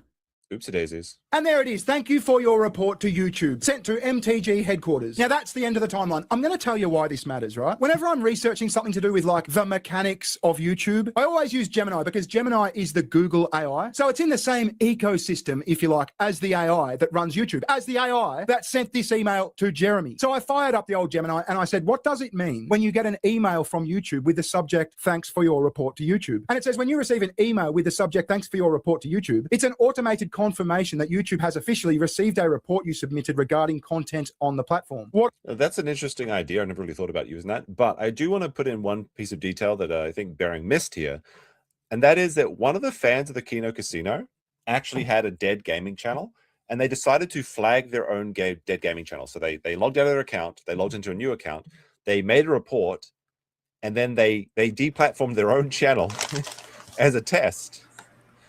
And they reported that the email that they received is exactly the same as the one that Jeremy showed on screen. So while this Google AI Gemini thing is very interesting, got to pull one out for that guy that decided to delete his own channel just to find out what it looked like. So that's actually some pretty interesting stuff. That confirms receipt of complaint. The review process. The content you flagged, video, comment, or channel, has been added to a queue for review by YouTube's trust and safety team. Now, when this all happened, Jeremy said, no, look, that was like a monetization issue. I was trying to get the channel monetized, and it was a mere email about monetization. So I followed up with Gemini. I said, could an email about the remonetization of a channel have that subject? And it said, short answer, no. An email about remonetization or an appeal would not typically have the subject, thanks for your report to YouTube. This specific... So actually, another one of the details is that in the leaked emails that Jeremy had, next to the one that says thank you for your report, there's a what do you call it? A ticket number. So you have like T12345, whatever it is, like that. That ticket number could be related to one of the reports, or it could be related to the monetization issue on Jeremy's channel. Of course, you could clear this up by showing the emails. Subject line is strictly reserved for community guidelines reports, meaning that you or someone with access to your account flagged a specific video, comment, or channel for a violation like spam, harassment, or hate speech. Now, did Bering find out what the oranges are for? No, because there are no oranges in Australia. And this is the weirdest thing. When I left Australia and I came to the Northern Hemisphere where the oranges exist, I was like, what the fuck is this? Is this like a mango or something? But there was like, you can't eat the skin. So it was very confusing the first time that I saw an orange once I left the Southern Hemisphere. Now here's where it gets weird. I told you I was in the DMs with Jeremy. Now I'm not going to share. It's probably like you guys probably don't really have chocos. You know, like a choco. So we don't have oranges in Australia. We have chocos. A choco is like this green heart-shaped fruit that McDonald's uses to make their apple pies. But you probably never heard of those. DMs, that's not my style. But I was very clear to him that I was going to address this, and he sent me a number of things to sort of prove his case. And one of the things that he sent me that I haven't seen released in public is what appears to be him doing a screen recording of the flag history of his MT. Are you retarded? What about a citrus belt? Well, all of our belts are made out of leather. channel, the channel that got this email, which was apparently changed to Unsleeved Media quite some time ago. So according to this screen recording, there's no flag there. Now, personally, I don't think whether Jeremy actually pressed the button or not really matters. I mean, I was very clear with him. He started a flagging war. We'll get to that in a sec. But like a dog with a fucking bone, I said, look, you were on stream and your autocomplete showed an email. It showed an email sent to MTG. So you can see it. You can actually see it fucking there. headquarters email with the subject. You can see this one 9-4 thing. This is probably the YouTube monetization report. But this one here clearly says, thank you for your report to YouTube. Line, thank you for your report. No, Chocos aren't Chicos. Like, hold on. They have a different name. Chayote? This is, all right. This is what I'm talking about, chat. Okay? How to Grow Chocos in Australia by Yates. This is what we have, okay? Whatever the fuck these are. Okay? This is a choco. It's a very real thing, okay? But maybe they're called chayote. I guess. How to grow choco. Chocos are a creeping way back into Australian gardens, once commonly grown as a lunch and leafy cover for background sheds and bare fences. This hardy fruiting vine is making a comeback. Chocos are easy to grow and care for. All the plant requires is support of a trellis to climb on its way, and there away it goes. There you go. There's the Choco report, okay? How to start a Choco vine. See, they kind of look like hearts. They're kind of weird. Or like a ball sack, kind of, honestly. Now that I think about it. They're kind of like green Martian ball sacks. They're like flavorless too. That's why they use them in McDonald's to make the apple pies. They're just like a fleshy, white, flavorless fruit. Can I see that email? Can you show me this email? Can you help me understand this? Now, he tells me he did a search of his inbox and the email doesn't exist. So, I mean... Well, that's like... All right, this is the interesting part. So now we're getting into the private DMs and we're getting away from the Chocos. Sorry, I actually have like PTSD from Chocos, which I've talked about on stream before. Chocos! Anyway. So Bering DMs Jeremy. And he says, look, I'm going to have to talk about this. There's no way I can't do Getting that. away from the Chocos. Can I see the email? And Jeremy's like, the email doesn't exist. Lord. So Jeremy must have gone and deleted the email preemptively in case he has to show his email inbox at some point in the future. Fuck, at the risk of sounding like a fucking feminist, I feel like I'm being gaslit. The email exists. What do you... Like, yeah, this is just... Jeremy can't be this stupid to think people believe this. Now, he tells me he did a search of his inbox and the email doesn't exist. So, I mean... Fuck, at the risk of sounding like a fucking feminist, I feel like I'm being gaslit. The email exists. What are you talking about? We all saw the email. Now, maybe the email has been deleted or something, I don't know. But the email was definitely fucking there. Now, as I was saying, I don't think this really matters. I don't think whether Jeremy pressed the button or not really matters. I mean, that's like very true, and a lot of people have been dialing this home. Jeremy, by threatening to do this, has greenlit and encouraged anyone that wants to start throwing flags. And the Kino Casino has a lot of enemies. Apparently Fees is still mad about the feesing and everything. So yeah, by saying these things, he's given all of these people license to start throwing the nukes. And like I said, when the nukes start flying, there's just a radioactive wasteland left where everyone's destroyed except the cockroaches, who are the only people that survive, which I guess is what Jeremy wants, because that's what he is. Fucking, what was it, 28 times? Yeah, I think is that 28? Are we going back to counting again? 28 threat. Oh, by the way, I thought somebody told me that Nicholas Dioro shouted out my stream or something. I didn't get to see it though, because he always members only his streams though. I'll have to check that out at some point. That's right. In the DMs to Josh and in public on Twitter, he threatened to have Kino Casino's clip channel yeeted 28 times. Now, there's a number of possibilities here. Like he said, did he call his non-Indian YouTube rep? Did he just trigger a flagging war? You see, on the internet, there's always people that fucking hate you. There's people that hate me. There's people that hate Kino Casino. There's people that hate Jeremy. So as soon as they see this, they see blood in the water. Oh, Jeremy's threatening to have the Kino Casino's clip channel taken down. Let's fucking start mass flagging the Kino Casino clip channel. Jeremy's gonna get the blame for it, and happy fucking days. That is a very real possibility. But Jeremy still started that fucking war by acting like a big man, by saying, one phone call, I'll get your channel terminated. You know what I mean? And now there's... And by the way, like, that's still the best theory for all of this to happen. While it could be possible that Jeremy's fans or the Jubal decided to flag down the channel, it is most likely that Jeremy did this based on the fact that they received no notification about their channel being taken down, and the Warski channel plus the Kino channel went down at the same time. Now, apparently the review for this is still ongoing, but it's kind of like a complex unbanning process, and maybe they'll just be banned forever, who knows. But essentially how I believe it works is that they have to unban the Warski channel first, otherwise it's kind of convoluted, but if the Warski channel is unbanned, then the Kino channel is unbanned as well, because then they could never have been banning, but if they don't, then they were. But it doesn't make sense because Warski was unbanned already previously and hasn't uploaded any new content there, so how could he be banned again anyway? It's this weird, like, circular logic, but it's annoying. Realistically, they probably won't get it back at this point, but they've already got some, they've started the locals, they've started the Rumble, and I believe that Warski's going to be reviewing a lot of Jeremy's videos. There's a lot of shit to see there too, so good luck to him. Multiple fucking casualties. Like Alyssa Clips has been getting flagged. Josh from Kiwi Farms, he's been getting flagged too. That Luther Morgan, the author of the LOLcow book, he's been getting flagged.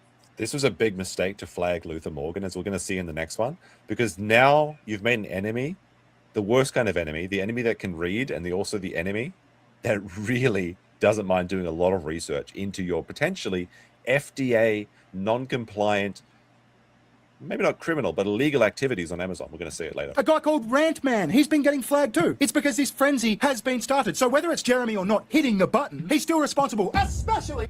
Hold on a second. I don't know much about Rantman. But I do like that his thumbnail here. Hassan Piker is gay and stupid.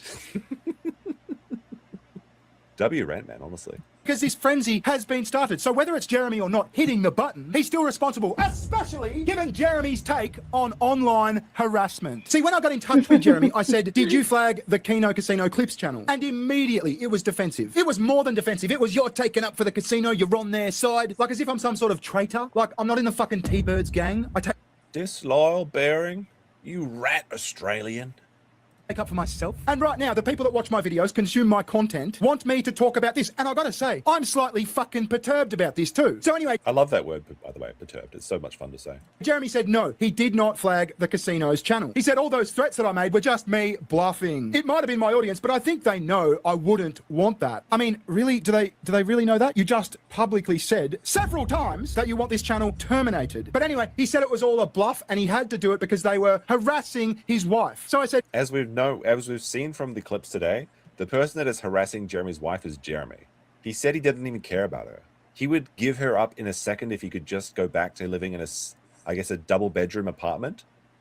He will give it all up. His massive mansion, his 10K racing track, his puppers, his Magic the Gathering collection. He just wants to get rid of her.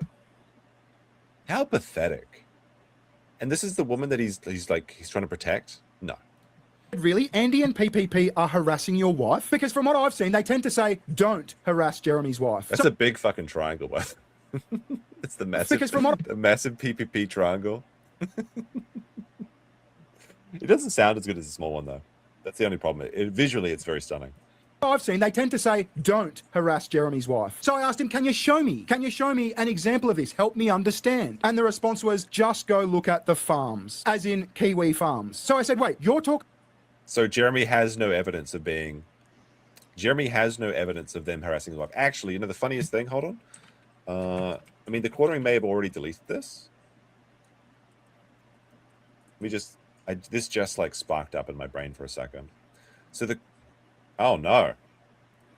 Chat, can we get some Fs? Can we get some Fs in the chat? I didn't realize because I only really see the quartering's Twitter in screen caps from other people. So I had no idea that the quartering has blocked me.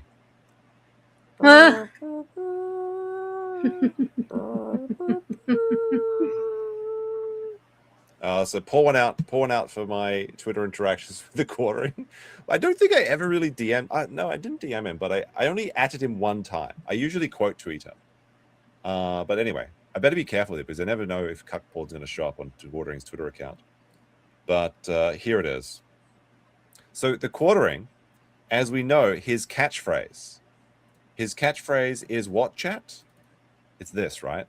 Show me the receipts. You know what? I printed a T-shirt today that I think I'm going to link in this video, and I'm going to donate all the proceeds to whatever the most reputable like men's shelter is in the area. So make sure you get your shirt with a fan-drawn face of me saying, "Let's show me the receipts." Yeah, how was your weekend is also his other catchphrase. By the way, all the money for the charity went straight to his toy collection. Anyway, so show me the receipts is Jeremy's catchphrase. He has not shown any receipts.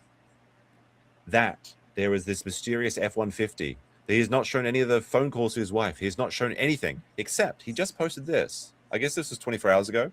He said, "Good morning."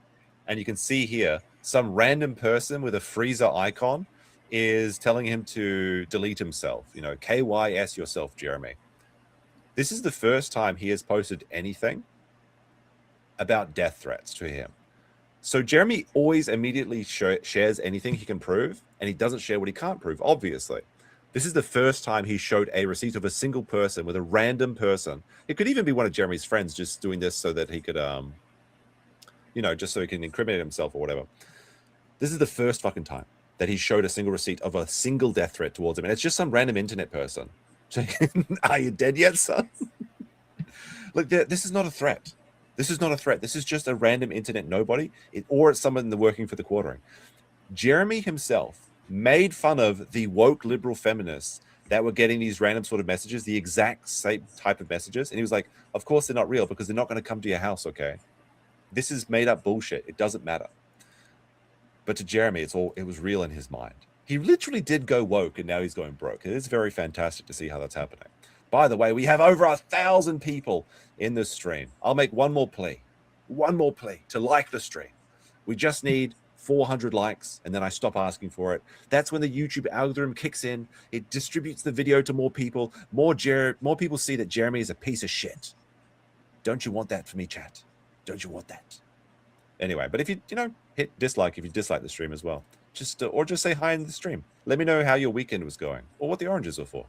About random people on Kiwi Farms. Kiwi Farms once had a rumor that I was a pedo and my wife was a 15-year-old Filipino girl I was holding prisoner. Shortly after I realized it wasn't Kiwi Farms, it was like another gossip site. I don't think it's around anymore. But just He's talking about Pretty Little Liars or whatever that was? Or is that the one that just talks about the J-Vlog girls? for the record, my wife is a year younger than me, and she's a half Filipino that I hold prisoner. But my point is, if the casino are Where they belong. responsible for what random people on Kiwi Farms do, then surely Jeremy is responsible for what his audience does. I mean, isn't that Sure. Jeremy's standard? It's a dumb standard. It's one we fought against for years. You're not responsible for what your audience does. Jeremy's problem is that he's trying to defend himself in the court of public opinion. And unfortunately, he's like reversed the burden of proof. See, if Keno Casino's channel just got flagged down and they said, oh, it was Jeremy, you could easily say, well, prove it. But because Jeremy fucking bloviated about, I can get your channel taken down, I'm gonna get your channel taken down. And because it happened shortly after, people reckon he did it. And that's not gonna... I mean, everyone's made the comparison, but it's like the guy who's like, I'm going to kill my wife. I'm going to kill my wife. I'm going to stab my wife.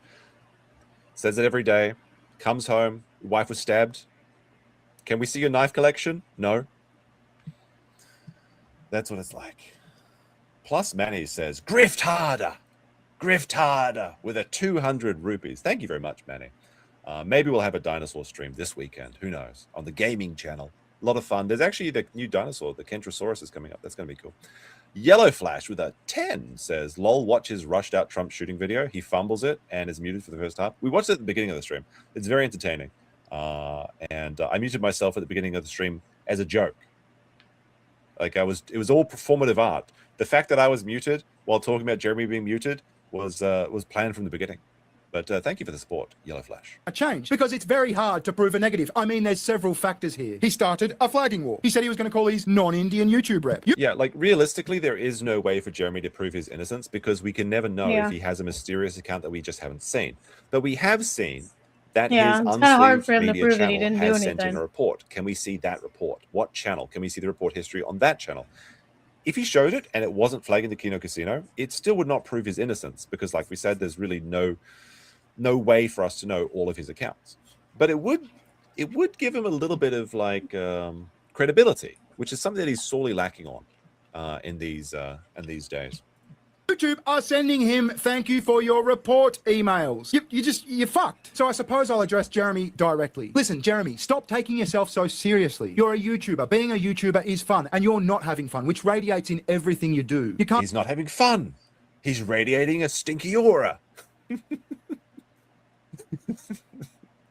control what other people say about you, and trying is going to lead to a bad time. Just look at the last couple of weeks. Being a content creator is easy. It can be stressful sometimes. I understand that. You can worry too much about numbers and stats. You're ever aware that your whole platform and livelihood could be yanked away Hey, from... look, Bearing's just not telling the truth here. This is a very hard job. Like sometimes you just wake up in the middle of the night and you just have to make 150 original Transformator shorts. Okay, you just have to. You just cannot do that. At any moment, which is what makes all this so fucking egregious. The casino's editor, as I understand, was the owner and sole beneficiary of that Clips channel. He's got a family and his livelihood was just taken away. I'm sure this is a hard thing to hear, but you seem to be spiraling. I can see it in your mannerisms. I can see it in your appearance. I can see it in your interactions. We can all see it in your nightly rage tweets that inevitably get deleted the next morning. You gotta lay off whatever it is you're doing, which I assume... Apparently it's handfuls of Fireball, or Firebull as people are calling it. Is too much alcohol. And But this is such a like a real moment though, because like he's like literally we can see the corruption going through your mind and your body. It's like it is like the corruption, right? The corruption of being a sleazy, soulless worm blob that rolls downhill. The path of least resistance to success is what Jeremy is. And it reflected in his very face. It's ironic. Well, not really. It's poetic, I suppose. I'm not saying that from a high horse. I had problems with alcohol like 4 years ago, to the point my doctor said, listen, sport, if you don't knock it off, you're going to get liver troubles. You can hear it in my videos from back then. I'd lost my spot. His liver is under attack.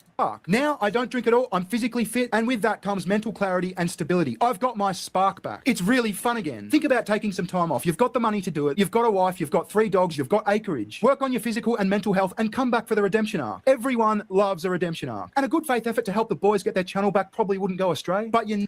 Do you think that Jeremy has like tried to get their channel back? Like, do you think he's reached out to his contact and said like, please restore this? And now he's actually fucking panicking? It may be the case, or is he just doubling down because he thinks he's the smartest person in the room? I mean, he's certainly the smartest person in his room, at least when the dogs are outside.